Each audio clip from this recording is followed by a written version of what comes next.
Oh, hello. Oh, you're here. You guys, I wasn't expecting guests. Hello, welcome to the surprise Sunday night. Wow, it's Sunday night. It is Book, Sunday now. book review for the His Name Was Augustin series. We're not doing the novellas because I didn't read any of the novellas. No. We are not going there. We have been scarred enough. But we're going to be going through all 6 books with some of our thoughts on them as we go, because there are a lot of thoughts. There's a lot of... It's a fever dream. I feel like it's a fever dream. That's fair. You know, nothing makes sense in the end, and you can't remember why you started reading it. So no, you start zoning out on some of the mundane details, and then suddenly it's just like, and here's this really bizarre thing. Or really traumatizing thing. Yeah.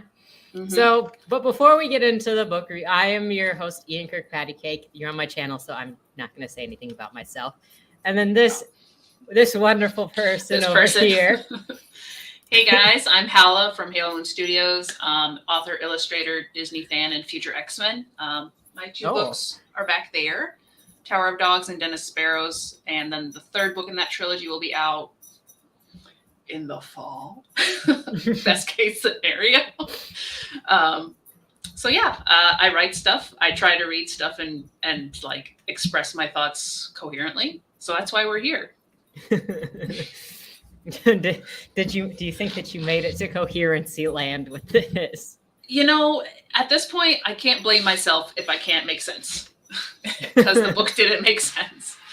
But I think at least between the 2 of us, we can help them understand what's wrong.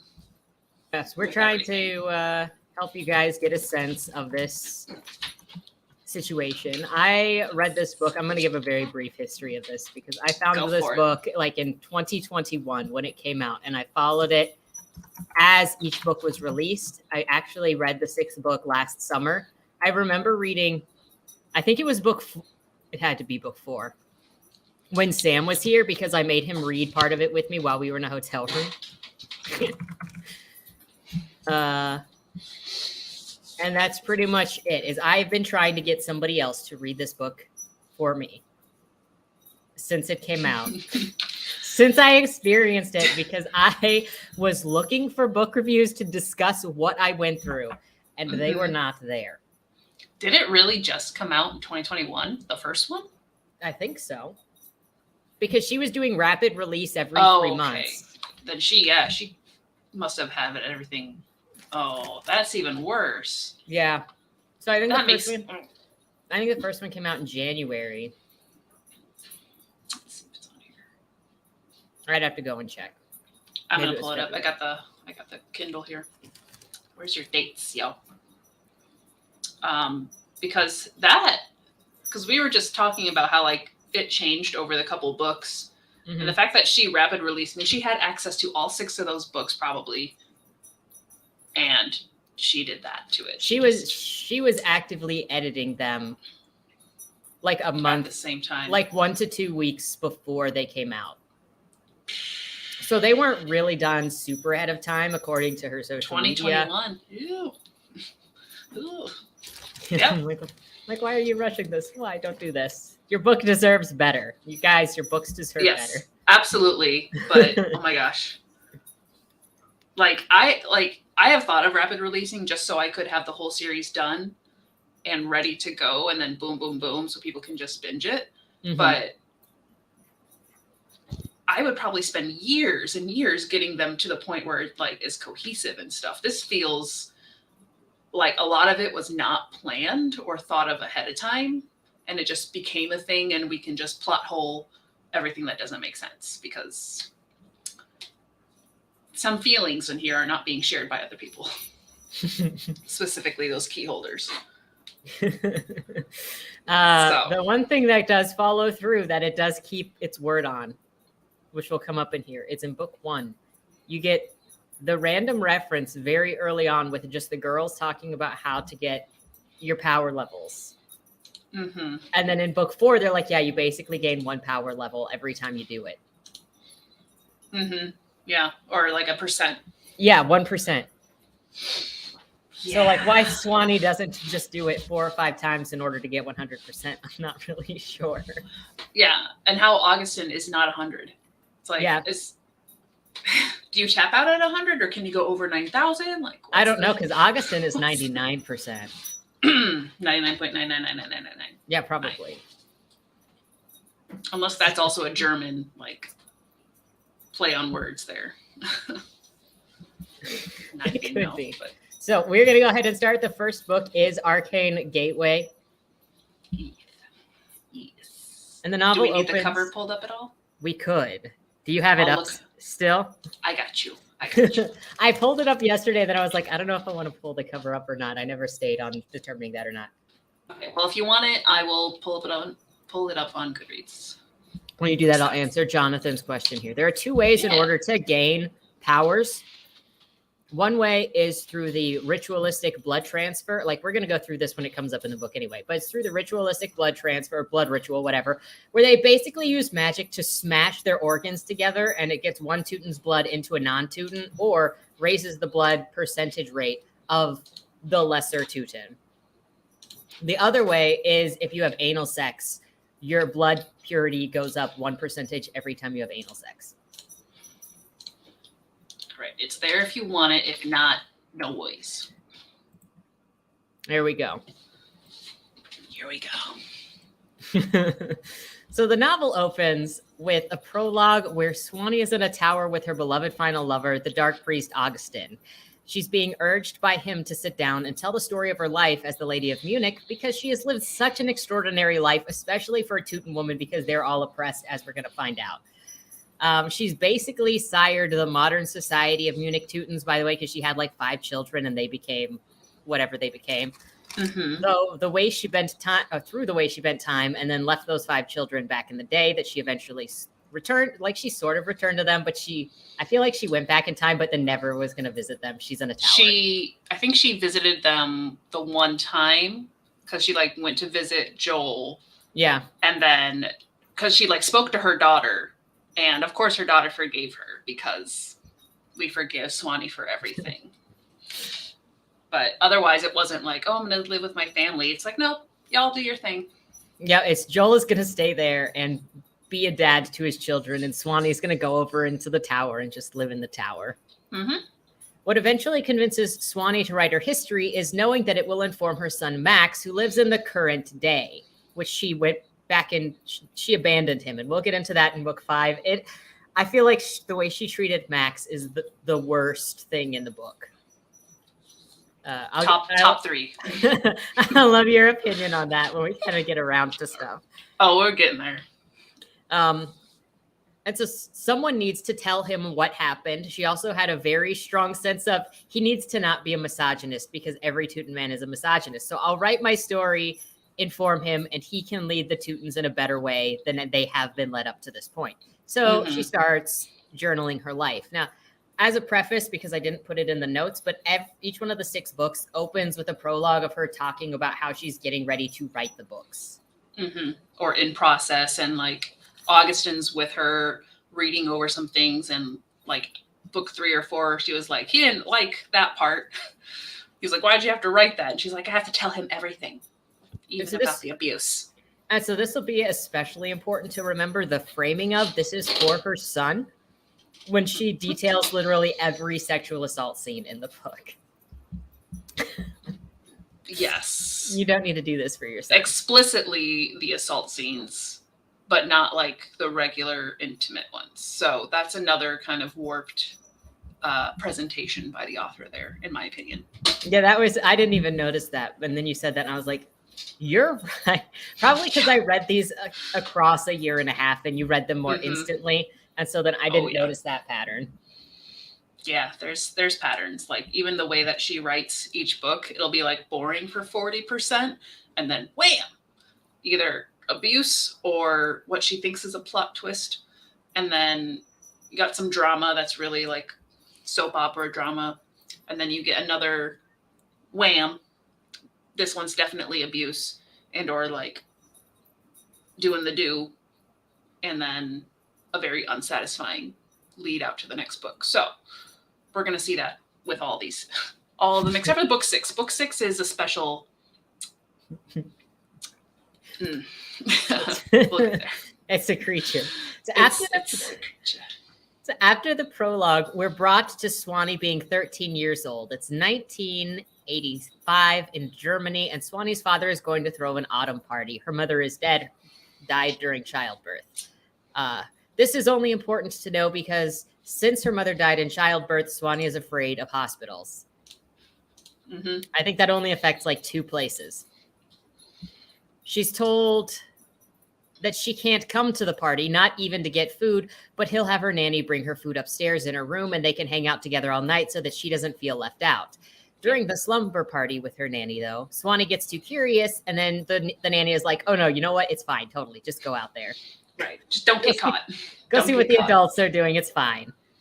As she peeks over the edge of the banister of the stairs, Hans, her dad's long-term assistant and close friend, who is 30 years her senior, this is important because he's a love interest, tells her that that's not real dancing down there. And quote, down there, they dance with their bodies and with the private's lusts of fantasies, which is what made me think that this was a sex party. Yeah, when you pointed that out, I was like, yeah, that's... When I was going through it again, I was like looking for what made me think that it was a sex party. Yeah, because you were like, I didn't see it. And so then I was like, well, what made me think it?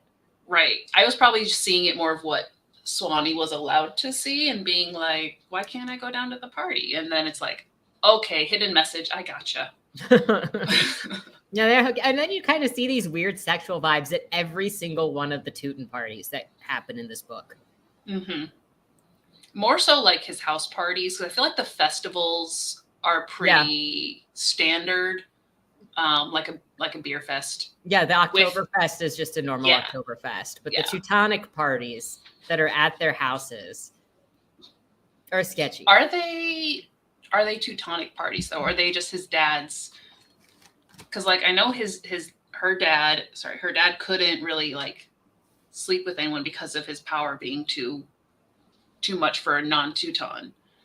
But with him being so against the Teutons and then her not even knowing anything, like, was it a Teuton party? Yeah, that's true. Because also he was like, I don't want my daughter to be involved in this. But was he actually involved with the Teutons all this time and lying to his daughter? Yeah. Because even when she comes out and goes, by the way, Dad, I'm the Lady of Munich. I'm the Lady of Munich, yeah. He's just like, okay, whatever. There's a lot of that, by the way.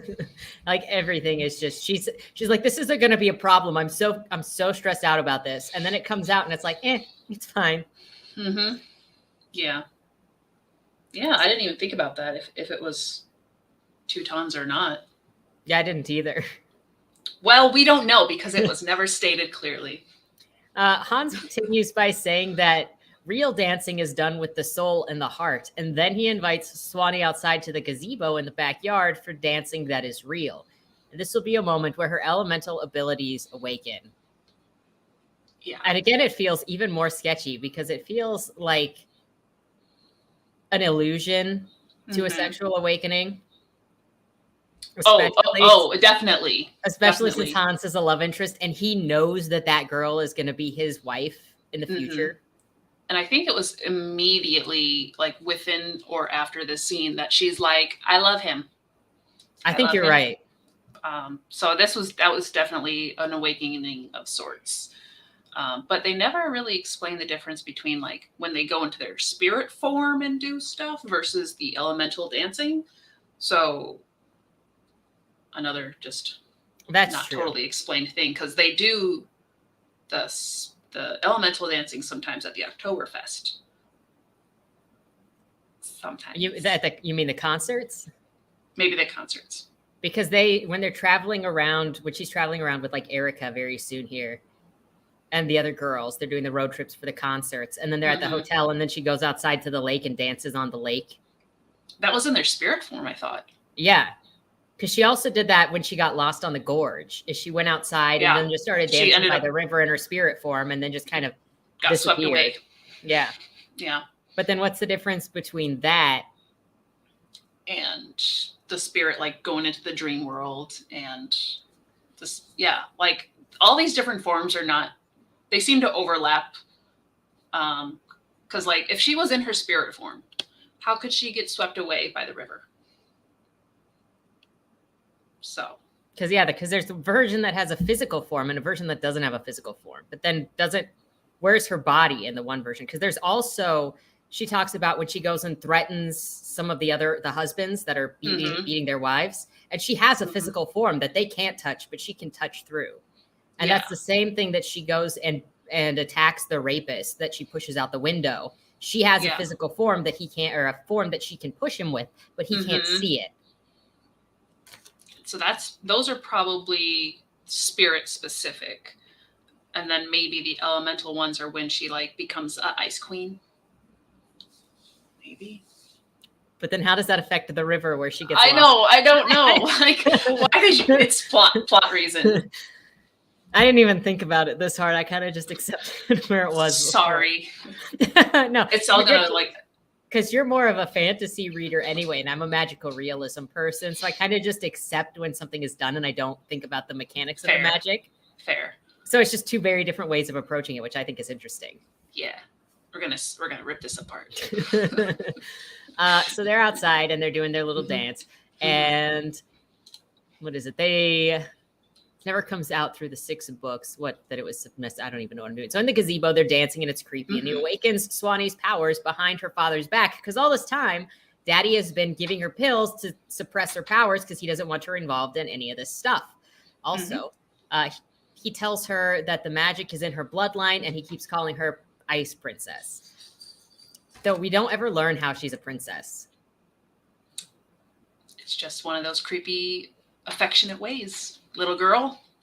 Pat, pat, pat. She doesn't sleep all night. She's too wound up from waking up her elemental abilities, and she's obsessed with it and obsessed with what happened with Hans. And the next day, Hans tells Swanee about everything that she is, and that her dad has stifled her abilities and hid everything from her about her bloodline. Her brother, who died during childbirth because of the Teutonic blood, somehow makes the women more susceptible to death the higher their blood percentage. Yeah. And that's why her dad hid this from her. I would think that her dad hid this from her because he didn't want her to be abused by the men, since all of the men in the Teutonic worlds are terrible. He's not doing too great, but he then gives Swanee some reading materials and a connection to the Lady of Munich to learn about her abilities, because the Lady of Munich is in charge of educating the children. Yes. Of the city. Yes. Yeah. I can pick up from here too if you want. Okay. Get a drink of water. You'll be fine.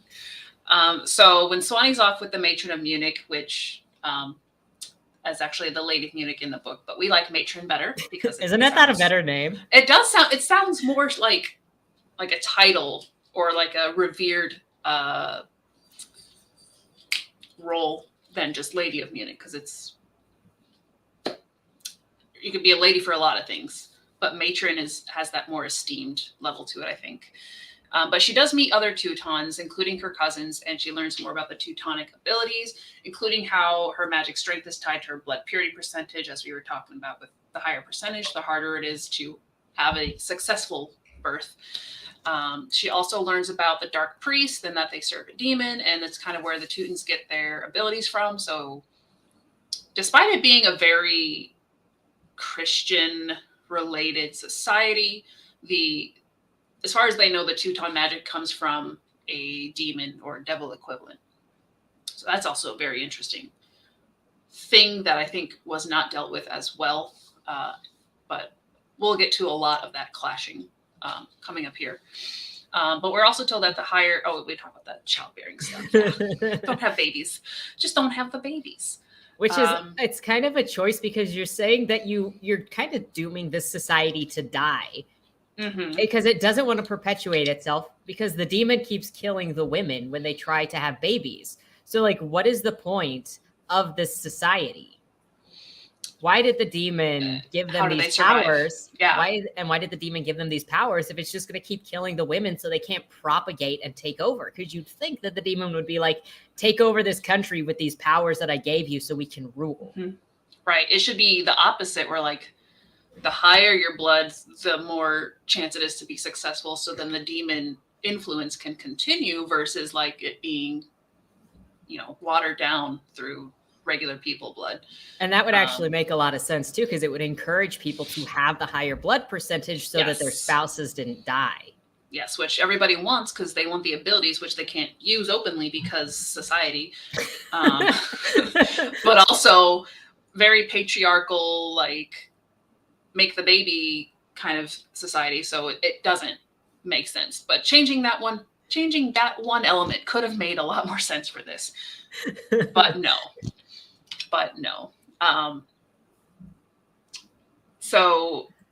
So yeah, and then we pretty much skip through the rest of her childhood, which is terribly unfortunate, especially for anybody who enjoys fantasy and watching their characters actually like learn their powers. I'm not asking for like the training session or the Rocky montage, but we literally go from her being introduced to this for the first time ever to, I guess it's high school now. I think it's high school when we see her again, and she can like I said, she can become the ice queen. She can go full ice mode. She can pretty much do anything with her powers that she can put to mind. Like another weird thing is she wears glasses. So she wears glasses or contacts, and she can actually use her ice somehow to sharpen her vision if she's not wearing her contacts or glasses. I totally forgot until I was rereading this that she wore glasses. Because she doesn't have glasses in any of her pictures, and there's no reason for it. And she doesn't like them anyway because she's so superficial. But yeah, taking it as like, it could have been one of those small details that just made everything else feel more real and attainable within the world of the magic. But it's kind of tossed in here and there just to remind you without it being like essential. But also you're breaking so many other rules that it's like, why should I believe you that you can now see without your contacts because you have ice in your eyes? You just do what you want. There's no rules. Also, I don't understand that. Like you live more in a northern state, right? And then I used to live in Alaska. I know what it looks like when my windshield is covered in ice. It does not fix your vision. It's called frost. It's opaque. So the way that it was just mentioned, it was just hard to believe. Right, and it was just thrown in there, and she has a lot of these moments where it feels like attention to detail. And even if it's something mundane, it's like, oh, that's like an interesting for you to point out. And it either never comes back, or it's quickly like contradicted by something else she does. So there's a lot of just unfortunate turnouts that occur through this. But anywho, so we skip through. She goes to school in the United States because all this whole time she's been raised in Germany. Her cousin Beth feels betrayed that her father chose to forsake the Teutonic ways and marry for love instead of power, since Beth's dad was it her dad and Swanee's dad are brothers? No. Was it her mom? I think it was her mom. They're related somehow, but somebody married into the family. I don't remember. Somebody married out of the family. So essentially her side of the family went to live in America as normal people. They don't have high enough Teuton blood to have any abilities. And Beth is like, I wanted powers. How dare dad be so selfish to marry for love? I wanted powers. Ugh, power. Everybody wants power. But we keep skipping through time, like a lot. And now she's in college taking, I think she was majoring in business and then also something with organ, because she's really into playing the organ, probably also a plot device. But her father wants to learn business so she can take over for him. So she's dueling that in college. And then we have a note here that knowing what we know now, how does her father not know she's going to be seeing Hans in the future? Very good question.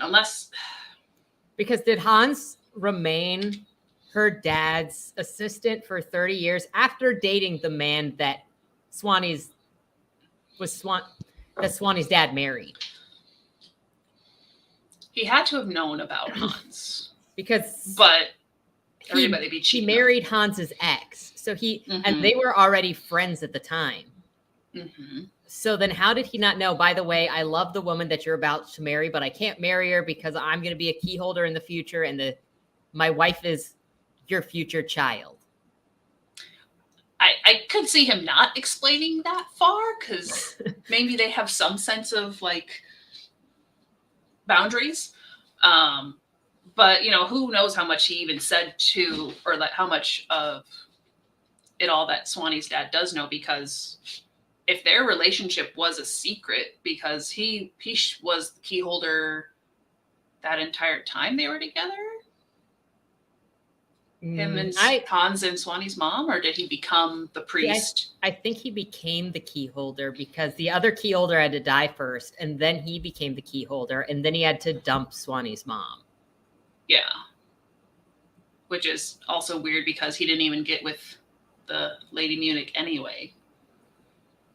Yeah, in this book there's like no tie at all or attraction at all because the Lady Munich in this, that's the older one, is like 30 years older than Hans. Mm-hmm. And so they're like, oh, she was in love with somebody else and then she got the job of Lady Munich and then just inherited Hans, and they never had any romantic attraction. It was just whatever. But then you get later in the book where it's Swanee and she's like, oh, there is this unnecessary pull of I am so attracted to you that was never there before. Mm-hmm. And I don't think it was there with Otto and Maria. No, as strongly because they had a lot of struggles too. So it's like, I think you just horny. I don't think this is an actual thing, Swanee, because it's just you. It's just you. I digress. Plot holes. That's what it is. All right. So we skipped through Swanee and her her friends moving on with their lives. So these are her other Teutonic friends and her cousins. Like at some point they go to a concert festival, and it's a really weird thing to have because it slows down the pace a ton.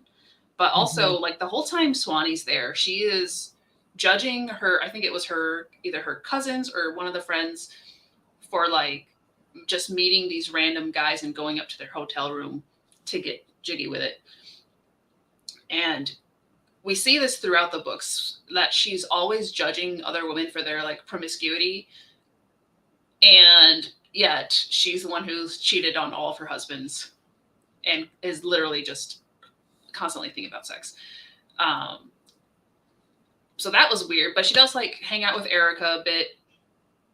And this is when they sneak out of the hotel and go dance on the lake when they're spiritual forms. And just, it literally, like, that was it. They went out and they danced. It was just so that Swanee could show off her ice abilities, because Erica is like, you are so amazing. I wish I was an ice princess. Yep. Erica hardcore be crushing on her. So, poor Erica. Really? Yeah, Erica was one of the good ones. Anyway, while their travels continue, this was a weird part too. While they were driving in the car, they randomly bring up BDSM because Erica's into it and Swanee's not. So they have a little like chitty chat where basically Swanee's telling her that she's wrong and bad for it, I think. Yeah. Doesn't have anything to do with anything. It just like scene skips, and then you're just scene skipping right into a BDSM talk. Mm-hmm. And then you skip to wherever they got to where they had to go. It was like literally, here's a conversation to share my opinions on something you're interested in. Author input? I don't know. Based on the rest of this book, probably not. Anywho, so after this, oddly enough, Swanee says she has raunchy threesome dreams between her, Hans, and an unknown fire priest, which we later find out is Augustin, because she's really only attracted to fire elemental Teutons. Not with the exception, because she wasn't attracted to Joel. She just had to marry him. Yeah, she hated every chance she got. She insulted Joel. Yeah. But between Otto, Augustin, and Hans, they were all fire-based elements. So, and if we want to count the demon guy, I don't know, but that was kind of weird too. Yeah. So anyway, she doesn't want to hang out with her female friends anymore, and she goes out to explore on her own. This is when she's possibly in her spirit and or ice form, and she gets swept away down the river and ends up in the Lutash Gorge, where she runs into the... I know you probably wrote this down, didn't you? What the fairy things are called. I did not, because I was like, I don't need a name for them. We'll just say the fairies. The fairy. They're like the Albi or whatever. Ialbi or something. Yeah, it's at the beginning of the book, and I was like, I don't care about using specific technical terms that aren't necessarily going to mean anything. Yeah. That's another thing we can talk about too, is like her choice to use random German words. Yeah, even she goes, what was it, the Teutonisch Weg, or the Weg Teutonisch, whatever it was that she named the book, was not even the correct organization and like not conjugation, but it didn't have the right adjective endings. I don't know about you, but I took like 2.5, 3 years of German in college. And so like, even looking at that, she didn't put the correct gendered letters in that title. And I think she rearranged them the wrong way. Oh dear. Well, that just shot down any of that little voice of hope saying, maybe she studied German. She seems to be very interested in German history. Maybe there's something in here. Well, she did go to Germany. She said she vacationed in Germany a little bit. So I don't know what that doesn't count. Her background is. I lived abroad for 4 years, and I still would not be like, nah, this is how it is. It's like, let me do some research. You don't vacation somewhere and think you know all about it. Anywho, so she meets the fairy there as she's trying to climb out of the cliff. And I think, I don't know, maybe she was stuck on a log, but somebody saves her. Yeah, there was a dude in a cloak. We never figure out exactly who this person is. And for a long time, like, it's mentioned offhand just as, like, when she recaps how she found the time stone. But it might have come up in book 6, but I don't think it was said clearly. So I don't know if it was Prince Otto traveling again, because that's who she was talking to about it, or if it was Gunther. I do not know. It wasn't Augustin. It wasn't Augustin. I thought it was Augustin for a while, but then it would have made sense. And then I got to the end, and then I came back to this, and I'm like, who the frick is this? I still don't know. Right? I'll have to like search for Gorge and see what comes up in that. But yeah, so she finds this artifact, which is the time stone, which gives the person who has it the ability to travel through time. Unfortunately, nobody else who knows that she has this time stone has the brains to take it away from her.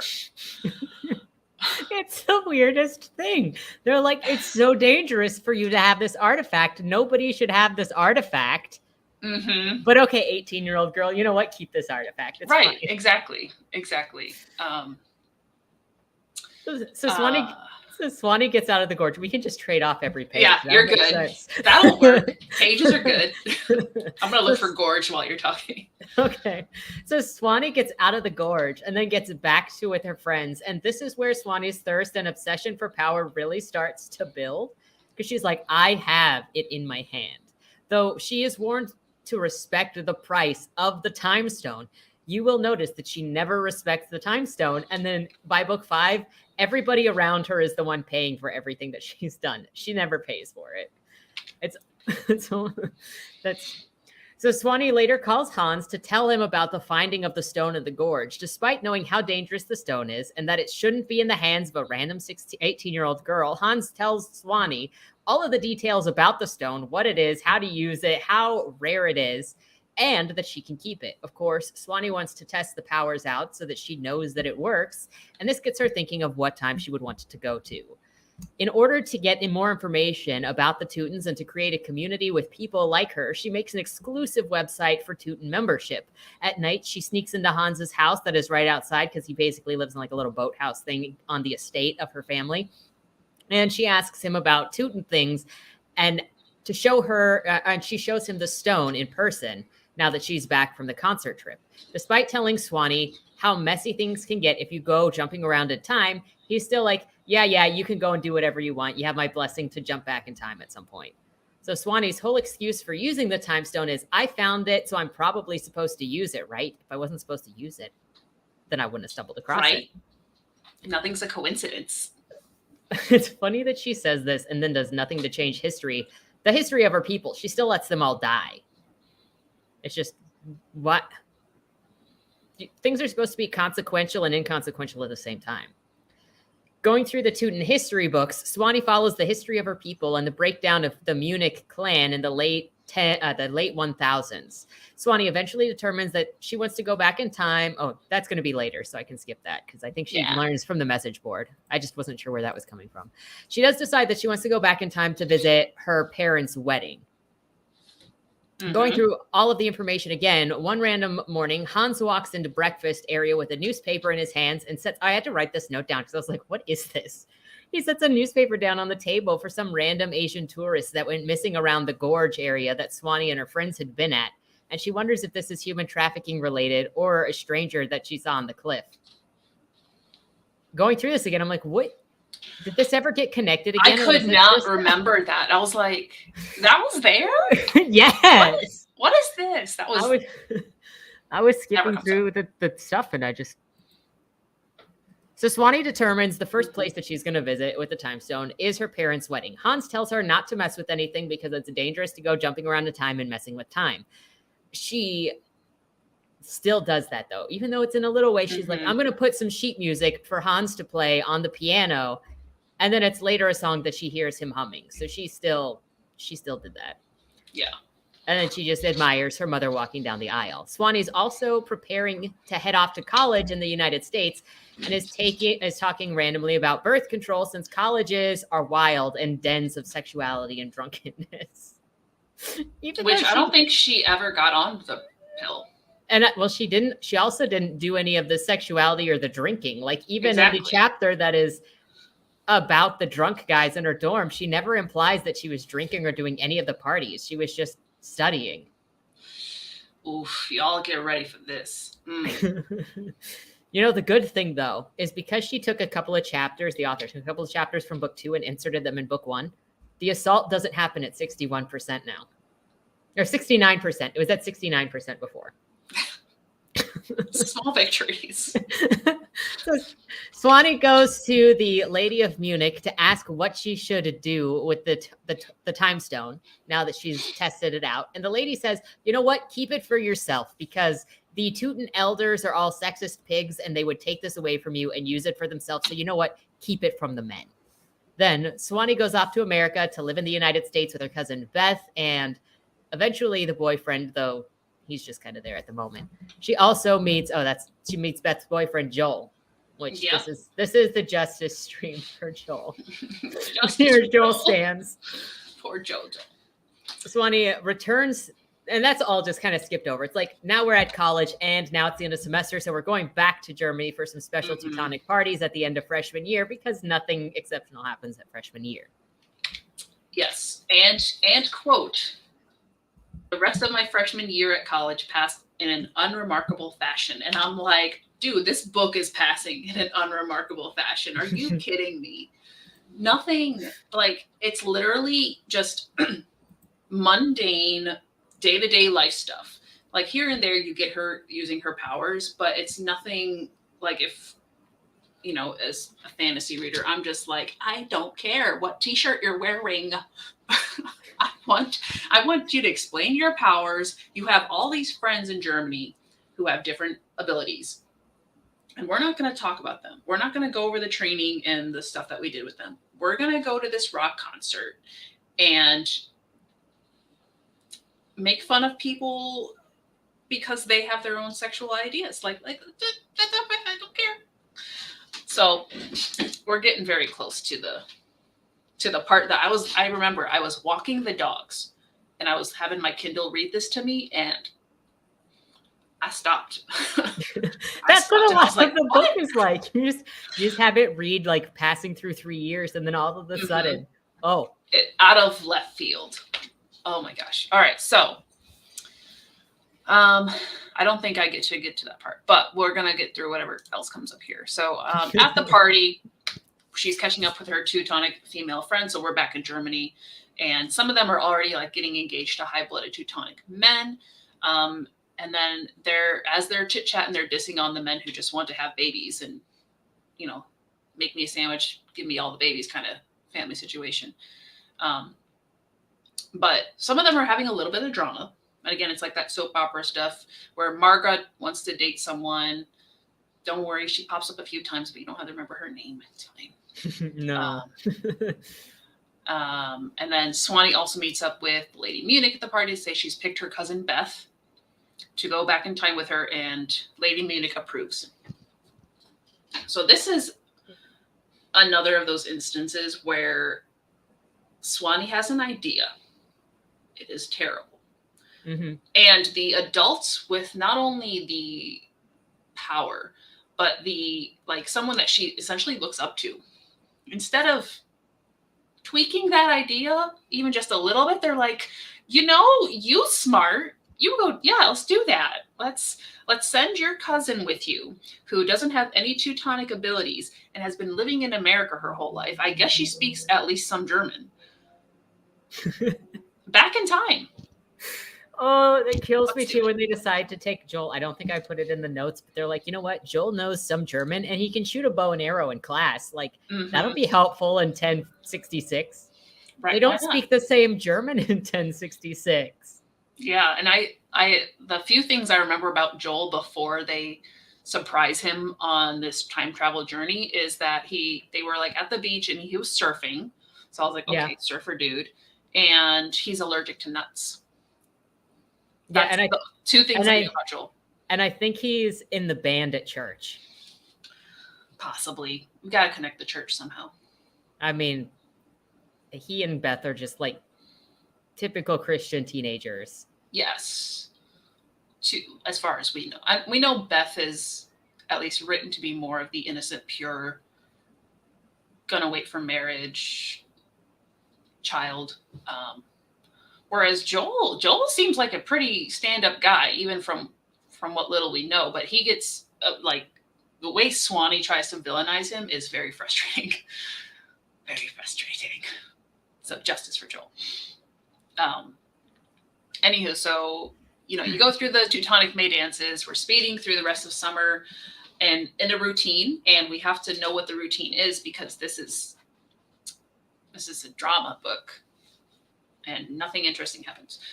But they talk about Lady Munich's passing and Swanee's interest in Hans. So I guess, did Lady Munich die in this book? I thought she did. I guess she did. She may not have, but I guess she would have died before Swanee went back, because Swanee came back, and it was like, I'm the lady. Yeah, because this all happens very quickly. Yeah, it was. Then you have to remember the entirety of book 2 and book 3 still just technically happen overnight on the same night in summer, since time doesn't pass while they're back in time. Yeah. Yeah. So she died. It just was not made it's something that could have affected Swanee. Like if you were trying to write a story where you have this role model passing and how that could affect Swanee, but no. You would think, especially if she was already picked to be was it the spirit of Munich was just kind of floating around Munich waiting to try to find the right person, or was it? There is a good gap there. Maybe this falls under the whole of her going back in time and messing things up. But that doesn't happen for another 2 or 3 years. Exactly. So why does the fact that she had to come back to the same point in time rewrite what her present history would have been? Had she not gone back in time, would she have been Lady Munich at all? I think that's what we can speculate here because of the huge gap in time that passes. And we get the weird feelings from Hans, but we're getting that from all the priests. So could it have been in this alternate reality that she is Lady Munich, that history did get rewritten? and then everything that happens after that has been distorted. It could have been. Could have been. But then, that would have been something to put in the epilogue. But instead, would have. Or at least have a passing thought of, if I had never come back, would I have been Lady Munich? Would all this tragedy happen? Put it in your freaking epilogue to tell your son, because why are you writing about your life? We're not bitter about book 6. Book 6 is so... Oh my gosh. There's something far more bitter than bitter. Okay. We'll get there. You'll know why book 6 is maddening. Absolutely. Let's see. So, yeah, pretty much people talk. Erica and Swanee go back and forth about how misogynistic the Teutonic way is, because women aren't supposed to be educated in anything. Which is kind of an interesting thing with her father, like pushing her to go to college and all that. So it's like, you're educated to a point. I think it's just not emphasizing the Teuton powers and whatnot. No, at this point, her dad theoretically doesn't know that she knows she has powers yet. Fair. But I don't feel like the others, because like Erica went to art school or something. But Erica's dad, no, not Erica's dad. I'm going to say, because Beth's dad like left. Yeah, he left. Because he didn't want to be part of this. So he just married for love. Yeah. Speaking of Erica, though, my girl, poor girl. While they're talking, Swanee assures Erica that she'll be fine because she's a lesbian. And fortunately, her parents were open-minded, which at the time of this, like the setting of the book, gay marriage was still illegal across Germany. And somehow, even though this very misogynistic society is encompassing them, they're less homophobic to lesbians, which I think is more of a telltale on society in general. Could be. Yeah, but it's one of those things where it's not a huge deal with everything else going on in the book, but it is one of those, like, it's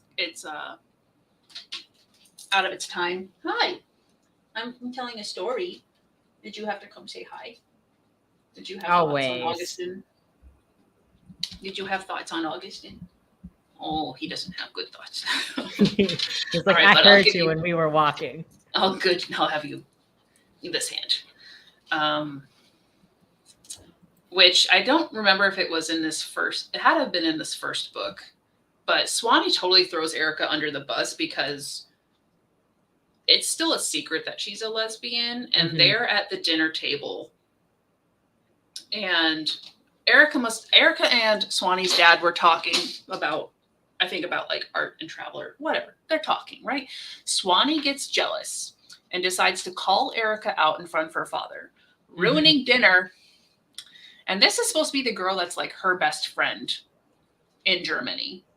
And that might have been like the first and hardest nail in the coffin for me not liking Swanee, because I'm like, you had one job. Yeah. Shut up. Don't tell your friends secrets. Yeah, you don't call people out like that. So Swanee is not a great friend. She is not kind at all to other women, with like the exception of Freya, who's coming up, and like she's on and off with Erica, which is still like, Erica is awesome. Swanee, she doesn't deserve that. No. Anywho, so they're talking about, possible lovers and how attractive women are, along with Swanee's father. So let's talk about how attractive her own father is. That's kind of weird. That also kind of, there's the throwback. This, I didn't mention it in the notes, but when they came back from the concert and her dad was talking about how some of her friends were hitting on him, and Swanee was like, hey, we made a rule. You are not allowed to bang my friends. And they talked about it like it was normal. There's a lot of normal conversations here where I'm like, what? You said that out loud? Granted, I'm like super low key with a lot of things, but even in the situation when she's worried about other petty little things, and like this is your dinner talk. Something be wrong with you. Where did we go? There we go. At this point, or at least around this point, Swanee has started a forum for Teutons exclusively, and I don't remember why she started it. Because she wanted to meet other Teutons. This was like for a little, like a year or two ago, and she just wanted to find more Teutons. She was searching for high blood purity Teutons, and of course, all of them were gross. Because she also talked about how she built this website, and then Hans had to be the one to block all the moderator. Yeah, she couldn't even moderate her own website.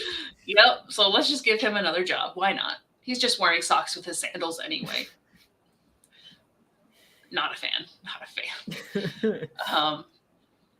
And so she posts on there just like a general. If you could go anywhere in time, where would you go?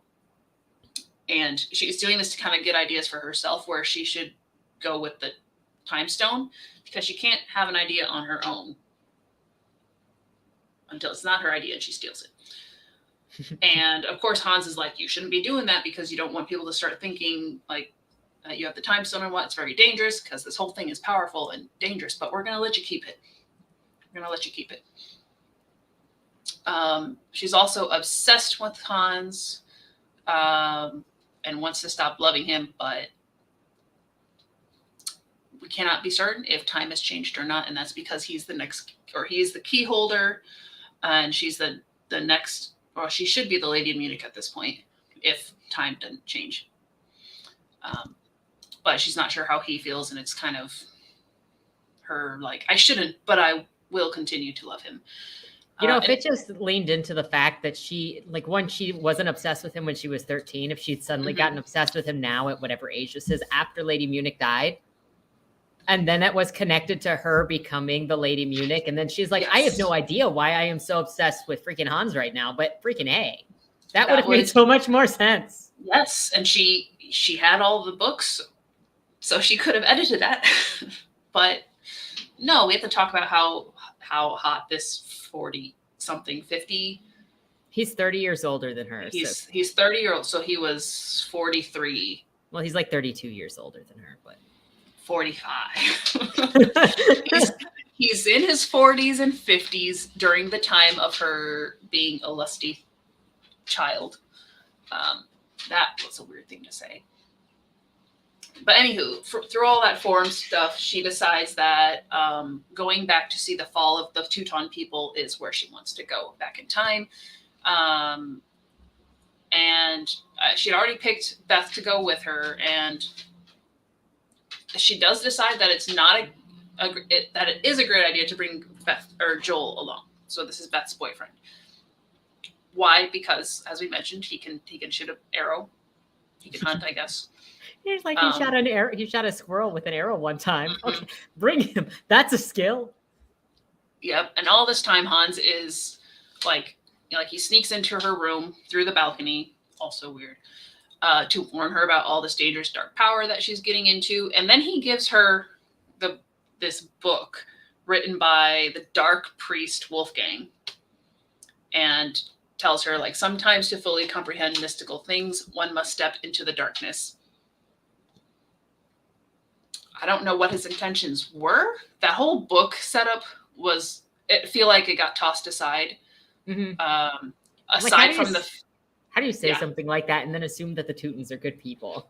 And then not explain anything. That too. Like, what is the lesson here you're trying to teach her?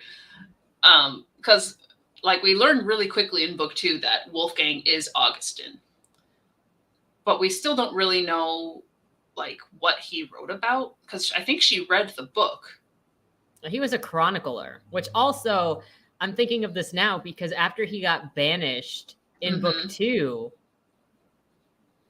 it was book 2, right? Yeah. After he got banished in book two, then Prince Otto got together a bunch of people to like burn the archives of Augustin. Mm-hmm. So like, where did this book come from? And obviously they could have missed some of his books because he could have stored books somewhere else, or they found stuff in the rubble, artifacts, whatever. But it doesn't really explain how this book escaped the burning of all of Augustin's archives. Thank you. I have 2 minutes. Yes, I'm aware. I thank you. I love you. Mm-hmm. Everybody says hi. Hi. Hi. Bye. Hi. And you says hi. Okay, let's stop making it awkward. I love you. Bye. Here's your coaster. I got my coaster. Thank you. All right, so I can drink that in a minute here, which is perfect because we're almost to the end of the page. Yeah. I had a thought. Shoot. Uh-oh. Was it about I think no, it was about Wolfgang. I think he was still chronicling because in book 5, Gunter had more records from Wolfgang, and those were the ones that referenced that Swanee and Otto committed suicide.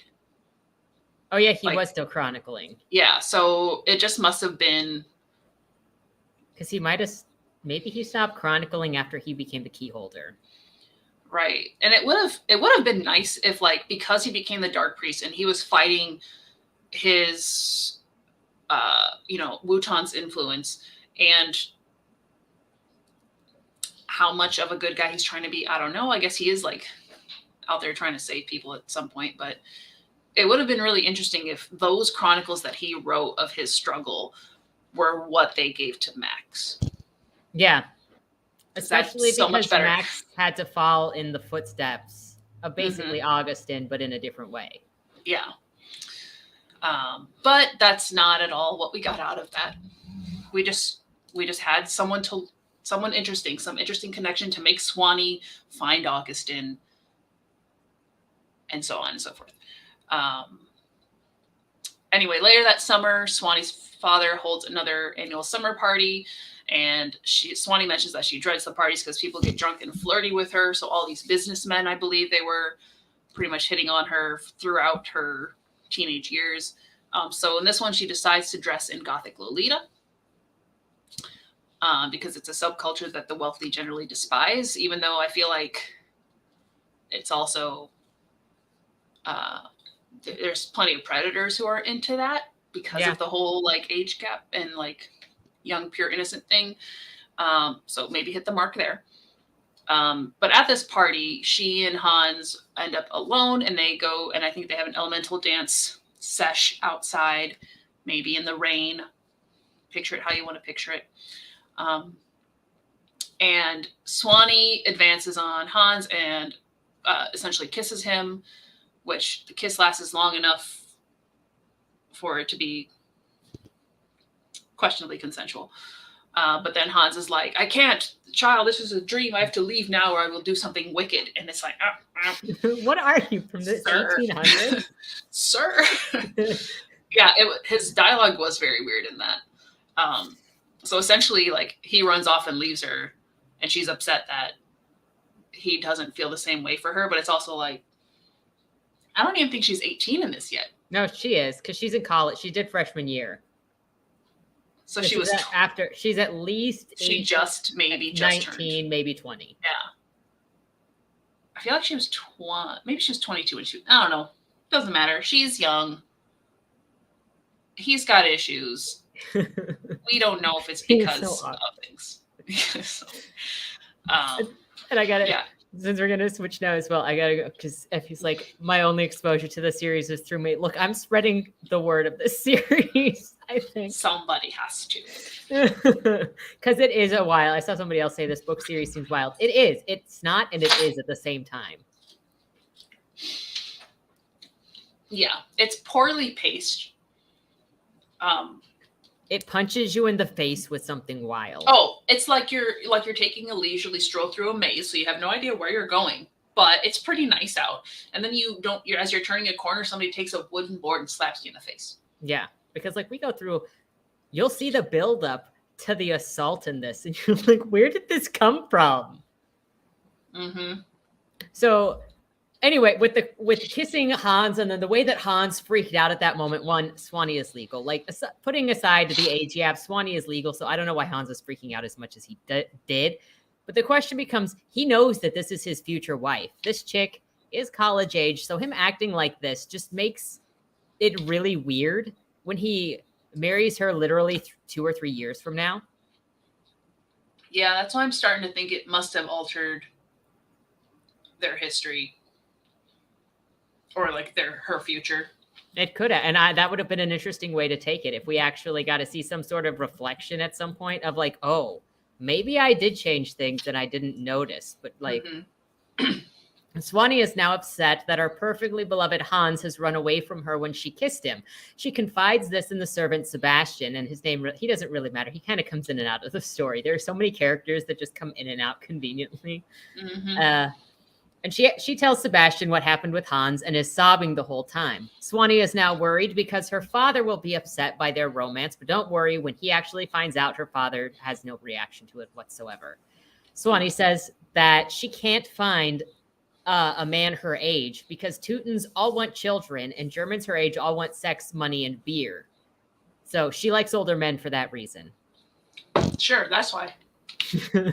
Sebastian agrees that older men are better, but Swanee needs to let Hans go. So she says, I know, and is told things will eventually work out if she just lets it go and matures like a normal person. Spoiler, she doesn't give up on Hans, and she actually does marry him and then cheats on him the entire time. Swanee then goes to bed and tries to forget what happened with Hans, or by thinking about the fairy and the dark priest she's learning about and the time stone that she's been learning about. The fairy then appears to Swanee and gives her this random seed that is also for a fairy acorn tree of some kind. I think it's a silver oak. There we go. It doesn't really mean anything. It like in a couple of places, it feels like it's seeded to have a meaning, but it doesn't turn into anything. I have so much useless information from these books. But I know they use the leaves to like heal, like to help heal wounds. And it's like, cool. When that's convenient for you. Yep. This gives Swanee hope that she later plants the tree to say thank you to the fairies and to take care of the fairies. And then she checks in with her friend Marga, who has settled into life as a wife and is taking care of her husband's first child, a child that was given to him by his previous wife, who died shortly after childbirth related to giving birth to a Teuton. The forums are such a bizarre part of the story for me with how little they actually come in, but they come in conveniently, forcing a conversation that moves the plot forward, like Swanee putting the topic up to say, like Swanee putting the topic of where would you go in history if you could go anywhere, and she put it in the sub forum for history instead of the fantasy sub. And then Hans is a moderator, so why didn't he like move it? Because we can't disagree with Swanee. But so that comes up. And people are like, Swanee, why did you put that in history? That's so weird. Now Swanee has gotten her plan for where she's going to go. And, Lady Munich didn't die yet because it says Lady Munich is still around. So I have it somewhere. Ignore me. She didn't die earlier. She's dead at some point before she might die back in time. Yeah, she might die closer to the end of this book. I'm sure if I looked at the chapter titles, I could find it because the chapter titles are almost spoiler alerts in most cases. In most, except for chapter, 25, 27? That's the party. I mean, that one is a spoiler alert. You don't name a chapter Drunken Assault. Yeah, but you don't expect, like, even with that title, you do not expect it. Well, her friend Ina has also gotten married and with a Teuton man over the summer. Swanee has suspected that this Teuton has put Ina under some sort of love spell because she was in love with a different man. And now all of a sudden she's with this other guy that Swanee has really never heard of before. And there's heart-binding spells in the Teutonic way that then forces the woman to be completely subservient to the man once it happens. Because now he basically has literally her heart. You see Augustin like taking Swanee's heart out of his jacket and like stroking her heart. Stroking it. It's so weird. Like, I want to picture like Howl's Moving Castle where he like, where Calcifer is kind of like his soul or whatever you want to call it. But this is just weird and it's uncomfortable. Like just to be like stroke, stroke, stroke as I'm talking to you and like making you feel things. And it's like, ugh. Yeah, sorry. It's really uncomfortable. It is. In August, Hans comes to Swanee and apologizes for what he did because he avoids her like all summer after the kiss happens. So now he apologizes for having kissed her because he's taking it on himself like he is the one that initiated, and then apologizes for avoiding her this whole time. She was. Hans says the kiss will likely stick with her because I feel like he knows that she's attached to him. But she should be pursuing college-age men, which this also doesn't make any sense if they're supposed to get married. But like you said, if they change the timeline, but I have no idea if they actually changed the timeline. But Hans is like, you should go pursue men your age, not fantasizing about men old enough to be your father. Mm-hmm. Yes. Then I already said that. So Hans then asks Swanee if she wants to hang out with him after all of this is said and done. And when she says no, he just jumps off the balcony and then goes back to his room. I was imagining like a vampire. Yep, just with the billowing cape in the background. Yep. Sebastian and what were you saying? No, I was like where they're kind of in the shape of the cross, where their arms are out and their feet are just perfectly together, and it billows, and then they're gone. Yep, I kind of imagined it as a mix between the vampire, but also in Aladdin when he falls off the balcony after Jasmine tells him to go away. That would have been so much funnier, though. If only this was a satire. Sebastian comes in right after Hans has disappeared from the room and wishes Swanee a happy birthday while giving her a birthday gift left behind by her lesbian friend Erica. That's important to know because Erica gives her a vibrator. What kind of friends do this? I don't know. I'm like, she clearly has a crush on you, Swanee. You need to tell her no. And I don't think there was like a letter or anything with it, like explaining. No, she just said like happy birthday. Yeah, and it's like, this is what a romantic partner would give their partner on a birthday, not a random friend. Some romantic partner. Questionable. Yeah, I wouldn't say do it, but I feel like they would do it. Yeah, like maybe if they were together and that was like to amplify things, but just from a friend. I'm just saying if there was anybody that was appropriate to give it, it would be a romantic partner. There was no point to it either because it gets used in the assault. That's about it. Yeah. And then you choose it in the assault, and then later at some point she's like, I wish my vibrator had Teuton abilities so that I could just level myself up. I remember that. Yeah. Alrighty. I get to do the fun part.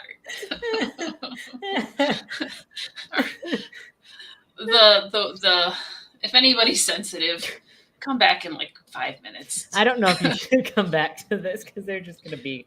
It's going to get worse, but at least we can tell you it's coming. The continual theme through this is like, it can't be worse than the last book, right?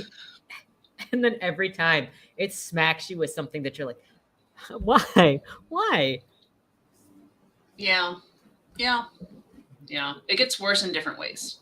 Like the first 3, maybe 4, it's on a similar, like, amplifying the abuse or the sexual nature. But I think 5 is when it's more the torture of her family. Yep. And then 6 was not nothing. 6 was just reward Swanee. Oh gosh, 6. All right, so Swanee heads back to the United States for her sophomore year of college. She talks to Beth about her situation with Hans, and Beth's like, yeah, it's weird. Thanks for the support. Technically, the two of you have only been legal technically, you've only been legal for what, 2 years? So that's my comment. 20. Yeah, I got you. And he's known you since you were a kid, so the whole thing is probably really awkward for him. Not that he's 30 something years older than you. That's not a part of it. Which is ironic because book 4. Yeah, it's book 4. We find out that Beth and Swanee's dad get together. More to come on that. So Beth and Swanee talk about the power and darkness in Teutonic blood magic. Beth's still jealous that she doesn't have enough blood purity to have blood magic or to have any magical abilities. And then she's telling Beth about Ina getting married so rapidly and so suddenly, but they just hope she's happy and nothing weird is going on, which is probably one of the few times she foreshadows weird stuff actually going on. Mm-hmm. So she planned that part, at least. Now returning to the college, we're going to skip through some time just to get to the party where Swanee notices her door's unlocked. And rather than wondering why, when there's this party going on through the halls in other rooms, why her door's unlocked, but her roommates were not even in there.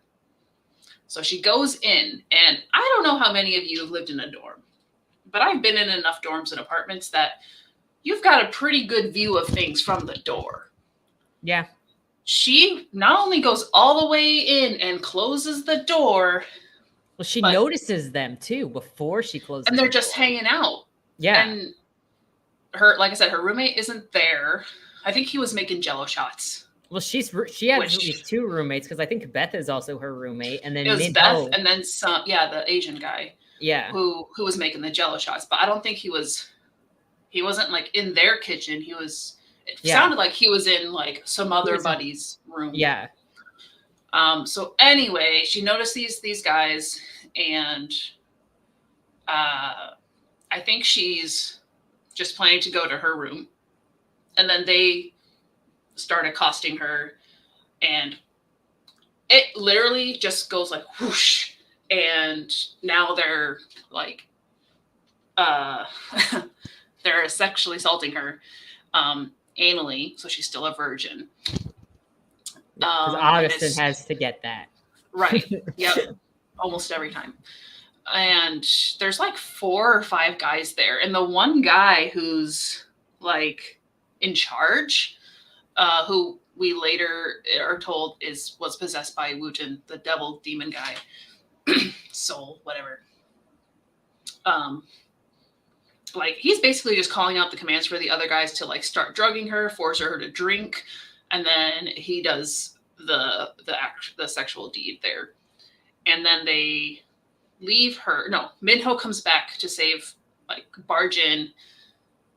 All the guys leave, so she's left alone in her room. And I think like while she's cleaning herself up, the first thing she thinks about is the time stone. And it turns out that they had taken it. Oh, yeah, because she was dumb and she's like, you know what? I'm going to go overseas abroad and take this time stone with me to college. Yeah, just. And it's also like, why would anyone know she has it?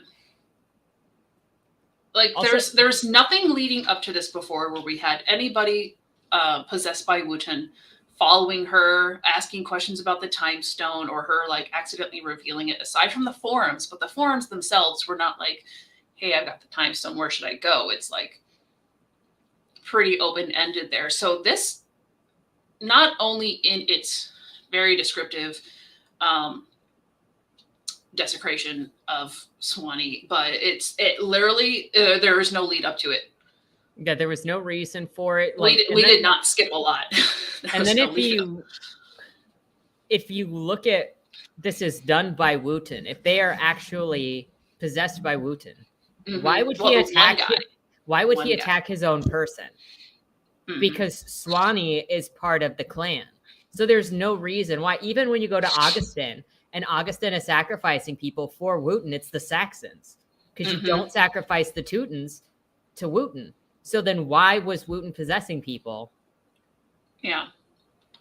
It literally, it doesn't make sense for anything that we're getting out of it, except that now someone has stolen the time stone, and they're obviously like, because Swanee's German, like calling her other slurs like Nazi ho and stuff. But Swanee's retaliation goes to another level. When her classmates come in to check on her, she tells them about her assault, and then she goes into spirit form to find the guys. I think one guy she slugs in the face. The other guy she pushes out of a 3-story window, so he's essentially crippled for life.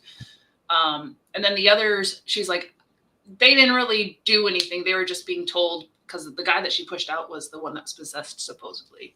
Yeah. Or One of them.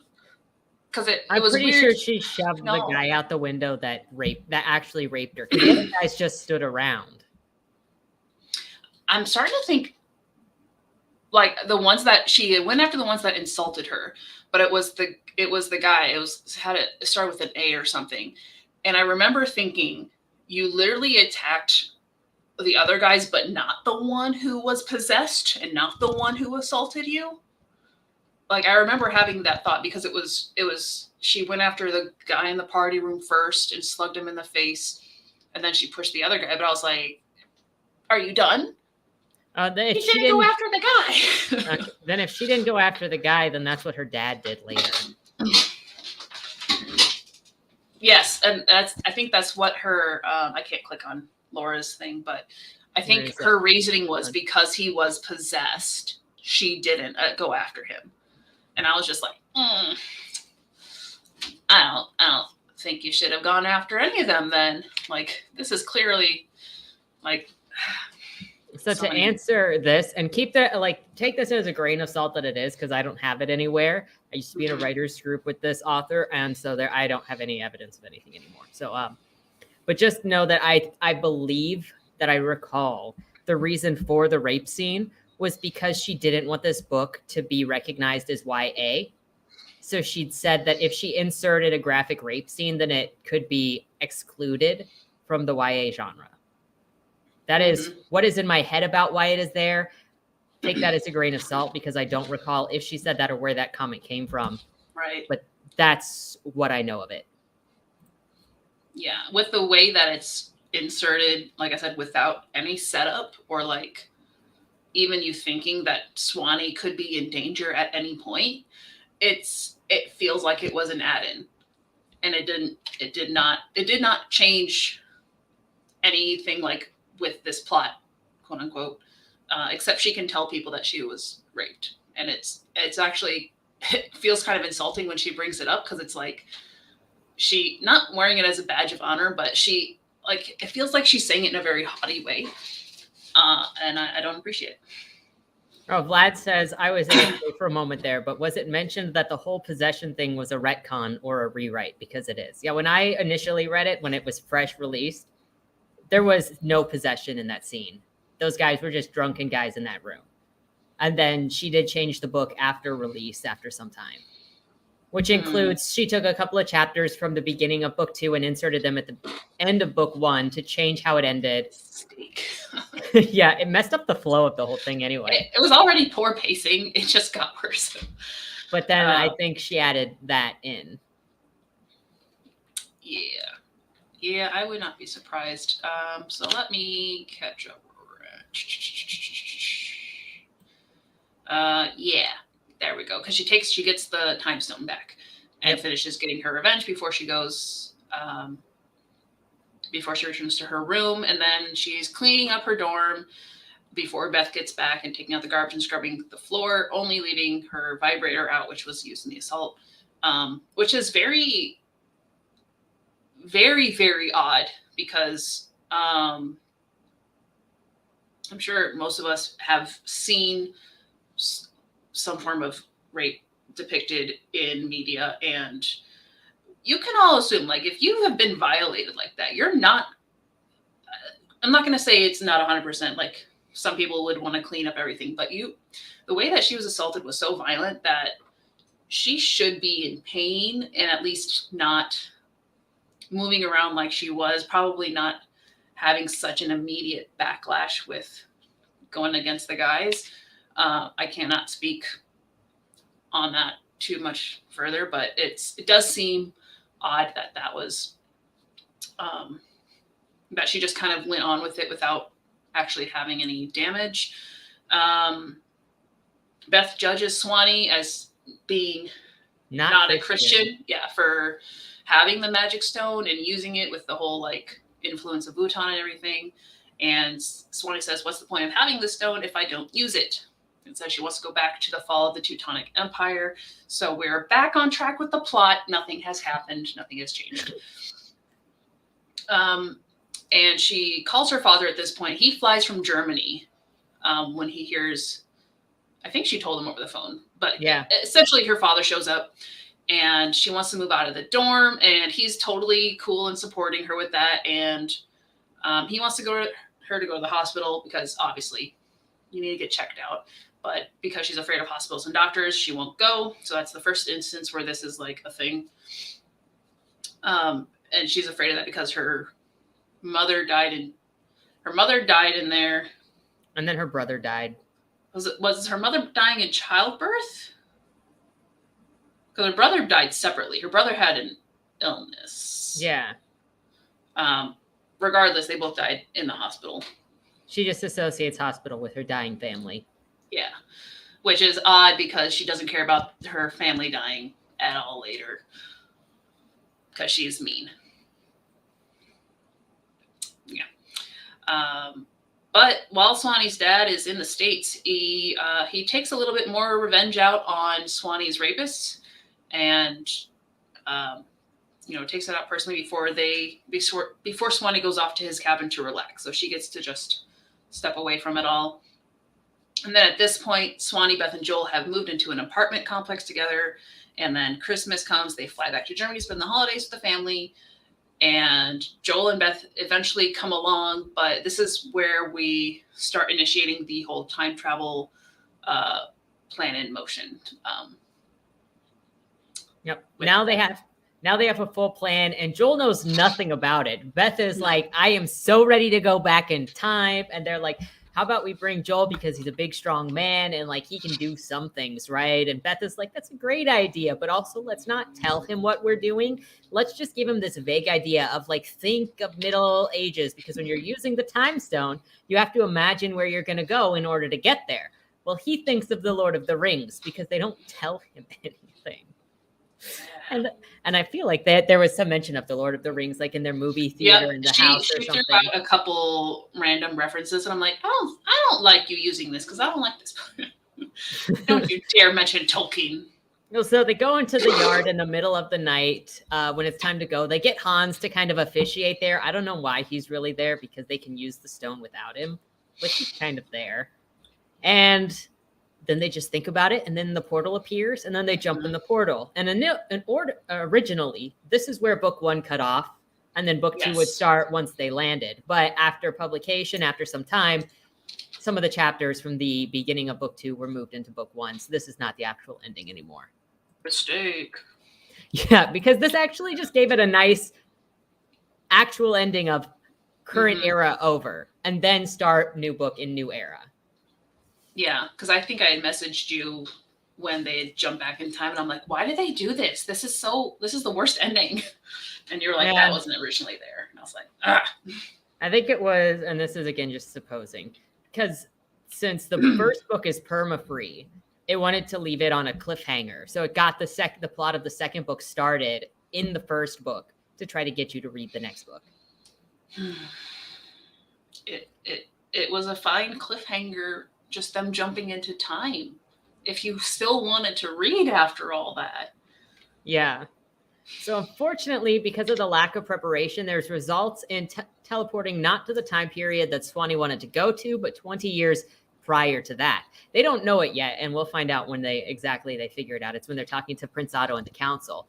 But they're landing in this strange middle of the forest somewhere in medieval Germany, and a strange gang of people lands a kill shot on Beth, like immediately when she gets there. She's just dead. But don't worry about her, because in this world, if you die back in time, you just respawn where you left off in real life. Of course, Joel doesn't know about this, so he watches his girlfriend die right in agonizing pain right before his eyes. Swanee does know this because she read the books about the Torstein, yet she doesn't tell Joel that his girlfriend's not dead. They go running.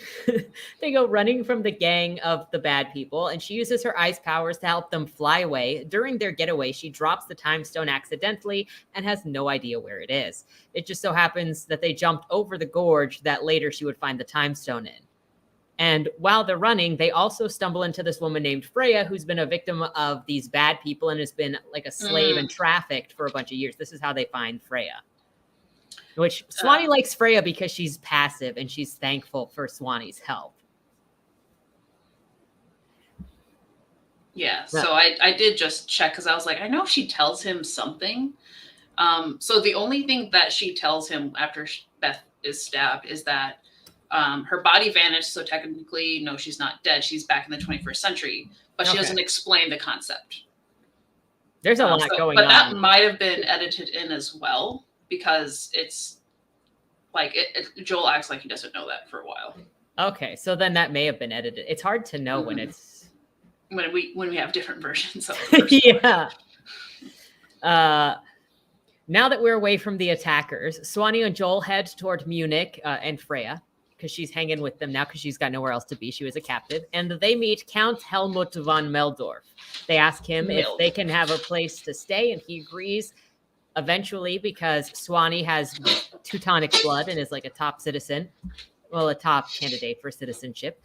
Joel is about to enter society as a second-class citizen because as a non-Teuton, nobody cares about him in this society.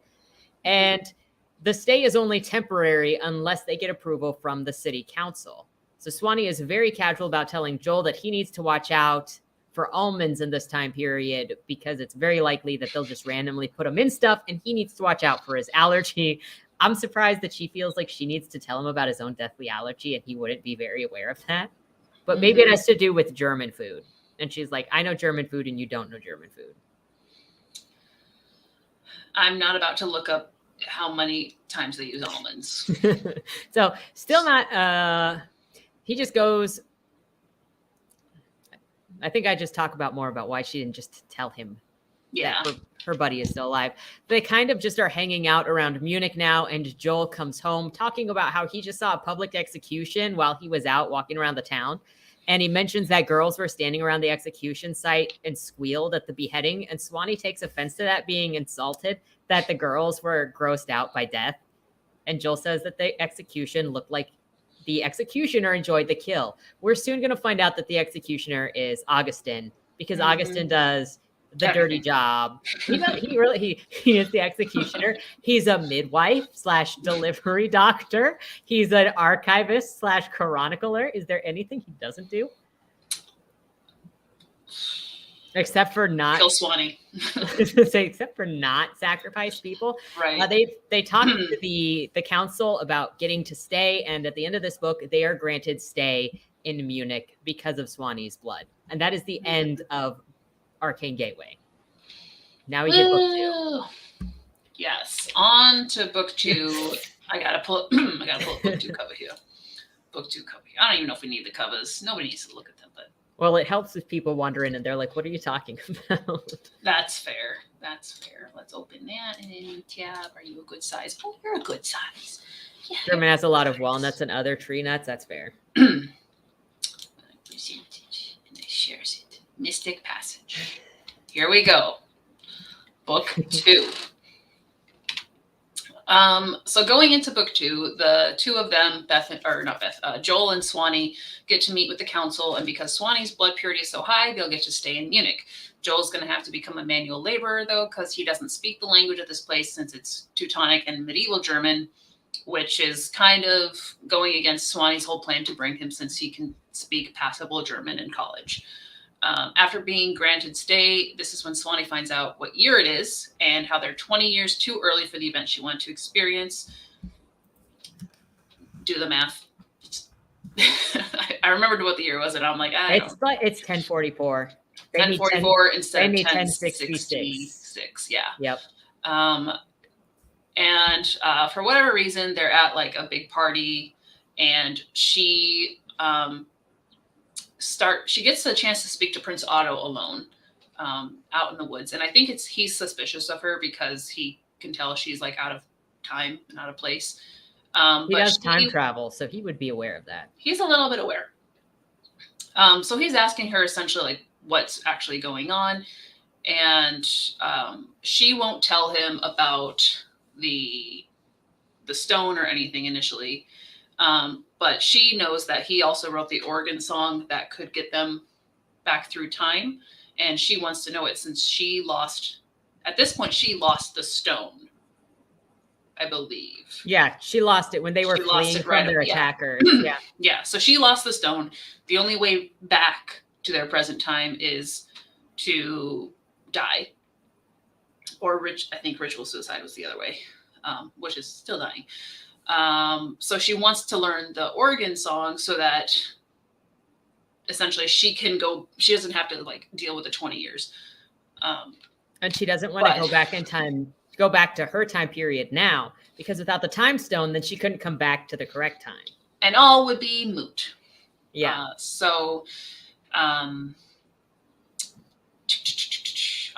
But she does, as naive main characters do, tells Prince Otto that she's from the future and pretty much I think she even tells him, she might have told him that why they were there. I don't know if she tells him at this point or if she tells him later that they came to see the fall of Munich, but she sort of alludes to it that they were 22 years early. She tells him, she doesn't tell him now why they came back. She's like, I can't tell you, but she does tell him. I can't tell you, but she does tell him later. Okay, yeah.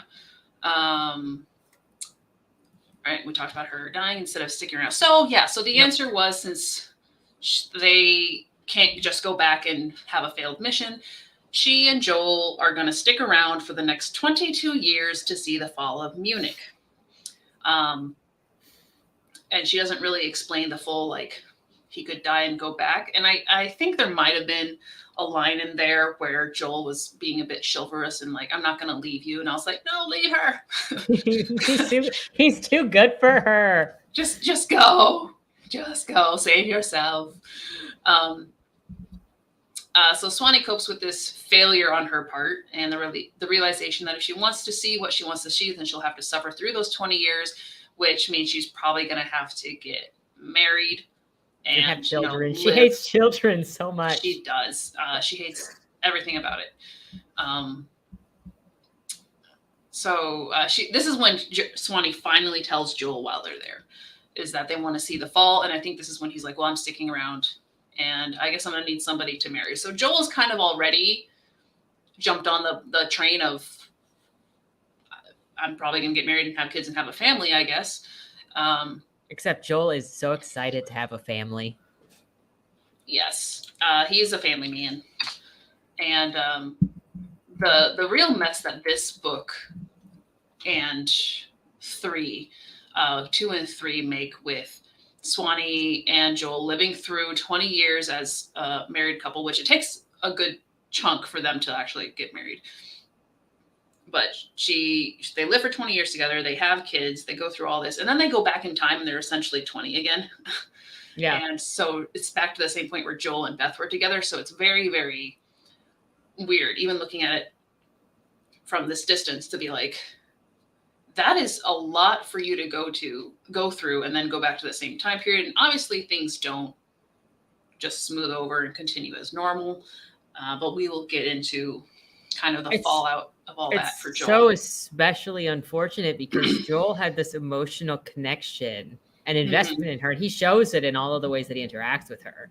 But then like Beth died immediately. So Beth didn't see any sort of difference or time passage since she got there and then just went immediately back. But Joel has to deal with being married, being a father, and going to war multiple times.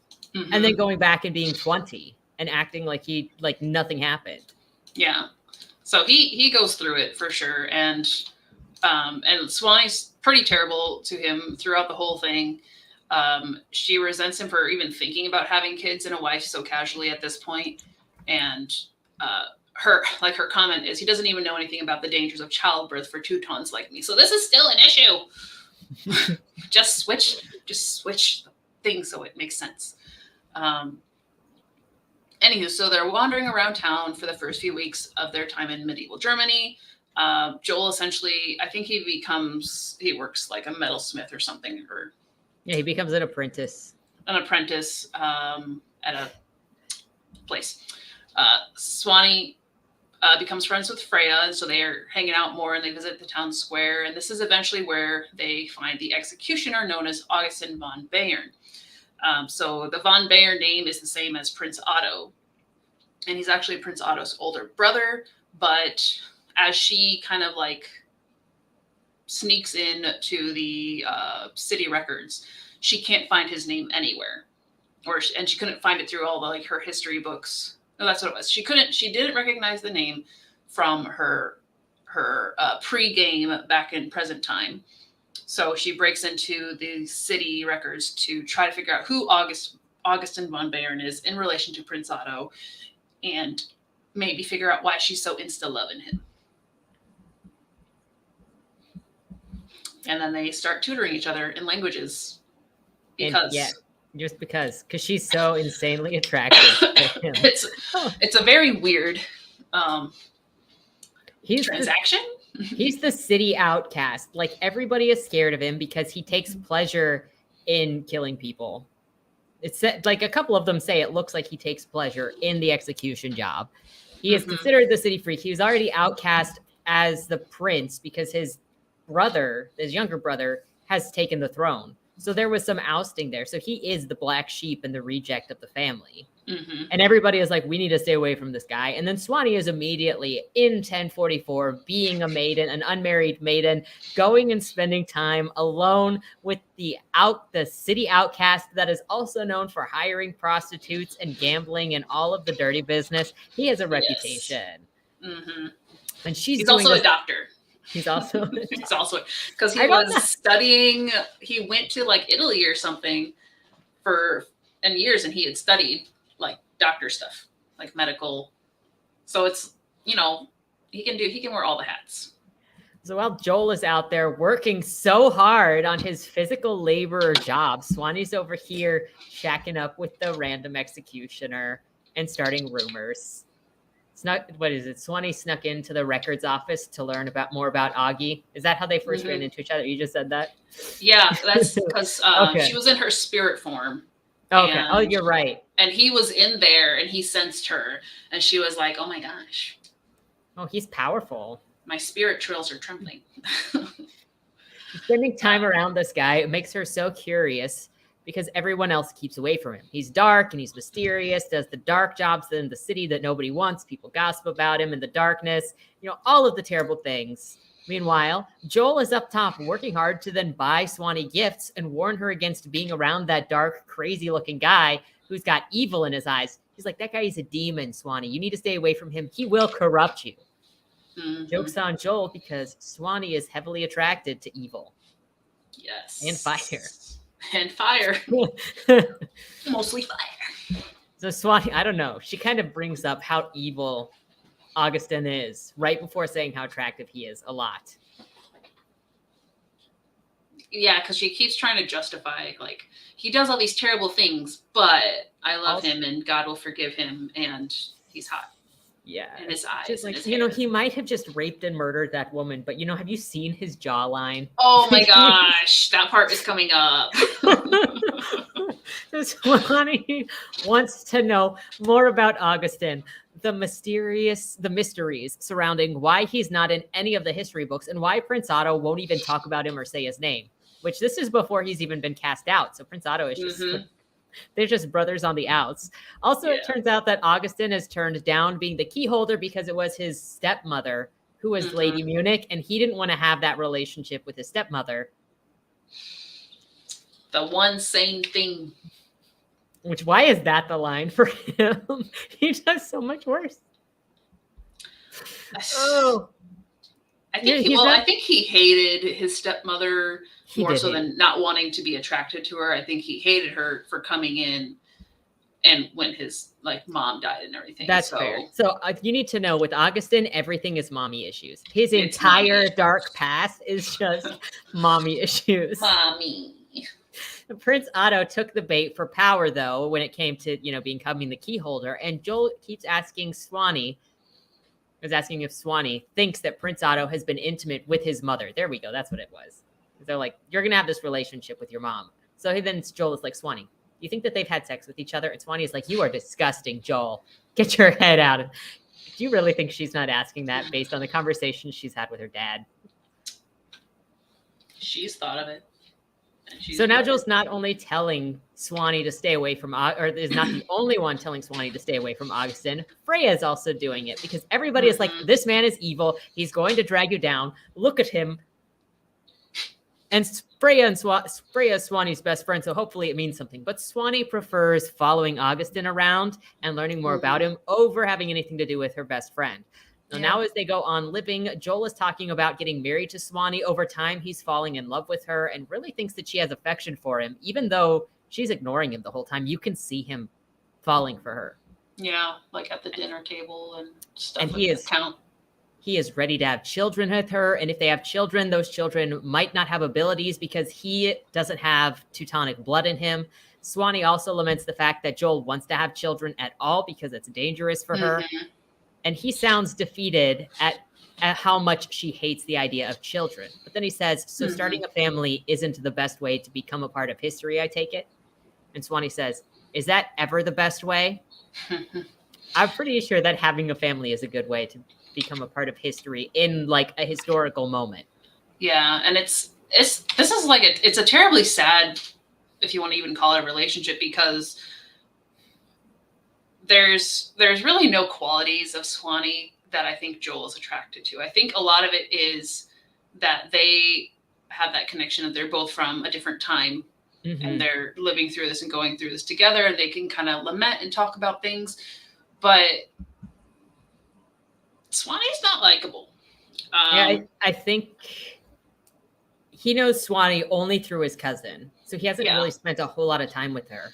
And then he can't communicate with anybody in this time period yet because he doesn't know the right German. Right. So I think part of it for him is also the convenience, but it's not expressed very well because we never get to see it through Joel's eyes, really. But even in all their talks where he and I feel like this might be an intentional part on the author since everybody has to love the main character. But we never have Joel express why he would want to marry Swanee, why he's attractive, like I said. But it'll just be like they're having a conversation about something else, and then he's like, "So children, so I think that was just unfortunate to have written him that way. Because this is definitely, it's like another form of Stockholm syndrome. Like, this is the only person I have. All I got from Joel continuously is that he is a family man, and the only thing he ever wanted was a wife and children and to be happy. Because even, we'll see it in the notes for book 4 once they get back to modern era, and Joel is setting himself free from Swanee, and he's like, I just want to move on with my life. I just want to find a woman and have children and live that.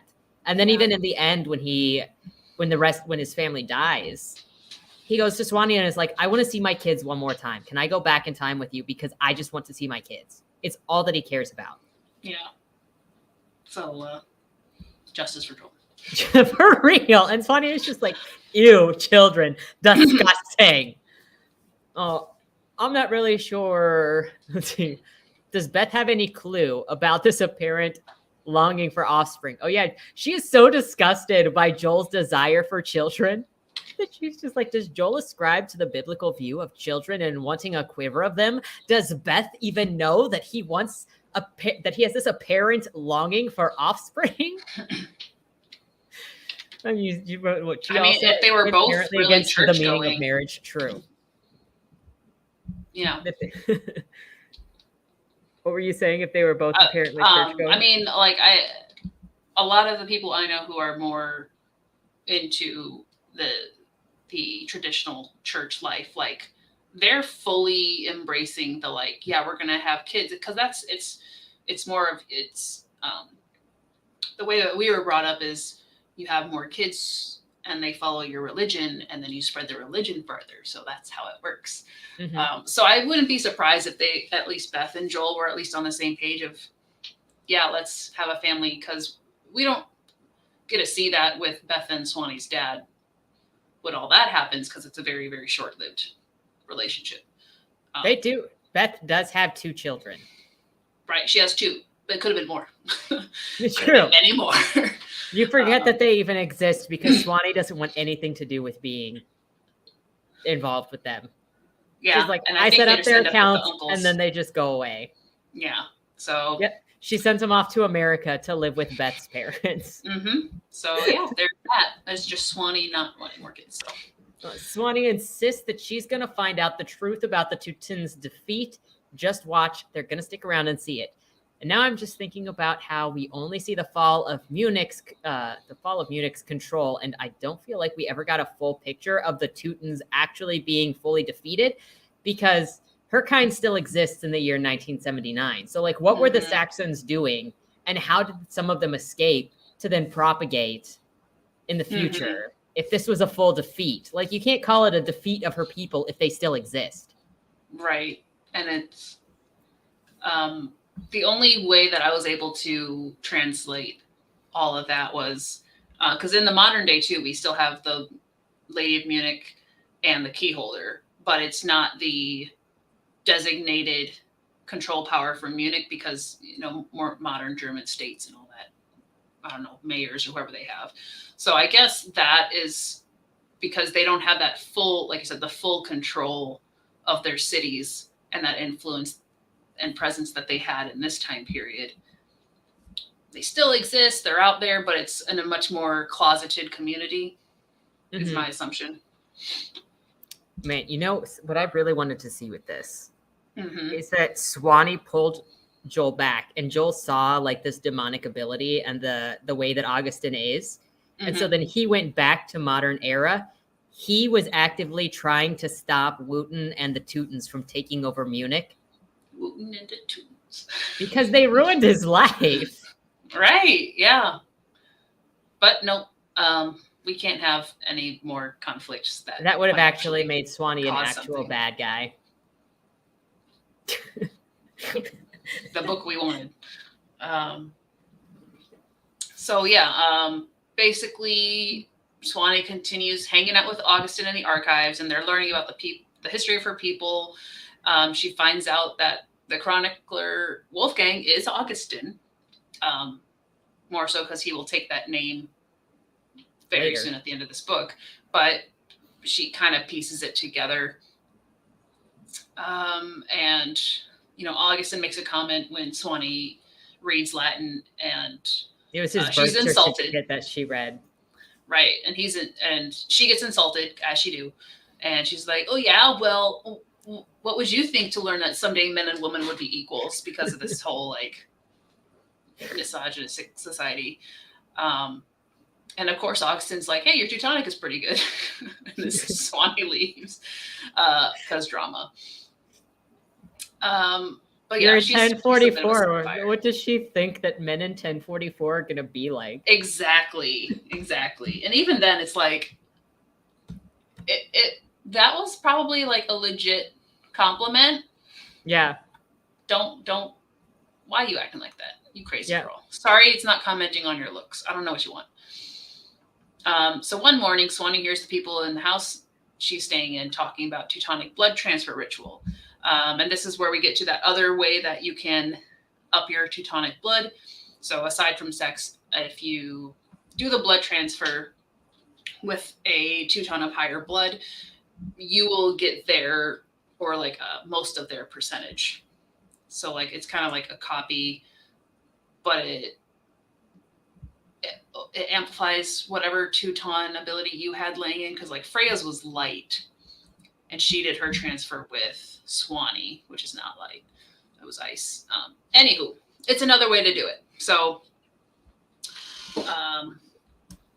Freya is considering it because she's in love with Heinrich, who is much higher blood percentage, and she's not a Teuton. She's some other small clan, but I think she had like 5% or something blood. Anywho, so it was possible for her to do it. And Swanee's like, no, you can't do it because you'll die. Come back to that because we're going to do it twice. They eat, drink, play games, think about men as you do. And Swanee thinks if she could ever marry Joel, but he's fallen short, quote unquote. And she recognizes she has different tastes in men than Beth. So she's not at all feeling Joel, but she's still going to marry him because convenience and trying to live through the next 22 years. Of course, she doesn't tell him that. So she leads him on. Everyone in this era wants children. And because, you know, it's part of the whole survival thing too in earlier times. Like you need children to help your farm and to survive the plagues. But Swanee's just like, getting on with Joel's going to be easier in the long run since they can get along and they're from the same time period. But she's going to go to bed still thinking of Augustin. Next day, Augustin comes to the house to visit Swanee and asks her to go on a walk by the stream, or go walk by the stream with her. He's not going to push her in. Nope. Unfortunately. Like that. I know. He's not going to just say, cool off and get your head together. Because we can't put any reason into her. All he does is go, I'm dangerous, Swanee. You should stay away from me. But that's like the most that he does. It's literally like in all of the, like when you think of the bad YAs, or like when you think of the Edward Cullen kind of trope, where it's just like, I'm bad, stay away. And it's like, oh, that worked. That worked so well. You convinced me.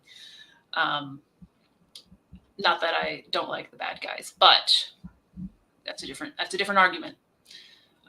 So as they walk, Augustin asks Swanee why she didn't listen to Freya about not going and spending time with him. And she comments, because unlike most women, I prefer to find things out for myself rather than believe idle gossip. Sure, because you woke. Why is she so mean? She's very, it's a very specific kind of girl boss that just knows everything and can't be opposed. And everybody is just like, eh. So of course, Augie, having between the two of them, the most logical response is, you're going to get yourself killed. And Swanee's like, it's fine, because she can always just end up back in her time. Augustin begins questioning about his brother. Is what that? Yeah, he asks Swanee.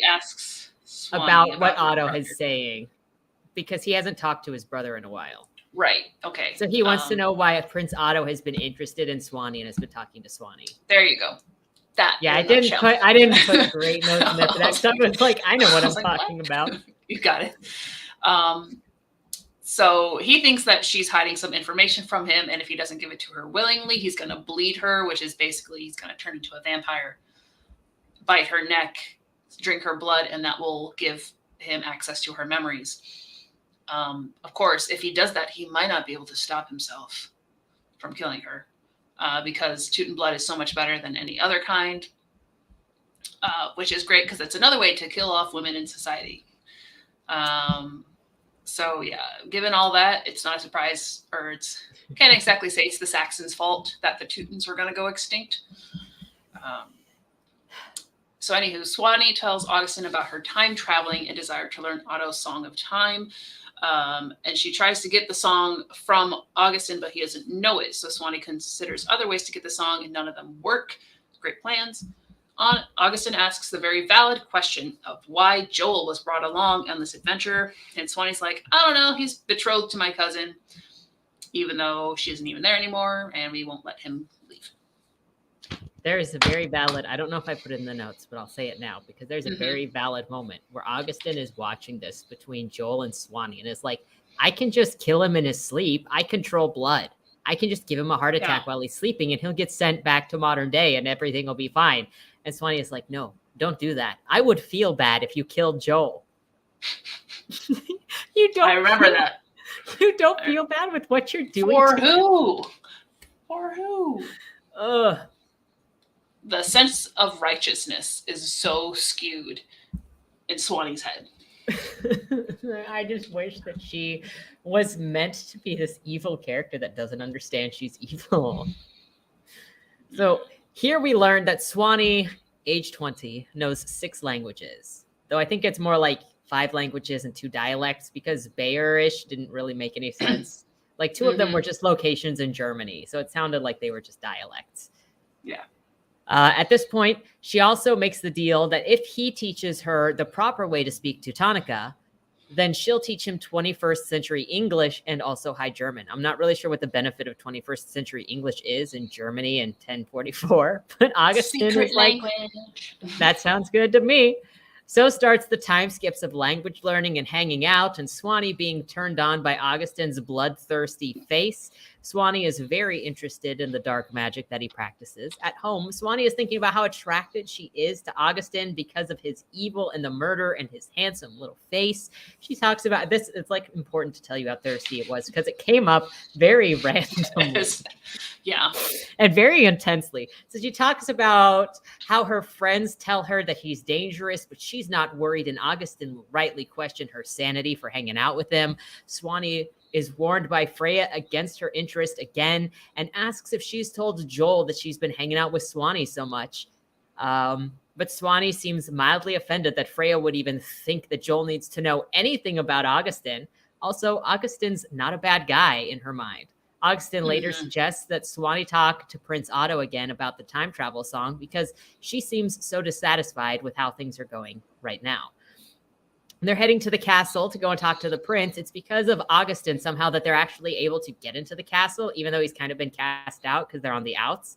Joel's jealous because Swanee's on a first name basis with Augustin and has no idea where this relationship came from because he's working every day. Swanee's like, some people like me do not spend all of their time working in the fields all day, and we have to find other ways to spend our time. So I've been spending it with Augustin. Yeah, rude. In the castle, there's an organ, of course, because of course there is, and Swanee is dying to play it because it's so beautiful, and it's pretty much one of the only things that she learned how to do growing up. And she's definitely like, I'm probably gonna suck at it, but I really want to play it. The whole time that Swanee is impatient with Joel for not knowing anything about a medieval organ playing, and she's like, I cannot believe he's this stupid. He doesn't know anything about instruments. Her fears about playing needn't have happened though, because she sits down to play a song that she knows and it is literal perfection. She's like, I don't even hit one note out of tune, none of it. Prince Otto walks in and disrupts everything, angry that Augustin has been let into the castle. So then now I'm even wondering, the guards just let him in? Because Prince Otto seemed surprised that he was there. Right. Joel and they went and saw his mother's altar or something down there. Yeah. I think that was part of their visit. I don't know. Joel and Swanee are seen out of the castle, but Augustin is told to stay behind to be lectured by Prince Otto about something. Move on to the Oktoberfest, where Swanee focuses in on Augustin dancing with some of the other women, and it's like, well, why do I care? Why do I care if he's dancing with other women? Because I have Joel.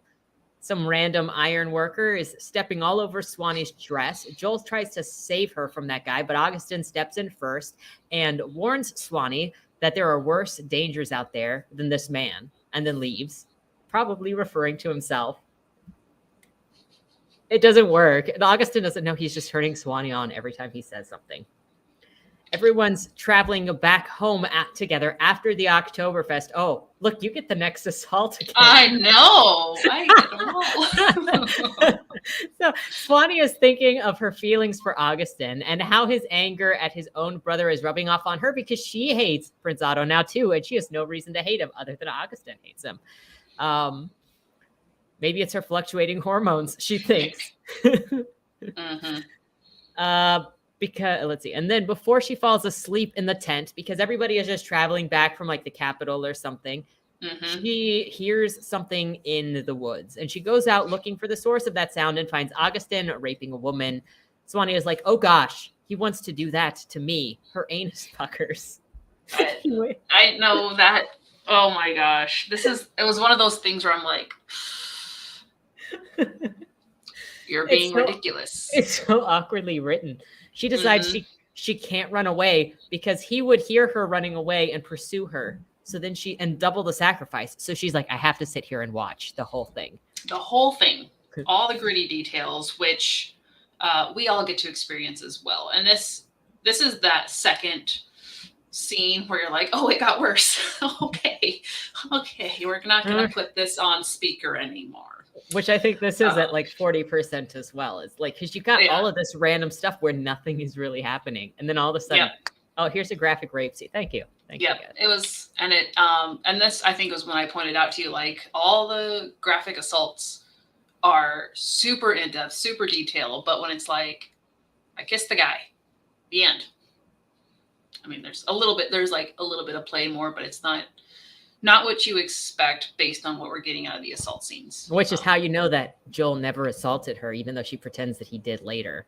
because it just goes, she insults his penis for being circumcised. And then she's like, and then it was over and I was not satisfied. So it wasn't an assault. All the assaults were detailed. It was just pretty normal, missionary style, all that good stuff. Before you get into it, I want to grab this Rainer because he threw us some. Hey! So thank you, Rainer. Everything sounds rough. It's an experience. Please take care. Legs Life supports healthy foods and media. All our bugs listen to Mozart and Taylor Swift. Before being made into nutritious meals, eat bugs, save a duck. I will leave the educated, cultured bugs to you, Rainer.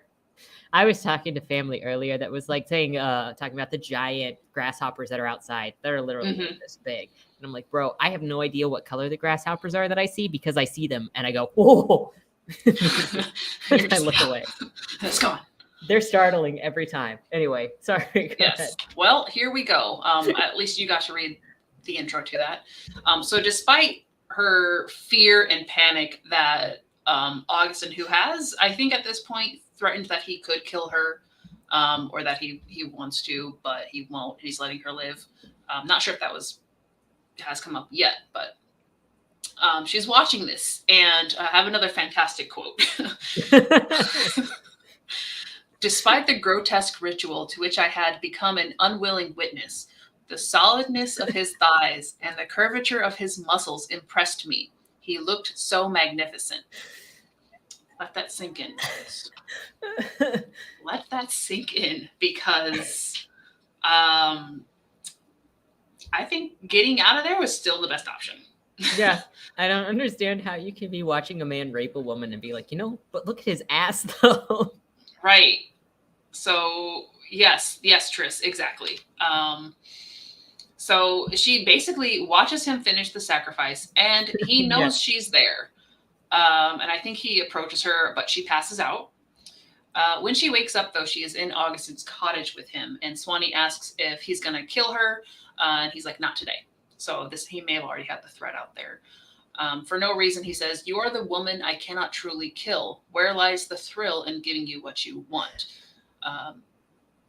Which is an interesting way to word it, since all of these so-called sacrifices were for Wooten and stuff he felt like he had to do in order to save all the babies he's saving. I think that's part of the connection, and there's some other kind of redemption in there.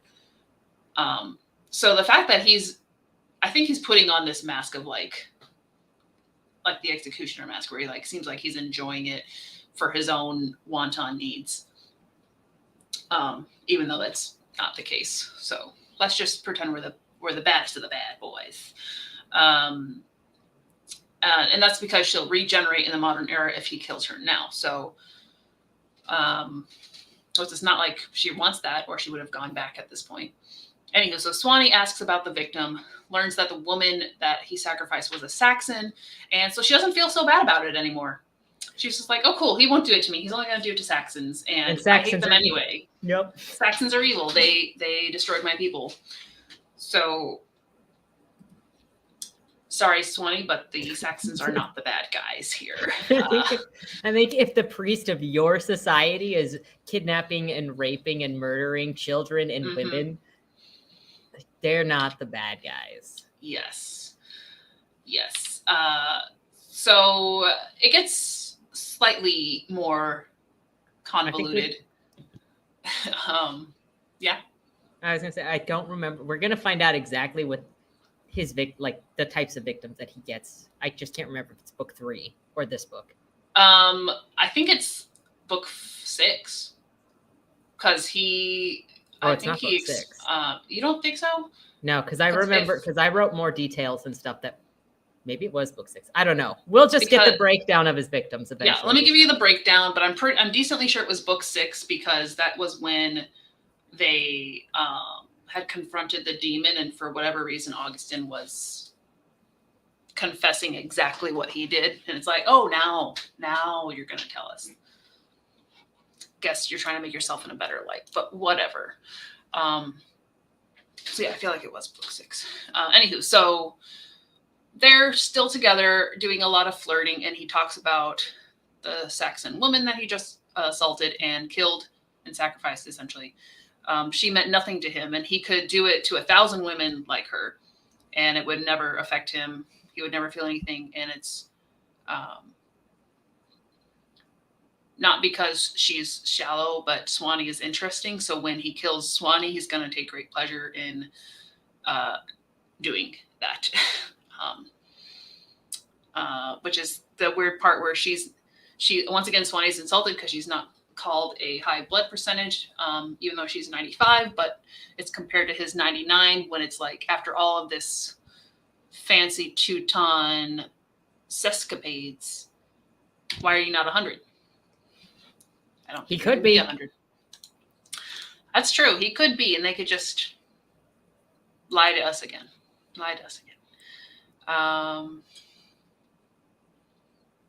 Okay, maybe you get to the part. I don't know. It's coming up. I thought it was there, but it's coming up. So Swanee's having some health issues, mostly like a panic attack, and he's like, "Stop trembling, I'm a doctor," and that makes her panic more because she hates doctors. And then he assures her that she's safe after just saying he would kill her someday. And he's like comforting her, so she calms down. Asks why Augustin called Otto a murderer, and it's basically because when Otto, their mother died in childbirth with Otto, so they bond over having dead mothers. Not much to say there. No. Swanee asks Augustin why he'd keep her alive and bring her back after what she saw in the woods. And Augustin says, "Because you have the chance to be the first woman in 20 years to care about me and overlook my evil doing. You have until Tuesday to tell me if you tolerate my evil." What a deal. Right? And it's it really does just feel like a business transaction there. But it's, again, just odd wording on his part of the whole, like, "You might be the first person to love me." And it's like, you guys haven't really like talked about that or stuff, but okay, let's assume. Which we know she's going to accept Augustin with all his evil, and she still pretends to be back and forth about it, while also thinking about marrying Joel at the same time, just so she can live on in this time period. So lots of extra drama back and forths, but Swanee continues to lead Joel on because she thinks it's her responsibility, instead of, just like having Augustin stop his heart so that he can go on back to the future and live with Beth and not suffer anymore. But instead, later Swanee tells Augustin about her own rape in college.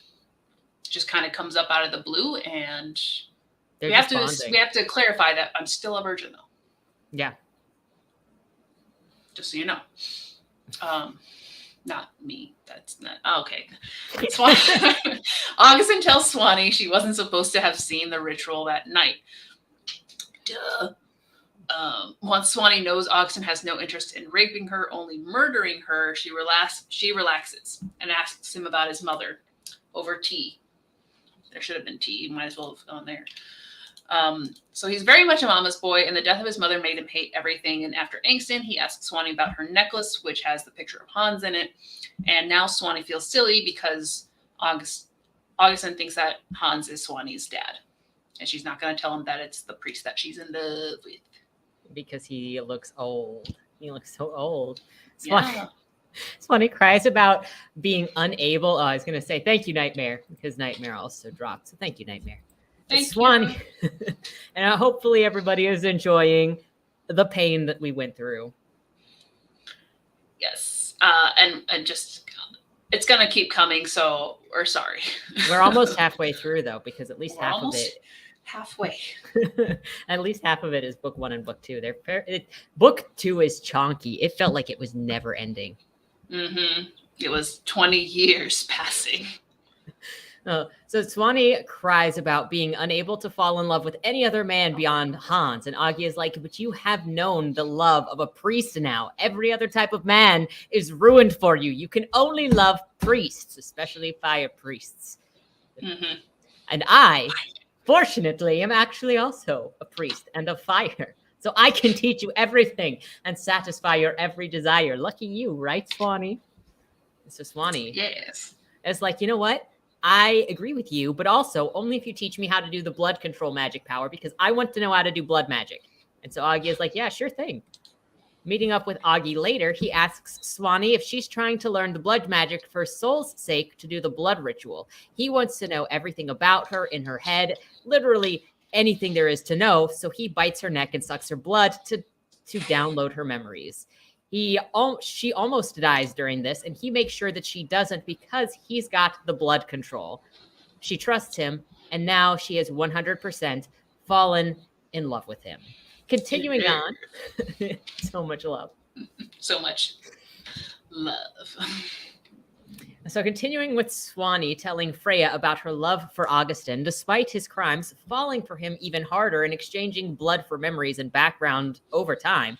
Meanwhile, Joel is falling for Swanee more and more every day, and Swanee is holding on to her virginity while seeing Augustin because she wants him to have it. It is for him, not for her future husband that she's planning on having.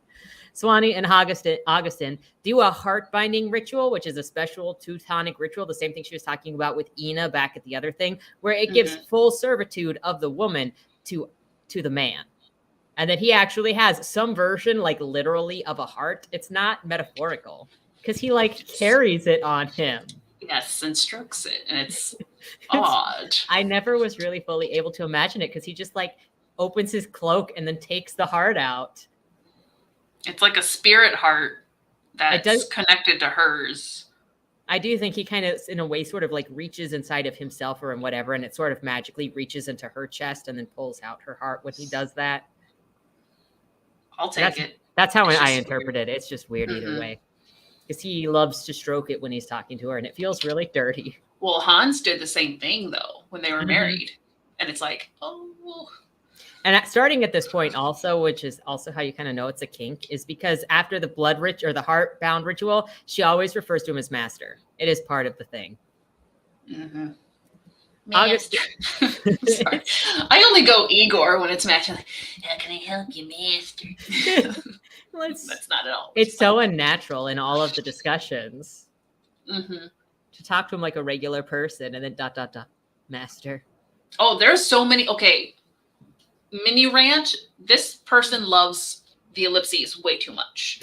She does love ellipses. And I don't know if I would have noticed it as much if I had like read it, but since I had it being read to me through the Kindle, there was just so many pauses of like like in the middle of a very simple sentence, like, how are you today? And it's like, why? So many ellipses. And then she got obsessed with the word caustic, so I learned a new word, but that was my mini rant. So Augustin is ready to have sex now, but Swanee is not, so she says that she's holding it until marriage. He gets angry at Swanee for denying him and then starts using her heart to twist her into compliance and manipulation. Augustin apparently cares about violating Swanee's wishes, so he's not like going to full out rape her, but he is totally okay with manipulating her into agreeing with him so that she says yes, even if she doesn't want it. This whole thing is then interrupted by a knock on the door because apparently Augustin not only kills people as the executioner, but he delivers babies. It's baby. And somebody is having a baby and needs delivery. Augustin goes off to do that, though both the mother and the baby die, so it really didn't matter. Despite Swanee almost being raped and emotionally manipulated the last time she was with Augustin, she still goes to meet him on a regular basis in private and constantly for the next long while. Christmas comes around and Swanee reflects on everything that has happened so far and her love for Augustin. She also thinks about how Joel keeps talking about marrying her and how she doesn't want Joel in any sort of way, but she'll never tell him that in a million years. After Christmas, Augustin shows Swanee his mother's memorial / the shrine in the chapel. And then Swanee continues to lead Joel on to the point that he's going to go and do the risky blood ritual to become a Teuton so Swanee doesn't lose status in society by marrying an outsider race. Your pages go so much quicker. Sorry. All right. So yeah, during all this in Swanee's panic of not wanting to marry Joel, Augustin actually brings up why not just kill him again so he can just go back and they can be together and he won't have to suffer. But this is where Swanee's like, oh, I feel bad. Treating him the way. But how she's leading him on, that's totally fine. She gets what she wants. Augustin could have totally done it. He could have just totally done it behind her back. He should have done it behind her back. Should have. Then he wouldn't have to be fake jealous that she married him. because like you knew this was the plan. Yep. Anywho, so the day of the blood transfer comes, and it all goes off fine because Augustin's there, and he's got to deal with the devil so he can fight off death. So basically, initially it was going to be Joel and Heinrich doing it so Joel could marry Swanee. Well, Freya wants to marry Heinrich, but because of the 2-ton blood level difference, she wanted to do it too. So Swanee and Freya do it the day before so they can kind of scare off Joel from doing it. But when you do the ritual, you kind of open yourself to, let's just say, the gates of hell, for lack of better phrasing. And so Wuton has access to you and he can take your life. Well, Augustin was there and able to save them both, so their ritual went totally fine. And then Freya got bumped up to 95 as well, I believe. And then while the next day, Joel and Heinrich do it, the ritual, and Augustin, or maybe Prince Otto, were in charge, and something was going wrong. So Swanee jumped in and used her control of blood magic to help save Joel, which revealed to everybody else that Augustin had taught her blood magic, which is forbidden for women to learn. And it's at this point that that he gets banished, I believe. Yeah, he gets cast out. Yes. They do the filial curse. That's what it, because they bring up the filial curse. So this is when Otto does the filial curse to remove Augustin from everything. His name will be out of everything. He is not allowed to be in Munich anymore or communicate with the Munich people anymore. Yeah, and so it must have been before that when they actually got together for the first time. No, they get together around like after this. Was it after? I thought it ended with her like in the woods. Unless he did the filial thing happen. I'm pretty sure they're out there together. Yeah. Like he has to go and pull her out of her depression in the woods. That's how the book 3 starts. Let's see, we're coming up after that's done. Swanee immediately is thinking about how she is with Joel and she'll always be thinking of the perfect, beautiful, amazing sex. Like you just have to finish reading this paragraph and you'll find the sex somewhere. Exactly. Yeah. Like I know it's there. I just, in my head, I feel like it's it was right after blood the ritual, filial curse. And then she's like, oh, we're going to be separated forever. If I'm never going to see you again, we need to have sex right now. And they try to break the heart. Yeah. Something. So essentially, they have it and it's amazing and violent, quote unquote, which she'll always remember, even though, she's with Joel later. And despite Augustin's rejection of his expected roles and his outcast status, his criminality in general, he still goes along with the expectations to appear at trial. And this is where they try to break the heart bond. And in order to do that, they have to like separate it from him. So it's kind of like Swanee's spirit is up there, but while her spirit is up there with her heart, she drops her heart, or she falls, and Augustin saves her, but it was enough of a distraction for her to like give him back her heart or something to preserve their heart bond, so it wasn't actually disconnected.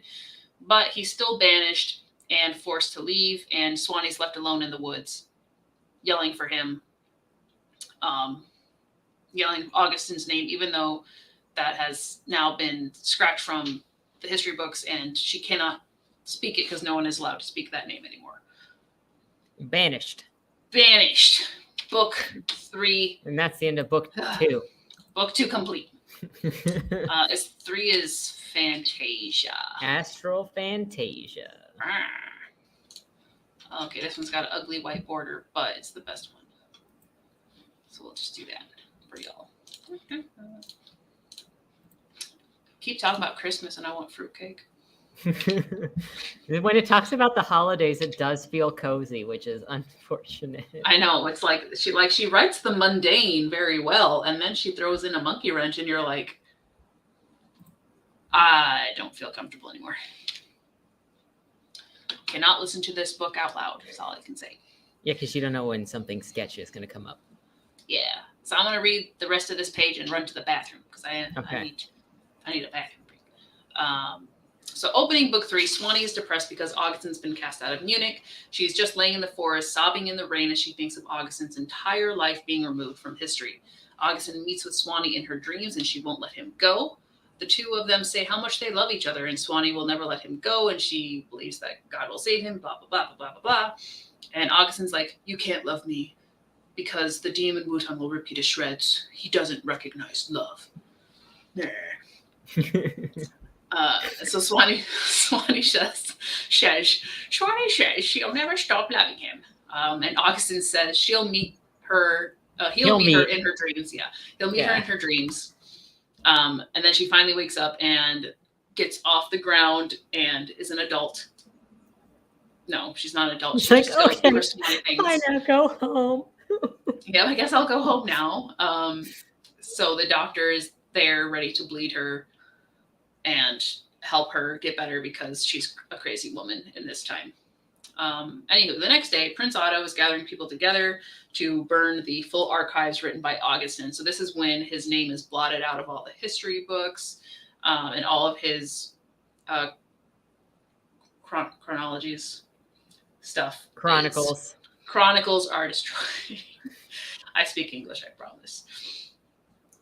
So anywho, while Swanee's been sick, Freya got engaged to Heinrich, and she mentions that Joel's been talking about her, Swanee at dinner, but she kept to herself about things because she didn't know how Swanee felt about Joel.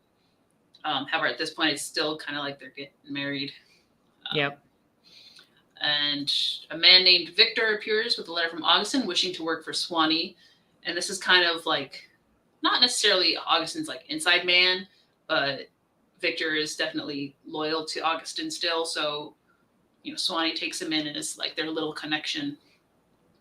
And then Joel ends up with wind powers. And they talk about the blood ritual. And then he proposes to her.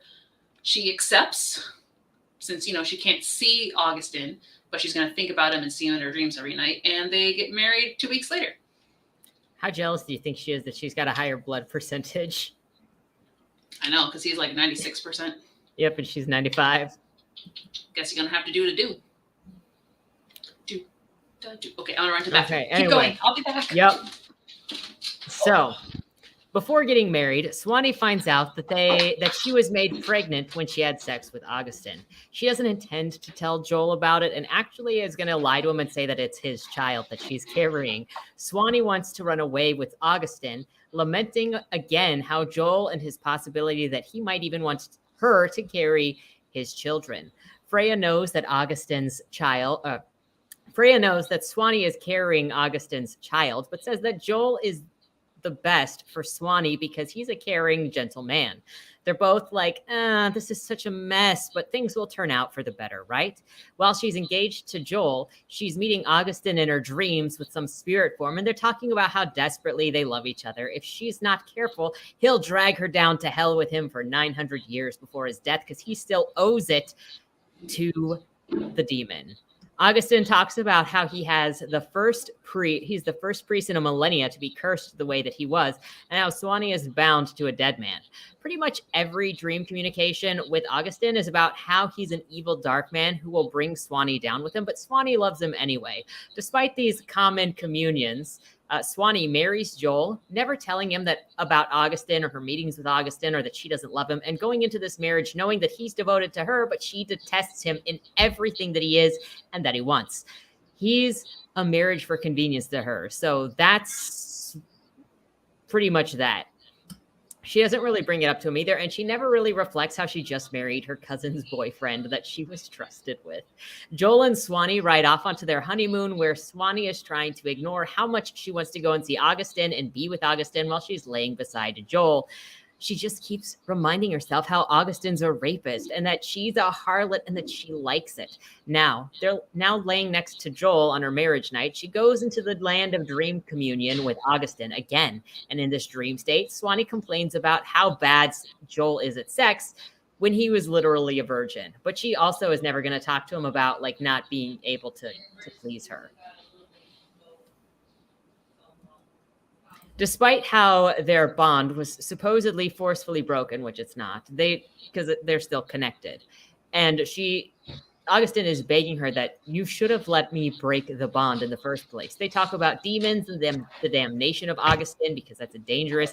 And he straight up tells her to commit adultery right there with him. And she's like, I've always considered myself married to you anyway, so it's not really adultery. Augustin chuckles back while calling Swanee a terrible Christian, but she's lucky that she's got grace that covers her wicked sins, or else she'd be doomed.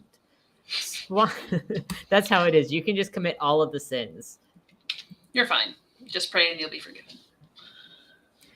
Swanee asks Augie how many people he's killed over the years for sacrifice. And he's like, well, you see, it's been like 148 women, children, and animals combined. The youngest of his victims that he says he has sacrificed was 6 years old. And as we know, his ritual includes raping. So he assaulted a bunch of children. Mm-hmm. Swanee asks if he had fun raping and murdering children, and Augie is like, OMG, why would you even ask me that? That's so offensive. Like, look, I haven't murdered a child in a long time. And he acts like he should be commended for this, but then he just fesses up. It's because they don't have enough blood to make the demon happy, so that's why he stopped going after children. Yeah, and this is the part that he explains in the last book, which it feels like we're just trying to make him like redeemable, because he explains like he didn't actually rape or murder them. Like the majority of them burned down, and they were like in not a church, but he was living with them, and I'm going to look it up, but essentially they died because of him or their relation to him. That's retconning. That is 100% retconning. If yeah, you're like, I sacrificed those to Wooten, you cannot be like, look, I did not actually kill those children. You said that you did. Exactly. So that's why I'm suspicious of your truths. So book 6 was all about retconning everything. Yeah. Augustin, and then being like, and everything was not a big deal. Mm-hmm. Augustin tells Swanee to go back out there and live life, learn, grow their future and their child together, because they'll have a future later. Next thing we know, Freya is getting married to Heinrich now that she's a Teuton, and Swanee is helping her get used to her powers by teaching her how to use them. Then Swanee and Joel are laying around speculating on how Freya's first married night is going. Do people really sit around and talk about other people's? I hope not. Then we're skipping forward to Swanee and Augustin's baby not wanting to come out of her when it's time, and eventually dying because of complications. The baby is named after Augustin's mother because it was a girl, and that's pretty much that. Yep. Yeah.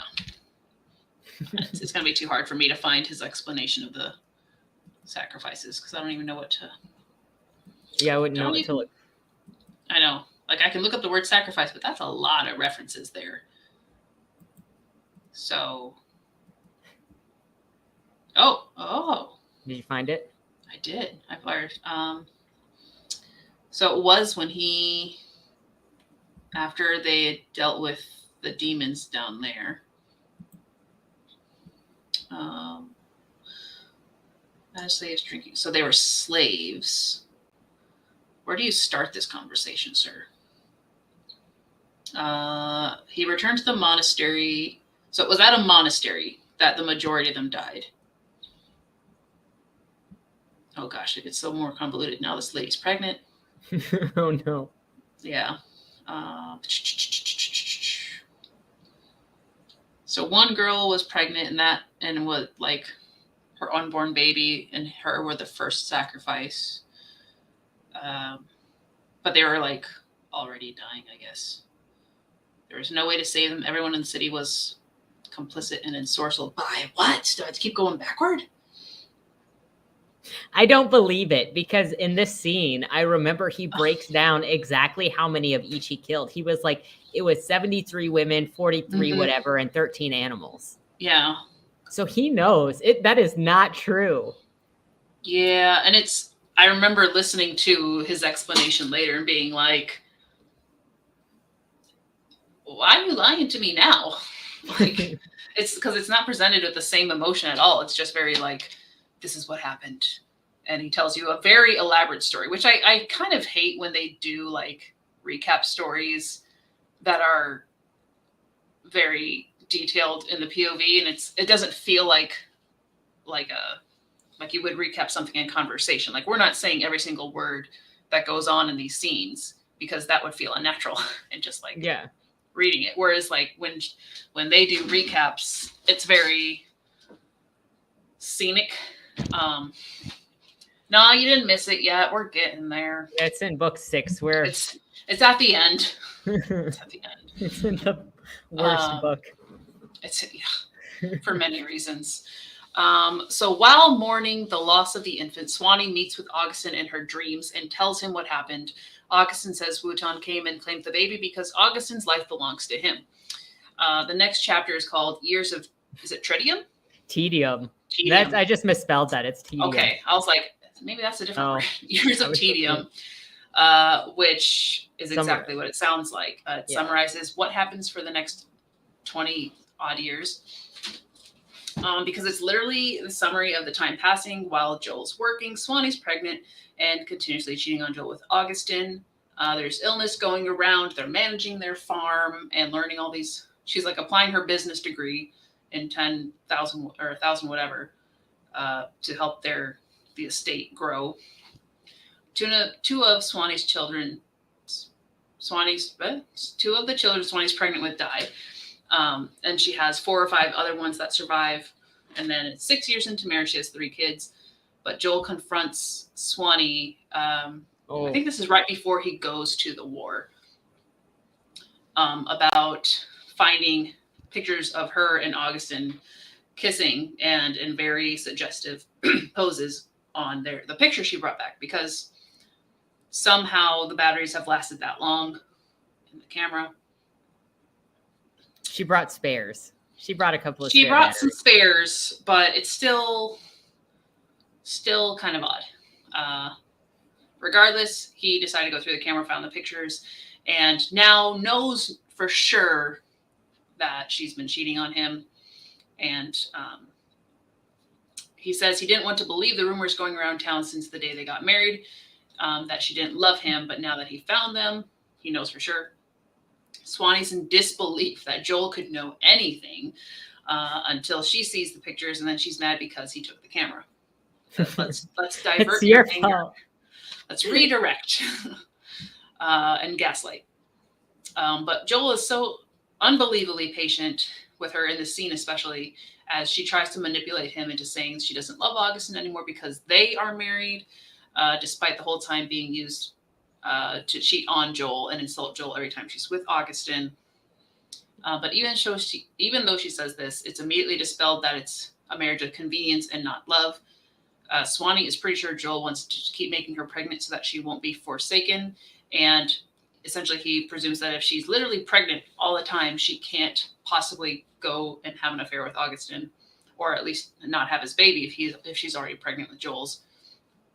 But a page ago, she told him, like, I made a family with you. Like, I chose you, but it's all lies. And then Joel asks if she's cool with fulfilling her marital duties, and she answers by taking her clothes off. So, terrible communication at the best, very warped sense of love and dedication at the worst. For the next long while, it's a lot more wasting our time. Arguments, pregnancy, and resentment because Swanee doesn't communicate and holds it against everyone. Swanee eventually meets with Prince Otto to tell him why she came to this era, warning him of the fall of Munich. There's a lot more seeing Augustin in dreams and talking about not much at all. Munich's under attack by the Saxons. And these like weird zombie things, like I couldn't figure out what they were. They had some German-ish name. But it sounded. It's kind of like the fairies. They're just like some random creatures thrown in that are never really explained as to how they exist in this world. Yeah, so it's unclear if they're just like undead or control. Like they sounded like zombies, so I'm gonna go with that image. Joel gets sent off to war. and fights in some skirmishes against the Saxons. And he comes back successfully after killing probably a few people, but we're not going to worry about his PTSD because nobody cares about Joel. Swanee plans a trip with Freya to go visit her family in a town, or like a couple towns over, however. And the real reason for this is because that's near the woods or cottage that Augustin is now living in. So her very short trip to see Freya is actually going to be a extended stay in Chateau L'Augustin. And she's taking her family with her. Yep, her family's going to go and hang out with Freya's family, and they're just going to be totally okay that she's off doing what she's doing. So during the night after they put the kids to bed, she sneaks out to see Augustin, and this again. Actually, you get to talk about it. I get to read this part. You get to read it. Maybe they take some time before getting to it. Oh yeah, you're right. Well, great. We'll see. We'll see. We'll see where this page goes. So anywho, they kind of just hang out. He tells her to sleep and then takes her off. I think he takes her on a boat, to a different part of the river, and they have like a picnic or something. And they're both older at this point. I don't think it's 20 whole years have passed, but I think it's pretty 10. close. It's 10. So it's so she's in her 30s. He's probably in his 40s, and she's already lamenting how her body has aged, especially after going through multiple pregnancies. So she's, got the whole like stretch marks, probably not like some extra body fat, and just worn and graying and all that. So as a 31-year-old woman myself, who already has enough influences from society to overthink my body image, this was also just very annoying to read, because unless Swanee is perfect and perky and all the things, like, she is just such hate for everything that her body's gone through, and is attaching it to her children and all of that. And like, I'm not probably having children, so I get it, but there's just such hate there. And I could just imagine anybody with like real body issues reading this and feeling terrible, because it's very toxic. It's so mean to herself. And it feels very pointed at, like, in general, like, this is a bad image, or this is, this is ugly to be old and graying and all that. And it's like, and it only gets reinforced when she goes back to her normal life and she's 20 again. She's like, oh my gosh, I'm beautiful again. And then when you get to book 6 and she goes through the ritual to become young again, because she's 40 or something in that, and she gets turned 20 again to marry Prince Otto. And then they go to hell so that she can stay looking young forever, because it's that important for her to be she gets a boob beautiful. Job. Yeah, so it's very superficial, to the point of, like I said, it's like very aggravating to read. It's not just like, oh, I want to be pretty, but it's like, I hate having the stretch marks and the loose skin, and I'm fat and ugly, and just like totally insulting, to the point where it's no longer contained in this character, I feel like. So I thought it was just over the top all the time with her descriptions. So anywho, thankfully in the spirit world, they look at their like their perfect selves, and they still admire each other as being the most precious thing. And Swanee's heart and love was keeping Augustin from fully embracing the clutches of Wooten. So she's been holding on to him through all their connections. And he asks, now that they're together, if they can do the thing. And she's like, I don't know, I'm married now, and it would be wrong of me. And it's like, bullshit. It doesn't matter. They have sex. And go ahead. Well, I was just going to say, like, we know what you've been thinking. Don't you even pretend for a second like you're going to be honorable, because you have not shown yourself to be this person. Oh, so look, don't lie to me. You've been having spirit sex like for 10 years. Do not even pretend that you have not been getting in the dreams and then like doing your thing in the dreams. Yeah. Yeah, so it's like just do it. Don't even give me this fake drama. Just do it. So they have sex, and Agia is like, you really need to let me go, though, and love your husband. Like, do the legit thing. Somehow he's always terrible, but he's also the only one with sense between the two of them. And Swanee argues with Augustin that she doesn't want to let him go, and she'll always be obsessed with him. Swanee suggests that if only she could stop loving him, then maybe she could go and do something else, and Augustin as well. There's one thing that I haven't tried yet, and this leads to a long sequence of rape and abuse of Swanee, where she says that this isn't actually Augustin doing all of these things. It's the demon possessing him. And he's like, no, Swanee, it's me. I'm doing this to you. And then he breaks her feet so she can't play the organ. And so hopefully that her feet are disfigured because she cares so much about the organ. And he also beats her to the point that she miscarries Joel's child.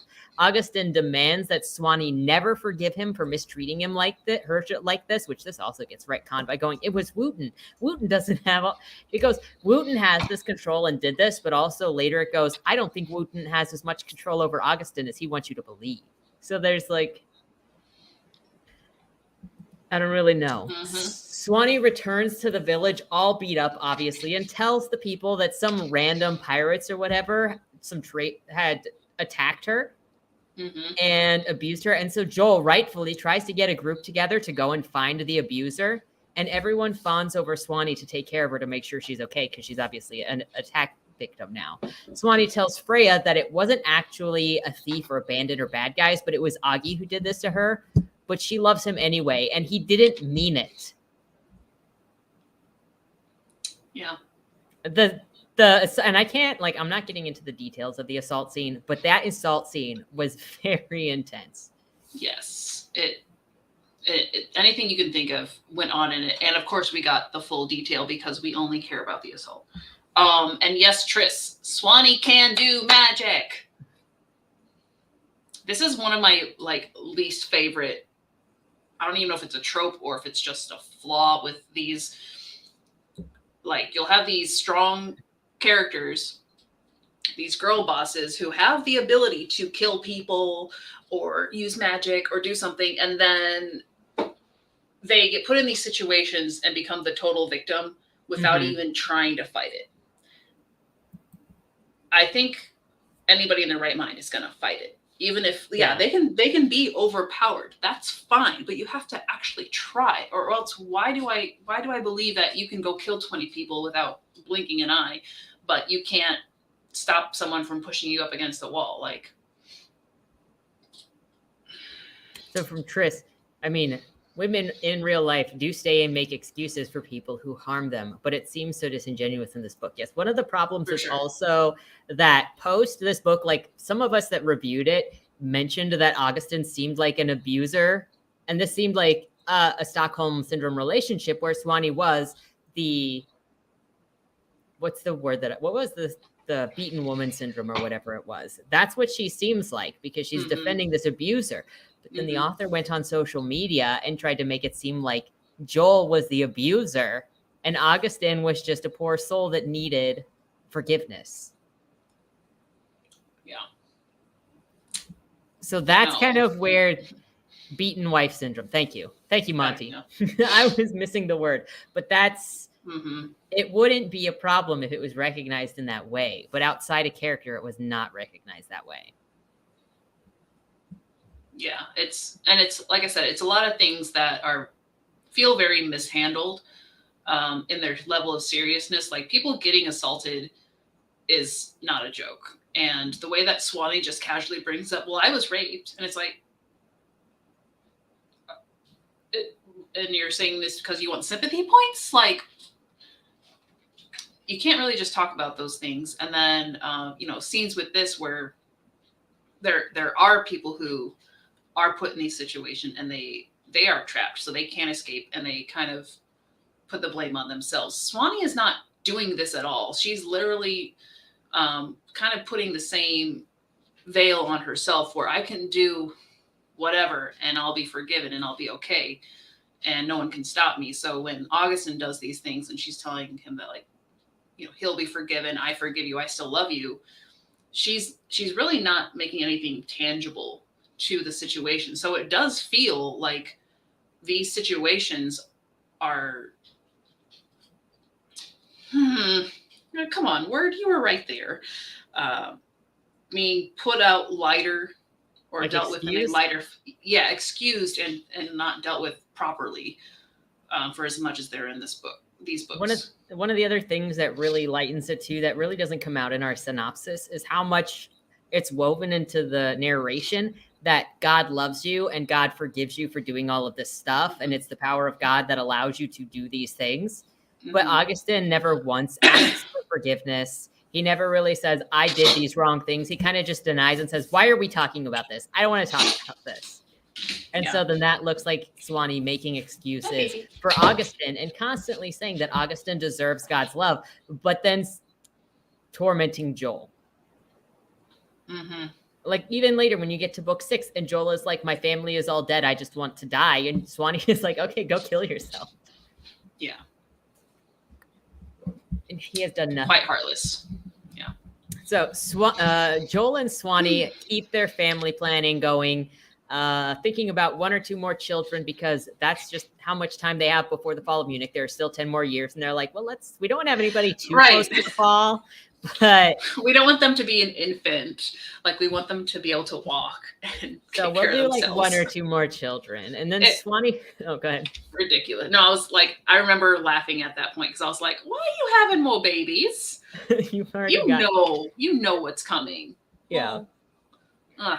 Just... And they're not filling any like necessary requirements anymore. Like if it was going to look weird that they didn't have kids, well, it doesn't anymore. They have 3. They don't need to keep having kids for the social appearance of it. Right. And she was just like beaten near to death. So it's like, I think you can be excused from having a kid for a few years. Yeah. But let's have a couple more. Meanwhile, Swanee has sought out Augustin in her dreams, but can't find him because he's like, you should seriously stay away from me. And he just beat her. So he's like, for real. Also, a fairy shows itself to Swanee again to basically assure her that Augustin can't be held accountable for his actions. He was under Wootton's control the whole time. More than he realizes. He was not the one to beat her. Swanee goes looking for Augustin and finds him. He apologizes for the things that he did to her and says he feels so bad about them that he wishes that he had died. And Swanee is like, but it wasn't you. It was the demon man. So please don't try to suicide yourself. You're a good man. All of your evil is just the demon. Swanee promises that she'll never stop loving Augustin. She's pregnant again now, and Swanee continues having sex with Joel and resenting him for it while not communicating anything with him, but gossiping with everybody else in town about how Joel is unsatisfying and she doesn't like him. Joel's getting hyped for the coming war because he is ready to go and slay some bad guys. Eventually, Prince Otto comes to visit Swanee to ask her about the Saxons and about the war, since he knows that she's from the future and she can give them tips on what's going to happen, or he hopes so. Yeah. His brother has been taken by the Saxons. There's another brother, a younger brother. Yep, Paulus has been taken by the Saxons, and they are not negotiating with anybody whatsoever. So she tells Otto that she has informed Augustin of a lot of the things because of this time travel stuff and everything going on because she loves him. Joel is later something like he's gonna be still fighting on our side and he's out there slaying people, like the weird zombie things. So yeah, it was weird. It's like, Augustin's still gonna help us. Okay, he's the outcast. So Joel is later asked specifically to be in Otto's army because he is a skilled marksman and he has made a name among the ranks from the previous skirmishes. Swanee is left pretty much alone with her kids as Joel goes off to war. She plays the organ, learns some of Prince Otto's songs, and is trying to figure out the ending of the time song on her own by just playing the organ. Eventually, the fall comes and people start fleeing from Munich, but she's going to stay. She wants to be in Munich as it falls. She sends her children off without her. And they're like, I'll pray for you every day, mommy, because they know that she's going to die. So what do you think it says to like these kids that are maybe at the oldest is 16? And she's like, go on. Mommy is going to stay here and die. I would rather die in Munich than take care of you any longer, children, because their father was taking care of them. And Joel has also, we're not going to learn until book 4, but Joel has died off at war from dysentery. Yeah. And that's pretty much that. Yeah. So since Freya is such a devoted friend to Swanee for no apparent reason, she stays with Swanee in Munich. I think partially to hope, like, maybe get her out before worse comes to worse. But regardless, Swanee doesn't have to go through the worst of the days by herself. And this also means that Freya left her husband and her children and could very much likely die with Swanee. So, it doesn't make sense that she would have left her family for Swanee. I digress. We love Swanee. Swanee's the main character. Yippee-ki-yay. But despite anything Otto does, Swanee still hates him because of the curse on Augustin. And things at this point do get kind of convoluted. But as things are tumbling down around them, Augustin shows up in Munich and wants to have sex with Swanee. Because she refuses until they get married. They have like a shotgun wedding in the middle of a war. Right. And let's not already acknowledge the fact of everything else that they've been doing. So they just like grab a random priest and was it a Teuton priest or was it just like a church? I have no idea. A random priest, some sort of marriage. It's one whoever of the two. Was there. Freya was witness. Yeah, Freya was witness, and who cares who else? It doesn't matter because basically they just get through the wedding so they can have sex on the altar in the temple, probably that night, if not right after. And then I think they like wake up and Swanee feels like the city is under attack because she's become the lady of the city. So she's like feeling it herself. Otto did something. That's because weird. She was destined to become the lady of the city in her time. But then the lady of the city died in this time during the skirmish. So then it just kind of forced her into being the lady of the city now. Yeah, it went swoop and picked her when Lady Maria fell or Which died. then kind of makes you wonder how it didn't pick her instantly in book 2 or book 1, whatever, when the other Lady Munich died. Because it obviously just went immediately. Yeah, that's why it's like, did Prince Otto have any influence over her being chosen as the lady? Because I remember it mentioning him doing something and she was really mad at him for it. But I have no idea. It was very confusing. So something happened. Otto was there. She was mad. Anywho, so as the city's being attacked and she's feeling the attacks in it, she's feeling violated from them, and Augustin is trying to reach through that hysteria to her and explain what's going on, that she's become the Lady of Munich. So they escape and they hide out in the church because there's an organ there, and she's going to try to play the song to get home. So the Saxons are there, they're attacking, and Freya's there praying.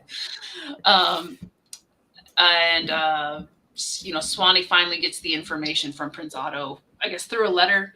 Yes, he sends a letter. He sends a letter with the remainder of the song so she can play it. It's the first time she's played it, so of course she's nervous and her feet are still wonky. So as she's playing through the song, Augustin's just back there with his sword, just like killing peoples and stuff, and looking all cool and Devil May Cry kind of thing. So she plays the song. She gets to the end, and the portal, I guess, opens up, and she takes Freya with her as Augustin is there swearing to avenge Swanee. And everything, all the pain that she's felt. So he's essentially going to like try to wipe out the Saxon army. But of course, he's going to survive the attack because he's a demon who can't die with a sword. So that's kind of where we leave off at the end of book 3 is Swanee and Freya are coming back to the present day, and Augustin's killing a bunch of Saxons with a sword. On to Cryptic Pathway. Let me pull up a picture here. Oh, guess what happens in Cryptic Path? Too many things. Will Augustin take his final form? Oh, I only remember what happens in each book based on like the worst thing that happens. That's pretty much it, because everything else is so mundane and forgettable, and then you're like, but that. I remember where I was when I heard that part, and I was like, so here's the cover for. It's the flawless cock.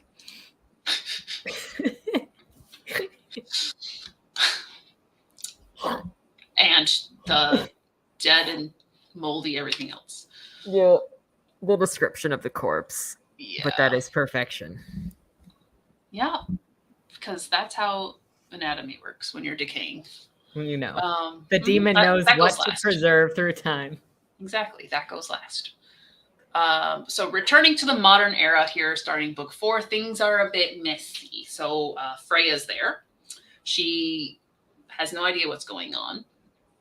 We've come back to the same point in time that the trio had left. So, Joel's Christmas there. Break. He's got a Christmas break. Joel's there. He's got a bit of like craziness in his eyes, which is not unreasonable considering he went through war, lived 20 years, had all these kids, owned a land business, and now he can't poop because of the dysentery and he's terrified. And then Beth is also there, kind of traumatized from being stabbed to death. I think at this point, she had already talked to Hans, like there was maybe a couple minutes or something between them coming back. Because Hans was already there. That's because Hans was there when they disappeared. Hans was there when they disappeared. Yeah, Hans was there when they jumped in the portal the first time. Yeah, and he has no idea who Freya is because Swanee wasn't supposed to change the past, and she's brought a stowaway to the future. But don't worry, because Freya coming doesn't affect anything. We just have a filler episode coming up. Pretty much. Yeah. One of those good ones where you get the ice cream and I forget what else they do, but that's with Augustin. Anyway, no, she does. She goes around Munich with like modern Munich with Freya as well. Yeah, well, yeah, but I don't think they get ice cream. They may not get ice cream. Oh man, I love you. I didn't expect you to bring it up to me. Thank you. This is more goodies. Thank you. Well, I haven't eaten yet, so. How dare you? No, these are my shrimp. Thank you. I love you. You owe him an apology. See how he just like. Well, it's my shrimp. I saw that. I want my coconut shrimp. I'm sorry, but I love you. I have no treats up here, though. Baby boy. I'm sorry. You can stay, but you're still not getting any shrimp, okay? I also always think of Oregon Trail when dysentery comes up. Oh, yeah. You have died of dysentery. Let's see. Where was we? There we go. Anywho, so Swanee's also got zero sympathy for anything Joel went through at this point or anything that will happen to him. So we just kind of shove him into a different room. Swanee is in her room thinking about everything that happened and her love for Augustin, while Hans comes in to talk to her and says Beth is upset because of what they experienced in the 11th century without her. Now, at this point, they haven't explained Beth or Joel marrying Swanee and all that, but he's like, they're not going to have a peaceful night. More so probably because of the PSD, to be fair. Yep. And then Swanee shares that she lost the time stone while they were, so they were stuck there, even though she could have opted out and died any time. So she's trash talking possible key holders because now she knows that she is the Lady of Munich in this time, and she doesn't know who the key holder is, which is interesting that they kept that a secret, but plot reasons. Also interesting that she doesn't have the same draw to to Hans right now because she is now the lady. So she should just be so drawn to him. That she should know. Yeah. But before we get to that answer, we have to go through like 40% of the book wondering who it could possibly be, even though we all know it's Hans. And looking at a bunch of old people and Swanee suddenly being like, I don't like old people like that, though. Swanee, you did. You did yesterday, right. Though. It's not that different. So Swanee doesn't want to talk to Beth to know that she did the blood transfer with Freya because she knows that Beth is going to be really, really jealous and mad at her because she really badly wanted powers. And here Swanee was doing the blood ritual that she told Beth not to do with somebody who isn't Beth. Mm-hmm. Beth will also know that her and Joel got married, and she's more concerned about the blood ritual thing pissing Beth off more than stealing Beth's boyfriend. Hans just says, go to sleep. Good luck with Beth tomorrow, but you do got to talk to you got to talk to them. Yeah. Swanee wanders around the house and sees her father in the kitchen. And he calls her a good Christian girl for not drinking because he's like, you look a little stressed. How about some alcohol? And she's like, no, I don't think it's the right time to drink. And he's like, you're a good Christian girl. After Beth was told about what happened by Joel, because Joel actually broke it to her by being completely honest because he's a good guy, Beth obviously just broke up with him and doesn't want to fly home with him on the same plane. So she's going to talk to Swanee's dad to get a different flight home.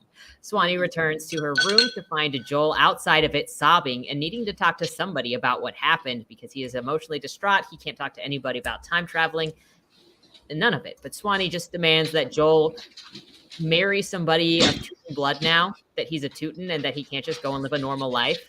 And he doesn't want any of this. He doesn't want to be involved. Joel talks about how he died while he was off at war, and he's pretty sure that Beth has PTSD because she was stabbed and she's showing signs of still feeling pain where she was stabbed. Swanee goes to Beth to try and talk to her, but she doesn't answer the door. Swanee returns to her room and remembers that Freya is there. She also admires herself in the mirror because she's young again and she shows no signs of aging or pregnancy that she had before. Freya doesn't understand modern technology, and that's fine because she won't be sticking around. Swanee is then dreaming of Augustin, and they can still touch each other through their dream world, so they're still talking to each other through the dreams. He still has the heart bond. Centuries away. And he doesn't die, or at least he has to live for 1,000 years, and it hasn't been 1,000 years yet.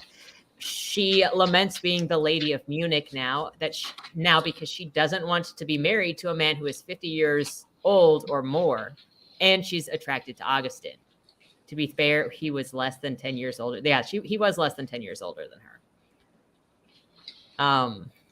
Augustin, again, is urging Swanee to break the bond, but she still says nope, she's not going to give him up. She will never choose giving up Augustin. Swanee says that she's going to spread the truth about what she learned in the 11th century because all of the Teutonic history books lie to hide that Prince Otto was a bad person. I still don't know what Prince Otto did that made him a bad person, other than she hates him for the filial curse. Yep. Before just sending Freya off, she takes Freya around modern Munich to show her around. And I'm not sure why, when this sort of thing, this is the filler episode that Hala was talking about. There's no point to it. During this time, Swanee probes Freya to see if she's heard anything about what's going on with them, with Joel and Beth. But she hasn't heard anything, and I would expect that they don't speak the same language as Freya because they would be speaking English because they're American. Right. Freya returns to her proper time period and her husband while talking about how love will conquer all. So Swanee, you just have to keep hope. Swanee laments Joel confiding in her about what happened to him and his death in the 11th century, even though she's the only one that he could possibly talk to. She gets on an instant messenger to send Beth an email and is like, just so you know, Beth, it was so boring. The modern era is so much better. You didn't miss out on anything in the 11th century. Please don't be mad at me. Swanee will continually try to get a hold of Beth over like the next 2 weeks because when I was rereading this, she sends a lot of emails before she goes back to the United States for the spring semester. Like I thought it was a larger time period, but then it was like she was still in Germany. So it's within 2 weeks that she's just harassing the heck out of Beth. Yeah, and I think it's the end of one of those chapters where we get the best line from Joel because he messages Swanee on the thing, and it just says "I pooped." Yeah, because he's been so traumatized from the dysentery that he hasn't been able to go. So that may be the best moment in these 6 books.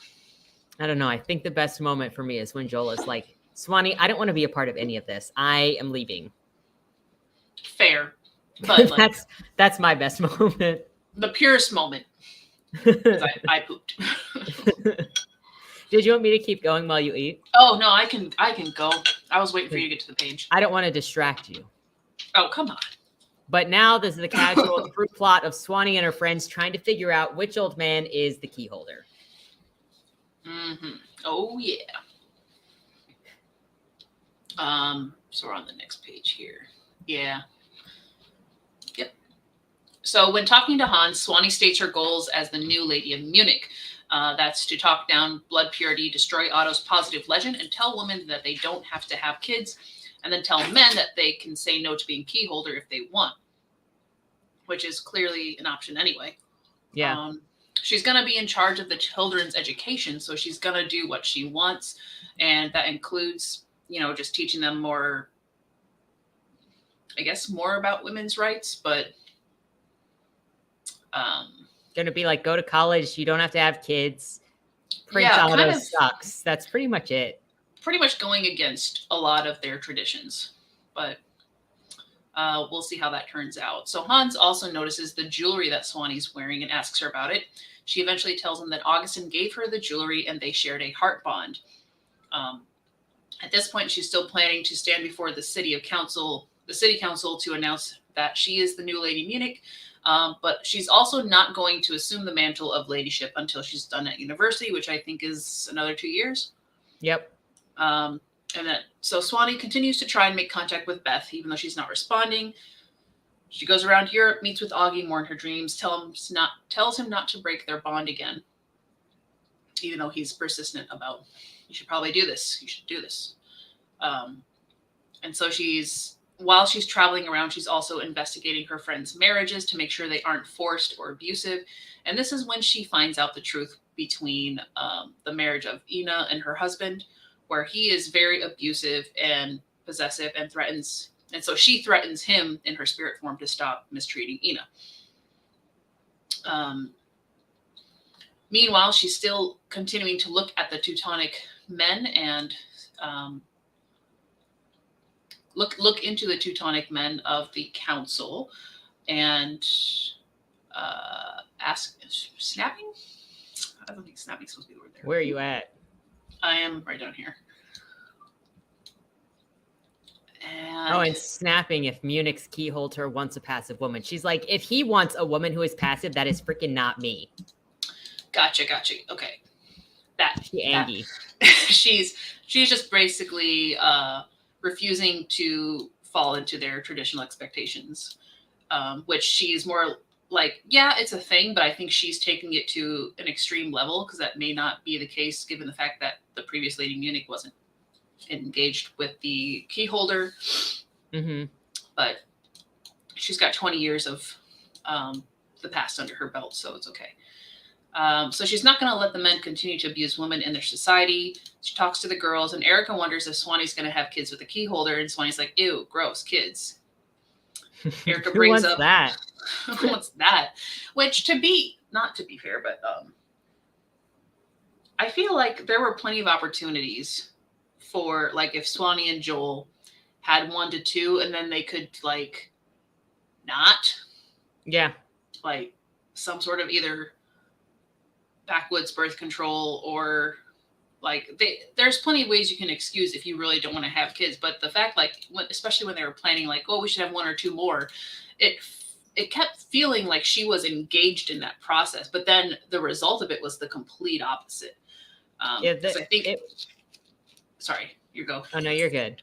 I was going to say, I think a couple times during, not her first pregnancy, well, maybe it was the first one she didn't not enjoy. Like, I think she kind of enjoyed parts of it, but then one of them was more difficult. But she kind of, like, she enjoyed being a mother. She was teaching her kids and watching them grow. So, like, this is another one of those things that's just so contradictory between what Swanee wants and the way that she's acting, that I just have to question all of her decisions. So. It also would have just made sense for them to cut it off after he discovered she was cheating. But then they continued with and then we had family planning discussions, like they were still actually a family, but they both knew that they weren't. Because then she constantly was like, oh, he's keeping me pregnant as a way to, like, make me stay with him. But she was actively a part of the family planning. So absolutely. And raising the kids, like, she was involved, and she, by all means, she was happy being a mom. So it's just kind of, like I said, what she says and what she does is not lining up exactly. But we're going to keep making the same mistakes. So while she's talking to Erica, she brings up, what if the key holder is Hans? And Swanee's like, I'm over that. We all know it's Hans. She searches we all know. It has to be, because that's why we have to draw it out for 40%. She searches the Teutonic archives for information with Augustin and then returns to the U.S. to get her stuff from the apartment she shared with Joel and Beth. This is the first time she's talked to Joel since the night of the incident. Swanee tries to guilt Joel for wanting nothing to do with the Teutons and just wanting a happy life with a happy wife and kids.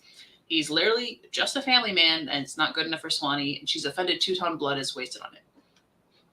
But he's, a stand-up guy and at least wishes her that she has a happy life. So all the while, Swanee's just pouty and being like, I can't believe my American friends abandoned me. At least I still have the demon priest, though. Priorities. Absolutely. I have the abuser.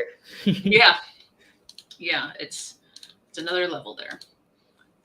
So she's doing more research, and she learns about the Black Priest living deep in the forest. That's Gunter. Is this one Gunter? Yeah, okay. That's Gunter. Yeah. So she's trying to figure out who the key holder is, and makes Hans promise to tell her when she's finished her studies. He's like, okay. It's now after the new year, and Beth still hasn't responded to Swanee's emails. So this must have been going on for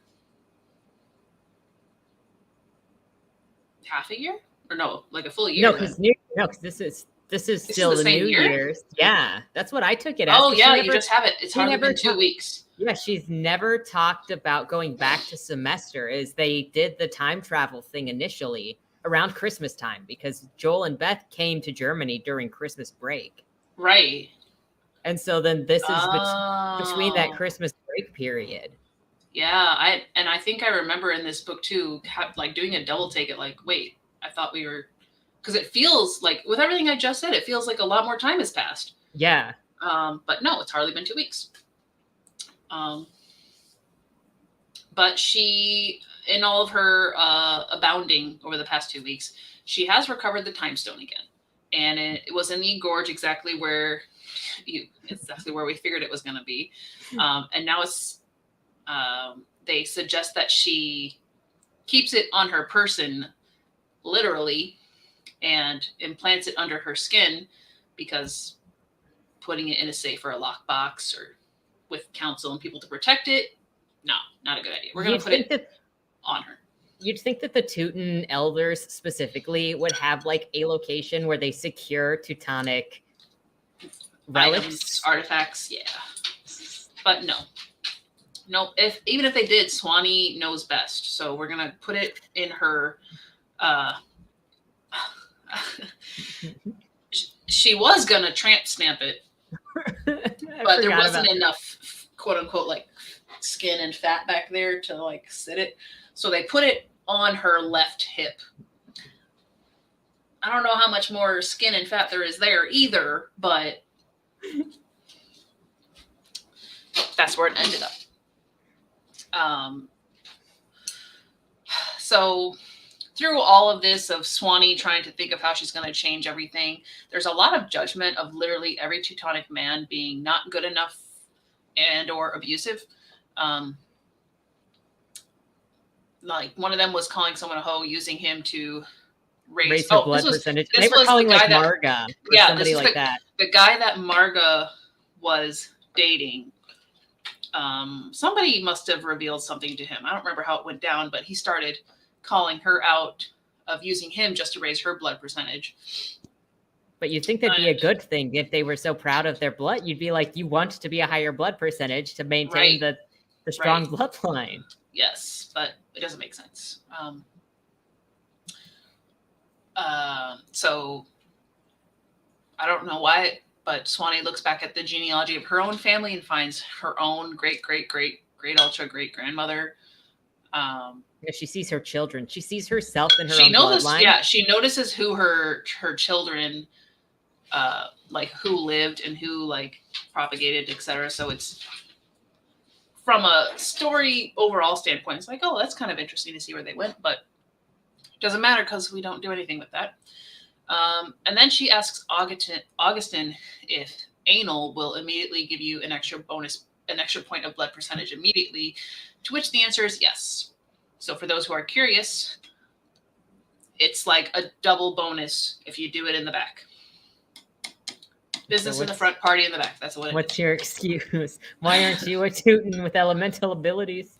Right. That's when she wishes her vibrator had an element, was a Teuton. So after talking to Marga some more, they discuss who could the key holder be, and Swanee goes on the lookout again. She visits an artist with paintings. His name is Uwe. Really doesn't matter. They just look at a bunch of demonic paintings and paintings of dark priests that are sort of historical, but it doesn't really come up again. Swanee returns to the States, where she finally runs into Beth back at the apartment. I think it's the start of the semester. And the two of them make up by making fun of Joel together. Beth's mad that Joel got everything that she wanted, even though she tricked him to come into the time travel thing from the beginning. And Beth told her parents that Joel cheated on her with one of Swanee's friends, and that's why they broke up. So let's just destroy Joel's whole entire reputation. This is why we are justice for Joel's stream. Swanee then goes to her father to make sure that he's not Oh yeah. This is also when Beth comes out that she met a new man after breaking up with Joel. Dude, it's been like 2 or 3 weeks because she didn't live through 20 years. So she was literally in love with Joel and going to marry him 3 weeks ago. Yeah. And she broke up with Joel. And then she started dating Swanee's dad, which is her uncle. Yep. And then Swanee goes on about her father and is like, are you sure that he's not leading you on? Because I need to make sure that he cares about you if you're going to date him. And Swanee's dad says, her age doesn't matter to me. She's done something for me that no one else has done. And your cousin is actually even better than your mother. Ooh. Your mom. Your mom sucks. Good night, Laura. Night, Laura. We're getting there. We are. The last couple of books are going to go by pretty fast. Super quick. They get 1 page each because they're terrible. Is that really how long they are? I think the last book is like a page. I think so. 9/11 also randomly is brought up because 2001 passes during all the time skipping, and it's just mentioned, but it doesn't matter.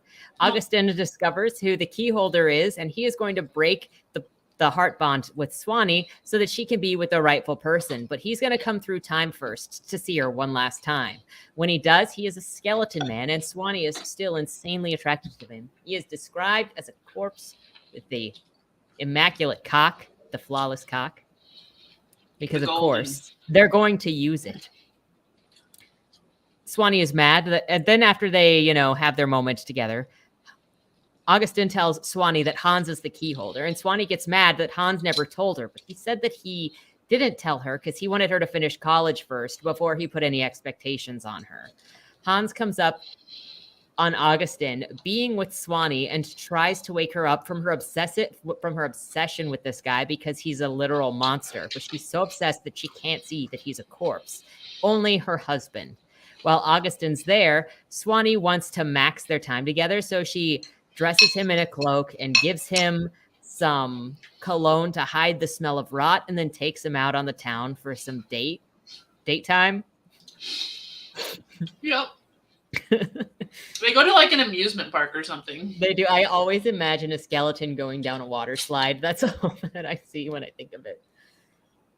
Then they get back. They have a lot of sex right before the heart bond is broken, and Augustin is sent back to his proper time period. She's really broken up about it to the point that she destroys the room, but she'll move on from it a little while eventually. This kind of rushes into the marriage with Hans because Hans is like, we need to do another bond so that you are not going to go crazy, because usually when a heart bond is broken, it drives people crazy and they put them on drugs so they don't feel it as hard. So the way that we can save your sanity is by binding you to somebody else so that you can they can get your feelings under control. Mm-hmm. Swanee threatens to kill Hans if he sends her to an asylum. So that's also very healthy. They have the best relationship. After talking it all through and helping Swanee recover from the damage of the heart bond, they almost, that was them immediately getting married. And then eventually Swanee also asks Beth if her father is treating her right, because she needs to know if her own father is not being a good boyfriend and not pleasing Beth in bed, because she will talk to her father for Beth to make sure He's a good boyfriend. Oh yeah, really want to know about that. And Dad is like, and Swanee's dad is like, in certain ways, Beth is pretty much better than your mom because your mom's faults were that she was a high blood purity and she acted like it. That was the only complaint he had. Yeah. Which is like, you don't necessarily have to dig on an ex or a past person. Like, I hate that that's a thing too. Like, you can honestly truly love somebody and break up with them or however. You don't ever always have to play them down or point out their bad traits, which I don't know what the point of that was. But Augustin sends Swanee a letter from the past, telling her to move on before she starts her final semester. Beth and Swanee try to mess up Joel's new relationship now that he's happy and has also moved on, but for no reason other than being petty while waiting to graduate. And even like at their graduation, they like tell the girl he's dating that, I don't know, he's not good in bed or something. I think that was it. I think they were like, I hope that you have a better time with him than I did because he sucks in bed. Yeah, something like that. Which, joke's on them, they got married. So after graduation, Swanee intends to go back to Munich and bring feminism to the teachings of the Teutonic Way. But first, she and Hans and Beth and Swanee's dad, whose name eludes me, are all going. It's Max. I just avoid it because they also named the daughter Max or the son Max. Yeah. That's the thing. They're going on a couple's vacation together. So going on a couple's vacation with your dad and your cousin. Mm-hmm.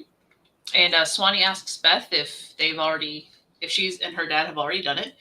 And basically this is where Swanee's like, I don't care what he does as long as he's being respectful. A lot of the time in this book, Swanee is definitely playing that feminist role, like hardcore. And with the whole, I don't think she's started the abuse house yet, but nope, that happens at the beginning-ish of book 5. Okay. It all leads up to that essentially, where she kind of creates the safe haven for abused wives and women. But she definitely played, like, a lot of the things that she says and does from this point on is very much in that respect of putting women higher above men and trying to fight the misogyny, which already the entire culture of the Teutons is suspect, so no one's going to win. But we're almost to the end. So Swanee's talking to Hans about her father's animosity toward the Teuton culture, and then frets over if he'd curse her, like do a filial curse on her, I guess. But she talks to Hans about if he wants children and how Hans owes the Dark Priest the firstborn son for Augustin's pages on the Time Stone. This will mean that their son Max gets cursed even more because of Swanee's obsession with Augustin. And she literally trades everything and every life for Augustin. Mm-hmm. But at the very least, Hans says that he doesn't intend to curse Munich's child, so their child. But it's unfortunate that Swanee doesn't have that same protectiveness because she's more or less the one that pushes their son Max into being cursed when Hans dies. Regardless, she is adamant and makes Hans swear that he'll never curse their children. So she seems like she cares. Maybe she does in this moment. Maybe she forgot. Maybe. No, there's no hope. I have no idea. She could have all of this time. Everything in book 5 didn't need to happen. No, yeah. She's just like, I just want to leave the Time Stone in my hip, even though everyone around me is dying. Mm-hmm. Everybody. Quite literally. So while they're still in New Jersey, Swanee tells her dad about all the Teutonic things she's been up to and laying out how she's the lady in Munich. Hans is her key holder husband. And he's just like, okay. Cool. Sounds cool. Yeah. Glad you're happy. And, this is after going through everything, like, where we are under the assumption that he blocked out Teutonic culture because of how Swanee's mom was. And he had actually studied to be a priest in his youth. But I don't know where that went. I think it might have ended with Swanee's mom's death. I think so. And then he kind of turned away from it and did a 180. But he's, that's why he's concerned that Hans and or other dark priests could ruin Swanee. She doesn't need help from them. But it all turns out fine. And everybody's happy. And then Swanee's father proposes to Cousin, and the family is even so. Let's all look at Beth's family, right? Because Uncle Max is the same age as her parents or whatever, and you would expect some controversy there, right? Somebody say something. Somebody. You can't be all okay with this. This is the 90s. This is early 2000s at this point because of 9/11. Yeah. And it's literally just brushed under the rug, and everybody's okay with it. Which is, we have all this unnecessary drama that doesn't mean anything, and then we can't address how people would actually feel and go through that and have it affect our characters. So everybody's happy and we all get married. And yeah, so if you need any other proof that nothing at all matters, there's literally a chapter called All Mistakes Absolved. And everything is fine. Everything is fine. It's over. Clean slate. Well, that will put us into book 5, where everybody's happy and hunky-dory. So let me grab that. That's what you think. Starting out. We're on Lurid Curse. Yeah, we get about 40-50%, and then it's like, and Beth is dead. By the way, people are dropping like flies. Do you want to do something about this? No. Lonnie is like, this is fine. Okay. Because we're doing another white background. That's fine. No, I don't want to click on the Amazon page. Don't ruin my algorithm. I always have to avoid Pinterest when I'm looking for something because I'm like, it's going to destroy my Pinterest board. Mm-hmm. There is the cover. Lurid Curse. Hands. So while we is all happy and married and graduated, Swanee returns to Germany and becomes the matriarch, the Lady of Munich. She's taking over the teachings of the children and assures she will bring feminism and respect to women. One thing that really came out going through these books again is just how much like every single Teutonic man is portrayed as an abuser and predator. Literally, like every single one. Yep. For various reasons. Like I said, I read this over a year and a half, so I didn't get the speed run of it. But when you look at them all like one after another, it's like there is nobody good in here except for Joel. Yeah. There's no good Teuton. Yeah, and I mean, we can't speak a lot on Swanee's dad because there's already like kind of weird stuff going on between him and Beth and all that. But to our knowledge, her dad has not really done anything bad. Like he hasn't been abusive. But she wouldn't know if he was abusive of her mom. Fair. Because we also had... So he's questionable. Ina's husband, who had a first wife who died after the first child. Mm-hmm. So, like, we have no idea anything about Swanee's dad. Yeah. But we do know that Swanee's dad went for the predatory angle of going after his cousin that was the same age as his daughter. At least she was an adult at the time. Yep. I digress. It makes the whole culture look bad, and we can't really blame the Saxons for going to war with them. But of course, the Teutons were also like targeting the Saxons, so nobody's going to win. And as part of Swanee's new role as the lady, she has to meet with the Teutonic Council. And so she and Hans go to the customary meeting place in the woods, because you always meet in the woods and wear robes. You're a secret society. It's just what you Your do. secrets, yes. But instead of wearing any customary modest robes, Swanee shows up wearing a crop top and hot pants, telling the men they're going to deal with what she's going to teach the kids. They're going to stay out of her business, and she's not going to tell them what she's going to teach them. Which, if anybody has a leader like that, red flag. Yeah. And if they disagree, she's going to have her father, who has all kinds of connections through his business, wreck their businesses and reputations. So, red flag again. And the men obviously cower to her ways and bow down to the mighty Swanee. She's queen. Suddenly, we are learning, I don't think that Wooten has as strong a grip on black priests as he wants you to believe. But if this is true, then Augustin is 100% in control of having beaten Swanee. So that back in book 3 with Freya is not true. She's talking to Hans and her father about how Augustin was the only Teutonic priest who had ever been honest with her. I think that's an overstatement.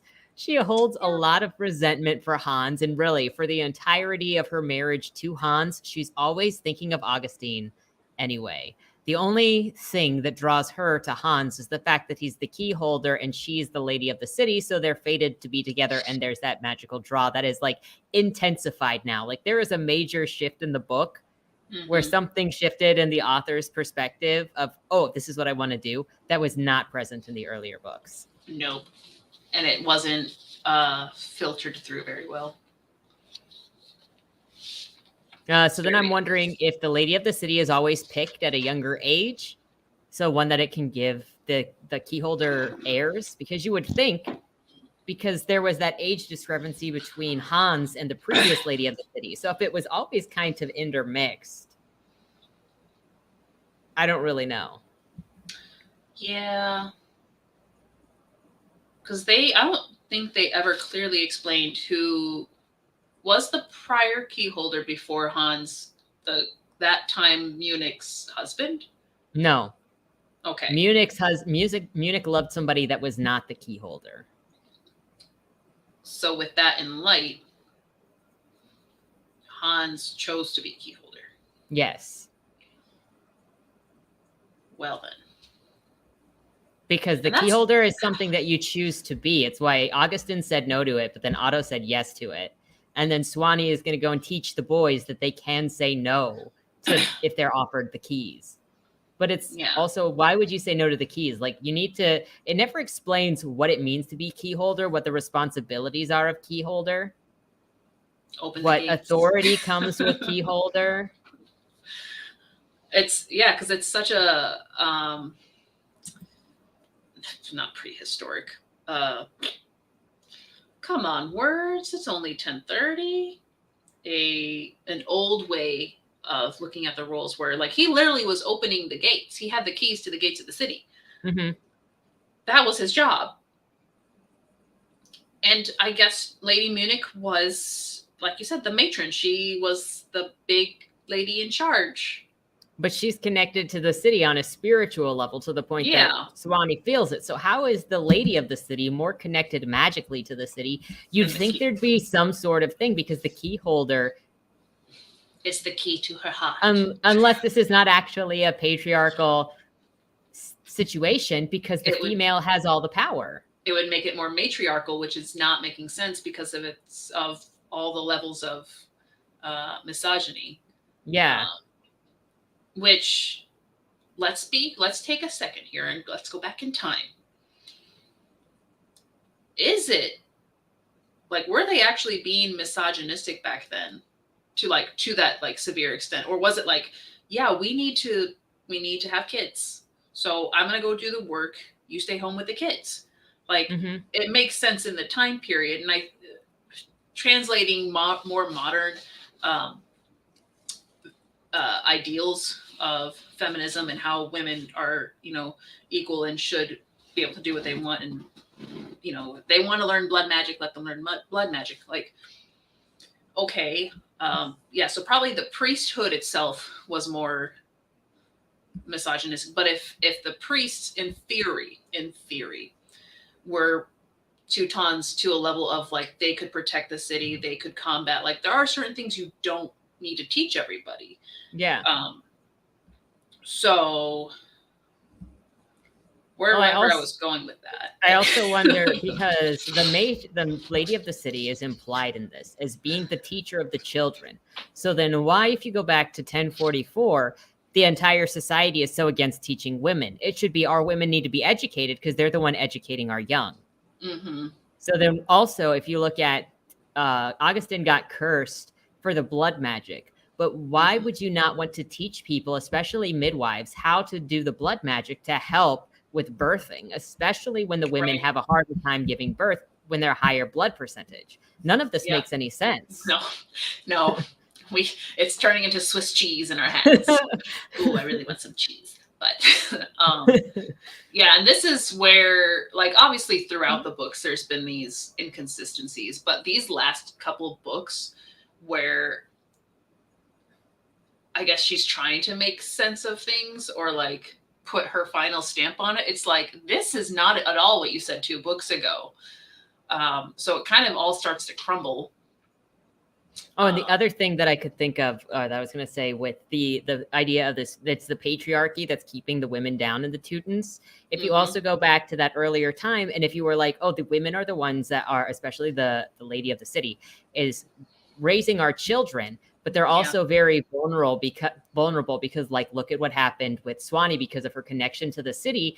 Then it would be more like that their men and the key holder, their job is to protect the city. So to protect the lady of the city, because she is more vulnerable to attacks on the city. She is the spirit of the city.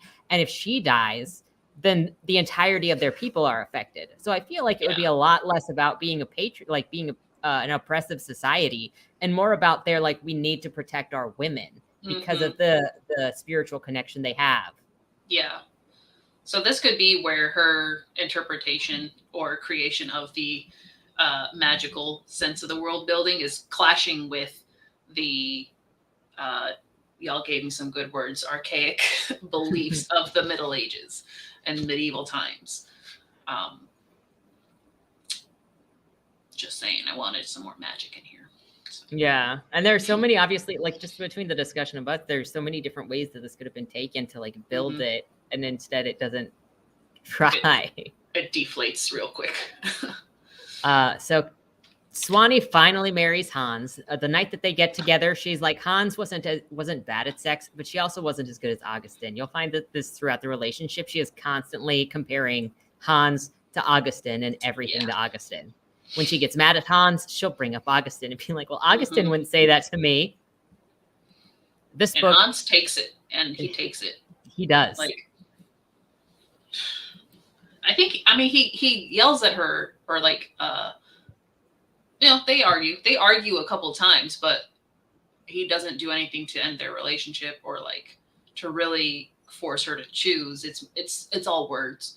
Yeah. And she's the abusive one in the relationship. Yep. This book heavily leans into the unfairness of things for the women who have to put up with the Teutonic life, like men wanting children, men being able to be priests, men being abusive. Swanee vows to be a champion of her people by being the one person in history to ever stand up for women. One other thing that Swanee does in this book, and I'm not entirely sure where it is in the timeline, so I'm mentioning it here, is that's when she starts the women's shelter for abused women to go to. And it doesn't come up ever again. She's just like, I threw money on it, put somebody in charge of it, and then disappears. Yep. During the honeymoon Hans drinks Swanee's blood to get some of her memories and sees the love that she has for Augustin. He is clearly like, what the hell is wrong with you? What did you do? What do you even see in that monster? He's terrible. And Swanee is so offended that Hans would spend his time in her memories looking at what Augustin means to her. I'm like, that's your strongest feelings. Why would he not go to wherever your strongest feelings They're probably everywhere, since that's all you think about. Yeah, and you spent all of your time the last 22 years with Augustin or thinking of Augustin. So Hans warns her that he is going to drag you to hell. You need to let him go. And she's like, how dare you judge my love? And it wasn't Augustin who was mean to me. It was Wooten. He never abused me, Hans. I don't get how you can insult Wooten consistently like this when you literally have powers in the bloodline from Wooten, it also seems contradictory to be like, I accept the powers from sacrificing to Wooten, but also Wooten's a terrible right. And leader. it doesn't. So when Swanee's been traveling through time, each time that like limbo space is Wooten's realm or like connected to it, and he each time he threatens to like take her life there, and there's like these sirens and whatnot taunting her. All these times that she's cursed Wooten and blamed him, all of these instances where essentially like the whole first sexual assault when she was in college. Aside from that, Wooten has never come after her except for like when she had Augustin's kid. And, you know, I think Augustin was protecting her through the other births back in medieval times, but with Wooten being all this very much semi all-powerful being, he is very not present. And he did this. Keep her from dying with her other children. That is stated. So he did more to help her than hurt her. Yeah. I think he got involved with the blood ritual that almost killed Joel. Like he was the one that almost killed Joel. Mm-hmm. If I remember correctly. And she had jumped in to save him and exposed Augustin's teachings. So Hans is like, you need to stop defending this demonic man whom you told me that you gave up, but you were clearly still into him. He's demonic in destiny, and he will destroy you. Swanee cries on Hans that if only God could listen to her prayers and save Augustin, then everything would be better. So much better. If only, if wishes were horses, I would have a stable. In this time, Beth marries Swanee's dad. We have a nice little wedding. But when they come back from the honeymoon, Beth now has Teuton abilities. I think her blood percentage before was like low 70s or something. So she was just under the cusp of having the abilities. And Swanee's mad at Beth because she suspects that she did the blood ritual, which is too dangerous to do, but obviously she survived, in order to get them. And Beth explains that she did not do the blood ritual, and she didn't become a Teuton for Swanee's dad. It was what she's always wanted. And since we've noted a couple times that she was jealous that her dad gave up the powers or the community, etc. And of course, she was also jealous that Swanee did the ritual for someone else and Joel got powers. So jealousy was the motive here. And what they actually did during their honeymoon is they went to see Gunter, who was the dark priest living in the forest in a castle, an orgy castle of despicable things. And they struck a deal with him that he would get her blood percentage up over the course of 2 weeks through persistent anal sex. And she, poor little Beth, could not even handle it, so they put her under anesthesia for the whole thing, which it makes you wonder if that counts. Apparently it does. But it worked. The question is that a multiplier? Because it's technically more crime. Right. Because it doesn't explain what part of this actually triggers the blood to go up because magic, which we don't like those kind of just because magics. We don't. Very, very soft system here. But it should also be noted that the reason why Swanee's dad couldn't have sex with other non-Teutons was because his element is energy, and it would actually be dangerous for him to be hit with this element. But now that Beth has got her own powers, I think she's got snow, so a derivative of ice and water. They can do all the things, and they go and do they move to America? No, Beth moves to Germany. Beth moves to Germany. They just have a different house now. Yeah. Yeah. So they move out of the house, and Swanee gets the big place and takes over the business.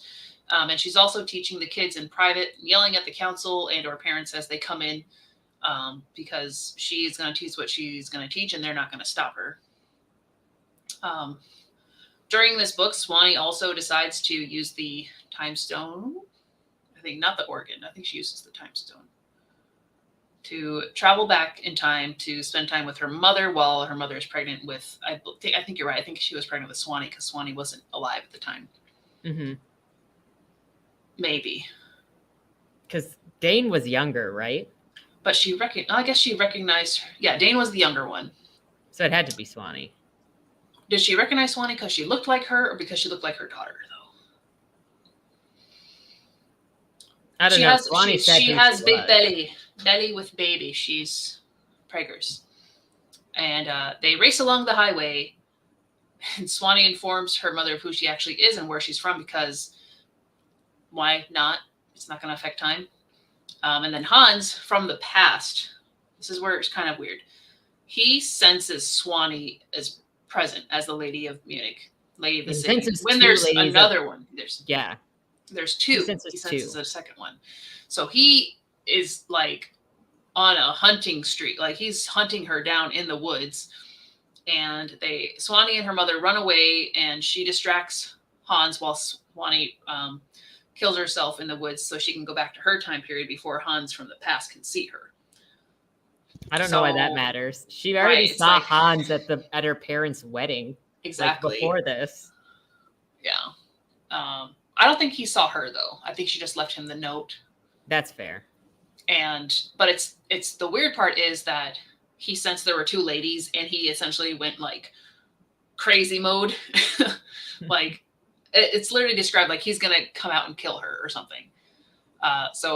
Well, I think she had to avoid him so that she didn't mess up the timelines or something by him seeing her. But none of that even makes any sense because she's been messing with the timelines already. Yeah.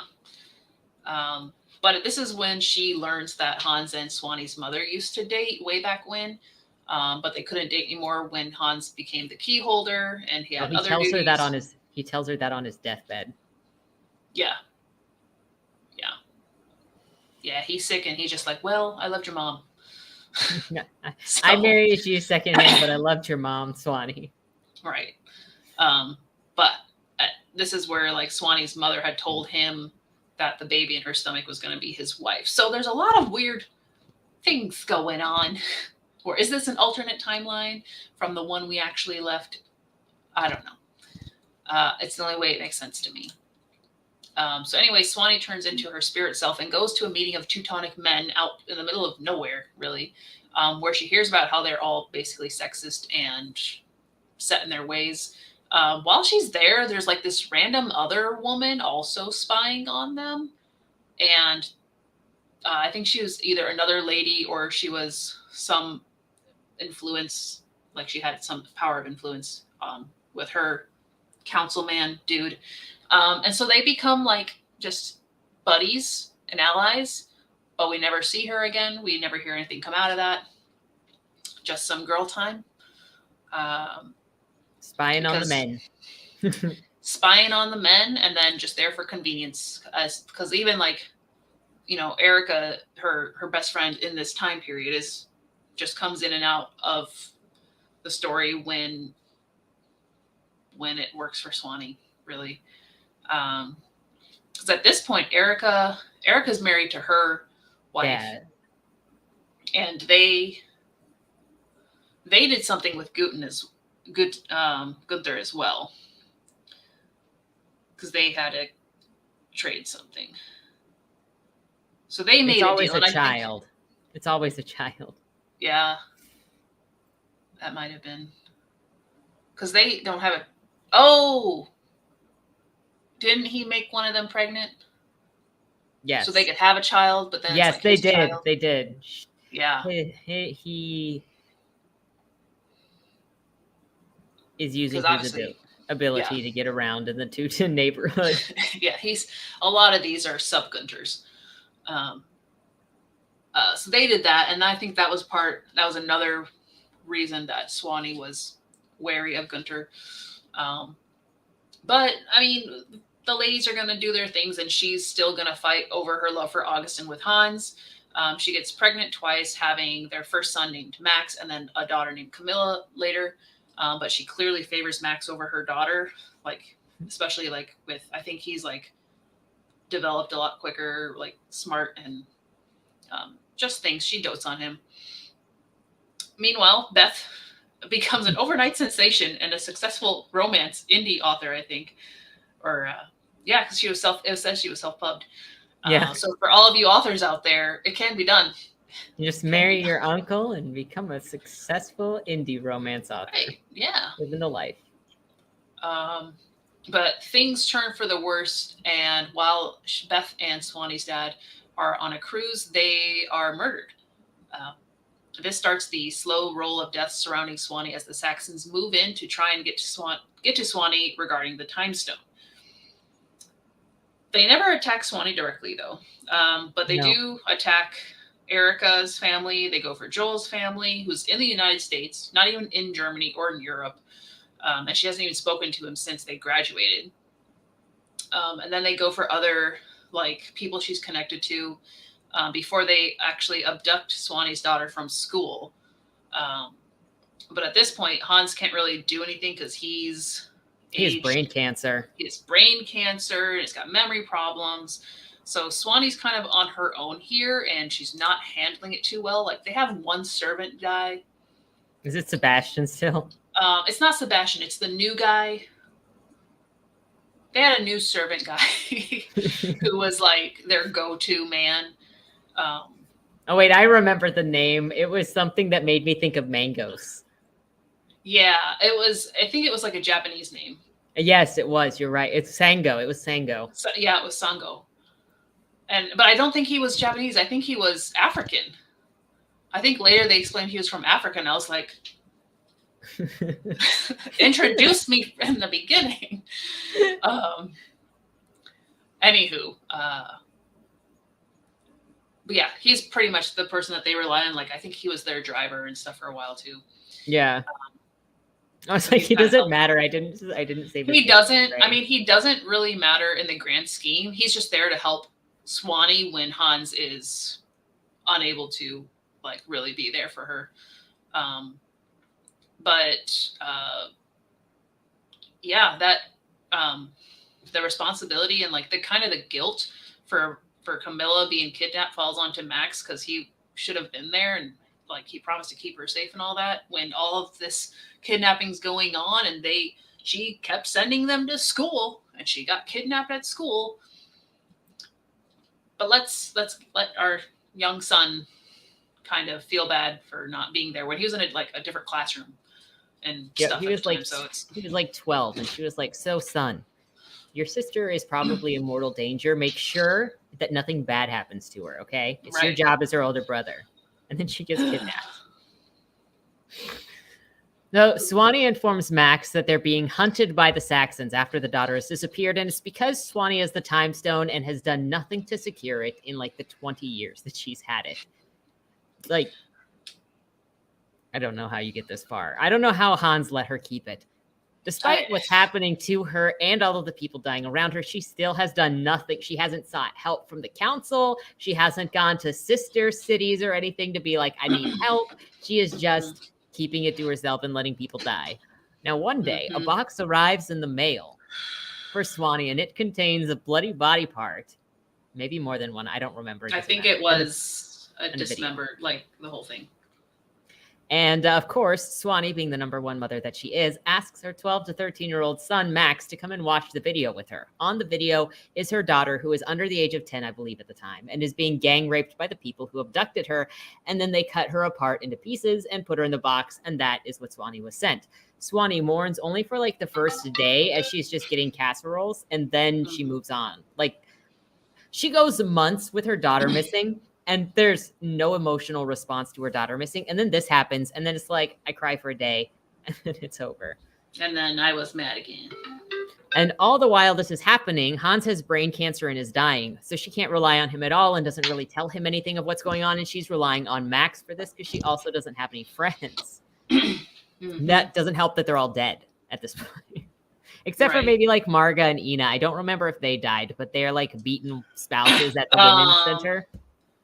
I think Marga was like an informant for them because Marga got jealous at some point, and she's the one who who poisoned Beth and Swanee's dad. And because she made the phone call acting like she found him, but she was the one who poisoned him. Yep.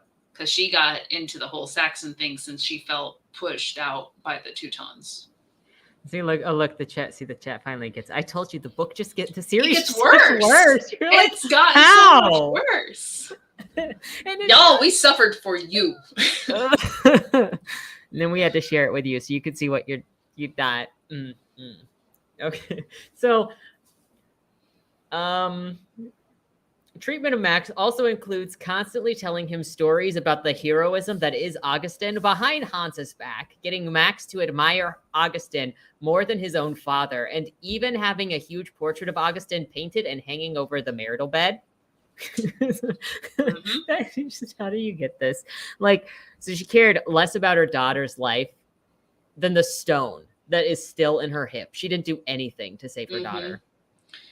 Yeah. And for as abrasive and possessive and sort of hard-edged all of these men are that she ends up with, none of them stand up to Swanee. Like, he doesn't take away the painting or get rid of it, or like I said, he doesn't really do anything.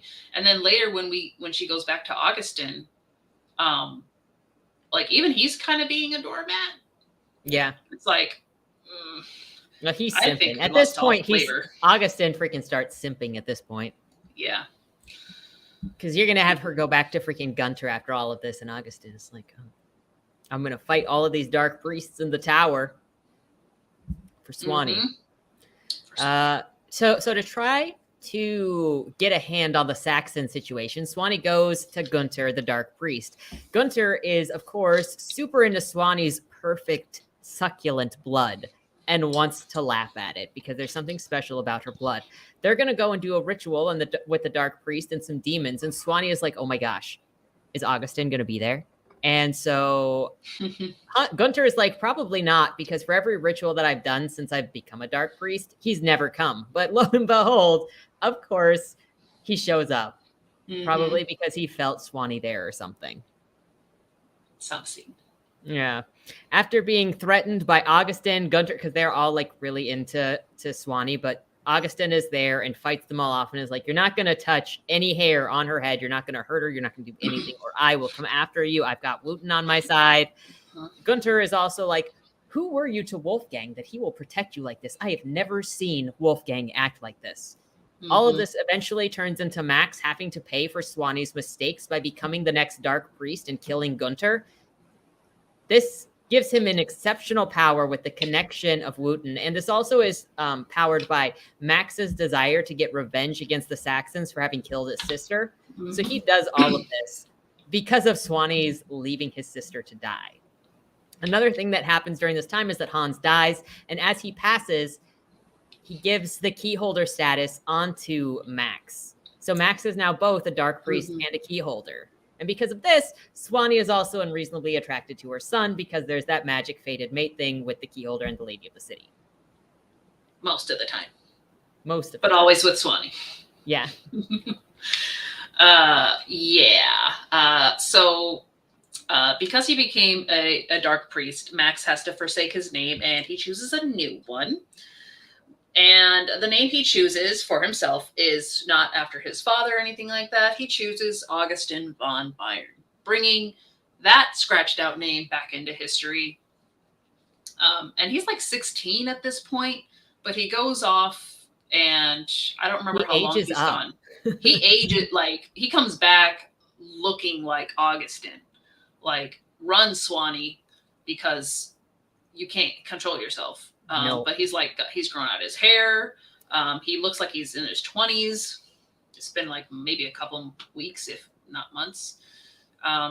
So Swanee does the one reasonable thing and tries to separate herself from him so she doesn't bang her son. Her plan is to use the time stone to go back in time to Augustin. Why would she go anywhere else? And before she leaves, Joel shows up. He's sobbing, depressed, and devastated because his entire family, his wife, I think he had 2 sons or whatever, and they were all attacked and killed, and like I think they were tortured as well by the Saxons who were looking to get to Swanee. So in his devastation, he asks Swanee if he can go back in time with her, because at least his family is alive back then, and he can see them before because he's just going to kill himself. He can't handle it anymore. This poor man. Yeah, and it's this is the man that never wanted anything to do with the Teutons, got dragged in, had Swanee ruin his life and his relationship. She led him on for 20 years to enrich her life while she cheated on him, and during their entire marriage. She tried to ruin his future prospects when they came back. She totally ghosted him for 20 years, and somehow he's still paying for all of that. Yeah. I would not blame him if he became a Teuton Slayer. He was just like, they ruined my life. They die. All of them but my children. Revenge, yeah. So they agree to go back in time, and they take Max out to Gunther's castle, since essentially he belongs to Gunther anyway because of the deal that they made with Hans. And then while they're in the castle is when she kind of tells Max what's going on, and he kind of figured it out too because he's semi-smart. But they decide to go back to the past, to whatever time period that's after the whole fall. Actually, no, it's right back to, I think it's a relatively close to when the fall happened. So it might not have been a year. Yeah, it was just that the kids had fled to somewhere else. They just weren't in Munich, so it's fine. Yeah. Yeah, so the kids were fine. They were not in Munich when everything happened. And then she decided to go back to, like I said, I think it was only weeks, if not months, from the event of her leaving the first time. Mm-hmm. And that's how book 5 ends. So now we're going back in time. Let's do it all over.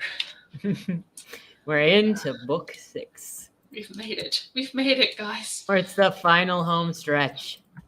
Oh, that's a terrible. Which also, you guys will notice, that the author gave up at this point. Yeah, it's the book so 6 sad. Feels like such a waste of time. If you think we got this far and we're disappointed, just wait. When you read book 6, you're like, oh. I want a big cover. If we have to look at it, it might as well be good quality. It'll do. Which, the good thing that you can know is that Hala is taking so much attention on the third book in her, the final book in her series, that it's not going to be a disaster. It's not. It's not. Oh my gosh. Yes. If anything, if you get anything out of us talking about these, it should inspire you to write better. Now, I will say for this book that the copy editing in this book is fine. It's the copy edits are the clean. words are fine. Even though Swanee doesn't talk like a kid from the 80s and 90s, she always talks like somebody who was trying to talk like they're at a medieval conference. She always talks like she's from the wrong time period. But other than that, the actual copy editing is clean. Mm-hmm. It's very clean. Yeah, these were, I guess, line edited, or like I said, copy edited, but they were not developed. Yeah. So yeah, and I'm always open for like alpha betas. If y'all want a copy of book 1 and book 2, so you can help me with book 3 and make sure it's not a mess, just let me know. I'm going to try to get through book 1 and 2 so I can help you with book 3. My heart. I did start Bodymore earlier this week, and I read the first chapter, so I might be able to also help you get through 1 and 2, and we'll finish our trilogy strong. Yeah. Whew. And much shorter than these freaking behemoths. I know. Each of these books were at least 500 pages, it feels like. Yeah. This one might have been the shortest. If you go to Smashwords, it tells you on the page how many words are in them, which is how I got to the approximation of 850,000 words as a combination. That's too much. It's a lot. It's too much for not a lot happening in many of the scenes.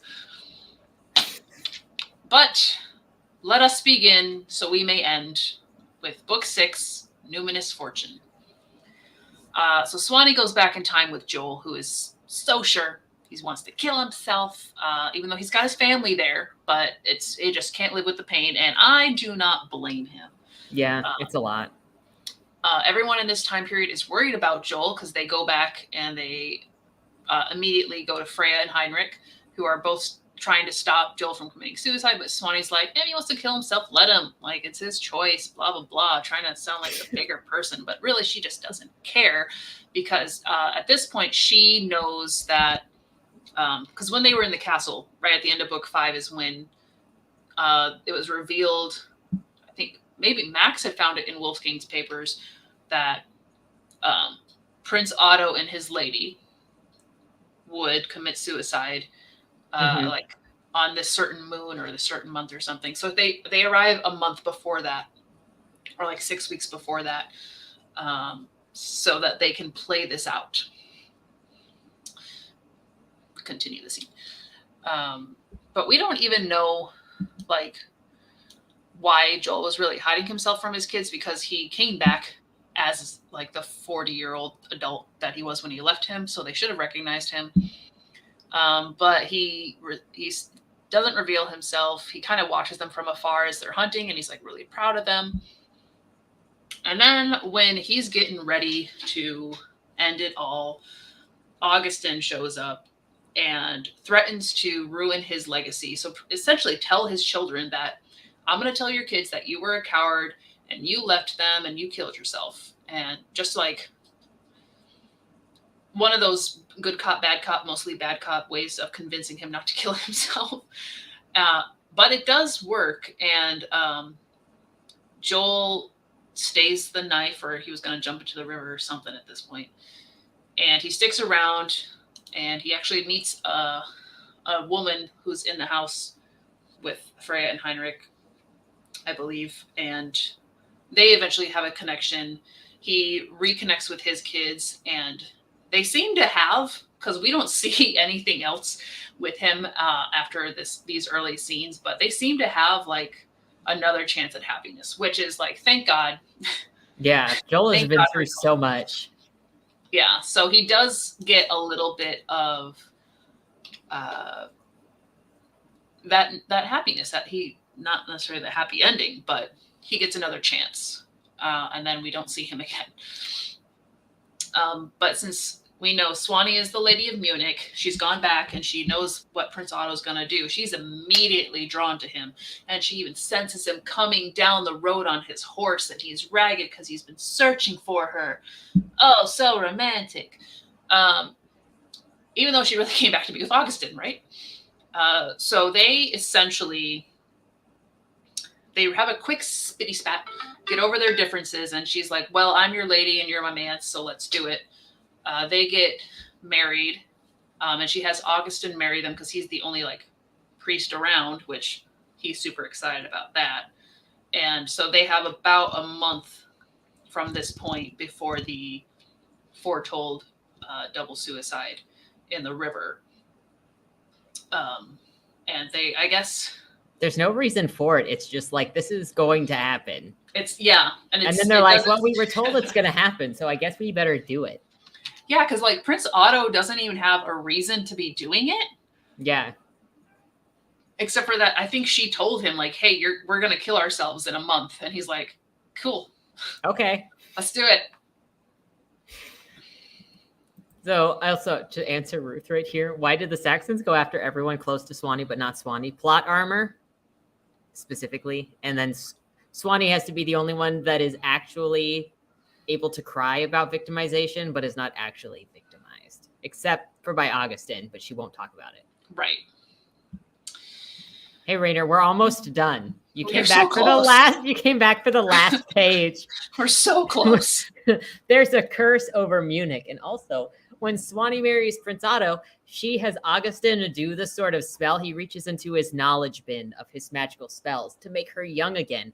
Augustin, despite being the scholar that he is, though, overlooks the fact that that youth spell comes with demons being promised her life after the end of 2 weeks. So the trade-off doesn't really seem worth it to me. Also, Right. I wasn't sure how Augustin kind of missed that detail as the scholar. While Swanee is with Otto, she is exceptionally horny, and they spend the majority of the 11 days that they have in the woods having sex and sleeping in the bushes until the time has come to kill themselves in the Rhine River. As Swanee is drowning, Augustin pulls her out of the river. Now that Otto is dead, Augustin has become the key holder, and Swanee is still the maiden, so now they're latched onto each other by the city's rules. Swanee also becomes a virgin again for the 4th time from the spell. Mm-hmm. After saying, she notes it. Like, it doesn't just, we're not just saying it. The text is like, she does. You need to know. She is thrilled to go through it all again. So after saving Swanee from the Rhine River ritual death, they realize that the demons are going to come and collect Swanee's soul, so they need to take a trip down to hell to make sure that nothing happens to her. They rampage through these halls of demonic everything and interrupt a demonic orgy happening, and Augustin cuts the head off a bunch of demons, freeing Swanee from the binding sacrifice of the youth ritual. Again, someone else saves her from the consequences of her actions. Yes, and this... I think initially Augustin was the one killing everybody. And then at some point, like once they get past the first round, Swanee goes into girl boss mode. And I'm like, you do not know how to fight. Don't tell me like, oh, Joel and I used to practice a little bit before he went to war. No. I didn't see it. I don't believe it. Because she's the one being lopping off heads and saving Augustin when he's starting to get tempted by some of these demonesses, and I don't believe it. He had a relationship with most of them. So with all that taken care of, Swanee and Augustin go back in time together again to talk to his mother before she died, and so that he can introduce his future wife or his current wife, whatever, to his mother, and say that I'm going to marry this woman someday. Then at the end of the story, the two of them are now in the tower, and they're doing, as you know, the way that they're doing stuff in the prologues of books 1 through 6. She's considering her final musings of everything that she learned in her life, what she wants to leave in this series of books for her son, who has now become a priest following after Augustin's footsteps, which means she knows that he's going to have to do the rituals and the rape and the sacrifices for Wooten because he became that servant. So she's got that source right next to her and all of the mistakes of her own life. And so she's musing, what can I tell my son? What insight have I learned from all of these lifetimes? Instead of coming up with anything about how power corrupts or destroying families or recognizing her choices, first tortured and then killed so many people in her life, instead of saying anything meaningful, she says, I have no idea what to tell my son. And then Augustin suggests that they start a rock band, a metal band, I should say. Yeah. And that's the end of the book. That's the end, guys. Aren't you so thrilled? Wasn't that a ride? It was like an 850,000 word joke that ended with, how about a rock band? That felt like a punchline. No, we are dead serious. If I didn't care about my Kindle, it would have ended up across the room and against the wall. Yes. That's literally how it ends. Care for me to read you the exact wording? Like, which I was trying to remember when they went down into the hellscape. Was Wooten that was with all the other ladies? Yes, it was. Did they end up killing him? How did they get out of there? I do not recall if they ended up killing him. I cannot. It was a lot of things going on. Yeah, But that and that part too, that was only like halfway through this book, and whenever they got out of there, and Swanee got her boob job with her new body, it felt like the end. But then it kept going because we had to go see talk to his mom. And we had to hear about how he didn't actually sacrifice and murder these people. It was very... Tris wants the ending words, Hala. I'm giving you them. I'm going to the last page. No, I'm not curious about your writerly muses, lady. I am disappointed. Table of contents. Well, while she's looking for that, I have 2 choice quotes that I saved in my other notes. And one of them is Swanee considering anyone else a chore, where it says, apparently she's not too pleased about how Joel and I passed our time in your era. This is after Beth had found out about Joel and Beth, or about Joel and Swanee. I answered, balancing on the edge of the gobble that overlooked the back gardens.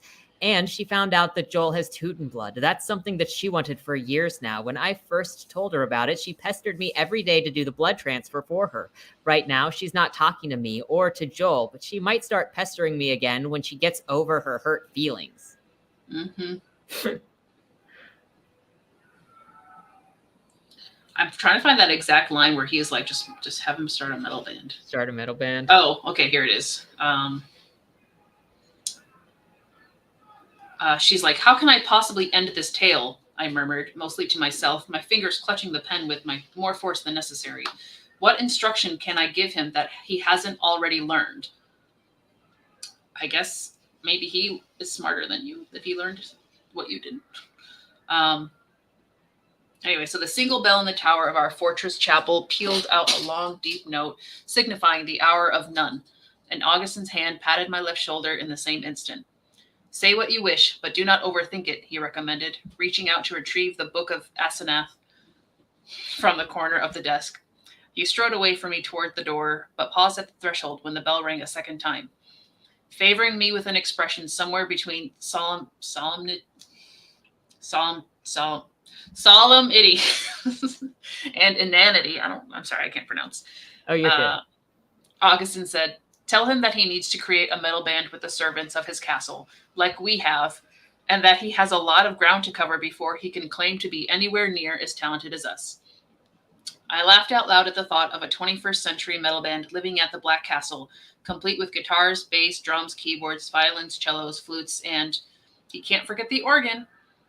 I laughed again at the absurdity of some of our exploits in recent decades. Then I shook my head at Augustin and made a shooing motion. If you don't get out of here, Vlad will finish ringing that bell and you'll be late for practice. So then it goes on for her to just kind of like mention all the people that she's connected with. And he's telling her just to hurry up and finish the book, essentially. So she says, so from this, Max, you can see that beauty can be celebrated even in death, not merely in the forms of blood and sex, despite what some of your predecessors likely believed. Yes, we have built the Black Castle in the Alps with the help of some of the greatest masons and architects of the time, and yes, we have chosen all of our servants in light of their musical talents. So they did start a metal band. Then stuff like, I expect you'll like face similar challenges. And then she starts talking about Gunter and his lady, like just essentially giving us the lowdown of like everybody that's still alive. Somehow she knows what's going on with them. And then the last little bit, couple paragraphs. I do not know how soon you will discover the story of my life, but we will see to it that you find and read it first, before all of the other writings we intend to preserve for your eyes alone. Perhaps you will find it quickly, shortly after I have vanished through the song into the era that claimed my life nearly 108 years from this day. And perhaps it will take you months, years, decades to find it. But when you do, I trust that you will disclose the tales of Augustin von Bayern, I'm not reading his whole name, the greatest key holder of the greatest Teuton city in Europe, and those of his wife, the Lady Swanhilda, Swanee. That mad woman who should not have loved him, but chose to anyway, knowing that her choice would follow her down the ages. While I could go on, I have no wish to shirk today's music practice. So in closing, I remind you, Max, that while Wotan's filial curse has grounded me in this current continuum, pushing your era beyond my reach, the same is not true of you. Time's currents would bend to your will if you wish to make use of the river spirit's precious gift, and reunite with the family no curse can ever bar you from. My son, Augustin, and I await you here. End. So basically she's saying, hey, you can come see us. I thought there could only be one dark priest at a time. Soft magic system. Can do whatever they want. So yeah, like they literally It literally comes down to her not being able to summarize coherently what the lesson. She's just like, he'll figure it out from all these 800,000 words. Fine. And we mostly skipped a lot of the retconning that happened in book 6. Yeah, because it was trying to make Augustin not seem as bad as he was. Yeah, and he became, like I said, he became a simp. We tried to redeem him for all his sacrifices and explain them away. And then we spent a lot of time with the in hell. Thanks, Ruth Knight. So that part was not as quickly as let's charge in and kill everybody. It was very drawn out with temptations and sex and back and forth, which more unnecessary back and forth with Swanee. It's like, I already know where you're ending up because you literally started your book with you and Augustin in the tower. Don't make me think that you're going to stay down here and be a demon or something. Yep. And I could get on board with the ending of being, we'll start a metal band, if that level of ridiculousness and lightness was throughout the entirety of the book. Right. But it was doing such a dark tale the entire time. And then it turns the last page into a rim shot. And Augustin doesn't talk like that. No, Augustin doesn't make jokes. So, just terribly, terribly disappointing. I thought I was disappointed in the Savior's Champion. I redact that, and this is now the number 1. I mean, I'm still disappointed in Savior's Champion, but that level versus this, severely overshadowed. So yeah, let's all write better books. Which we can. Yeah. A, you care about your characters. B, you stay true to your characters. At the very least, I can also almost always, not always, but generally still, even if it's a really cruddy book, I'm still usually surprised. His name was Augustin, still smacked your cheeks with surprise. Yeah. You didn't know what was coming. You did not. You did not, because like it said, it's you're strolling through the maze, having just a grand old day, and then it's whack in the face with a random just board. So there is that. I give indie novels that. Mm-hmm. Yeah. Well, nothing I've read is beating that one. So. Nothing you've read is beating that one. Yeah. No, I read too much stuff that I just I get to other stuff and I'm like, this is nowhere near as bad. Oof. Yeah, that's fair. I did. So my coworker, they were, somebody told them to read the Akatar series. And I was like, oh no.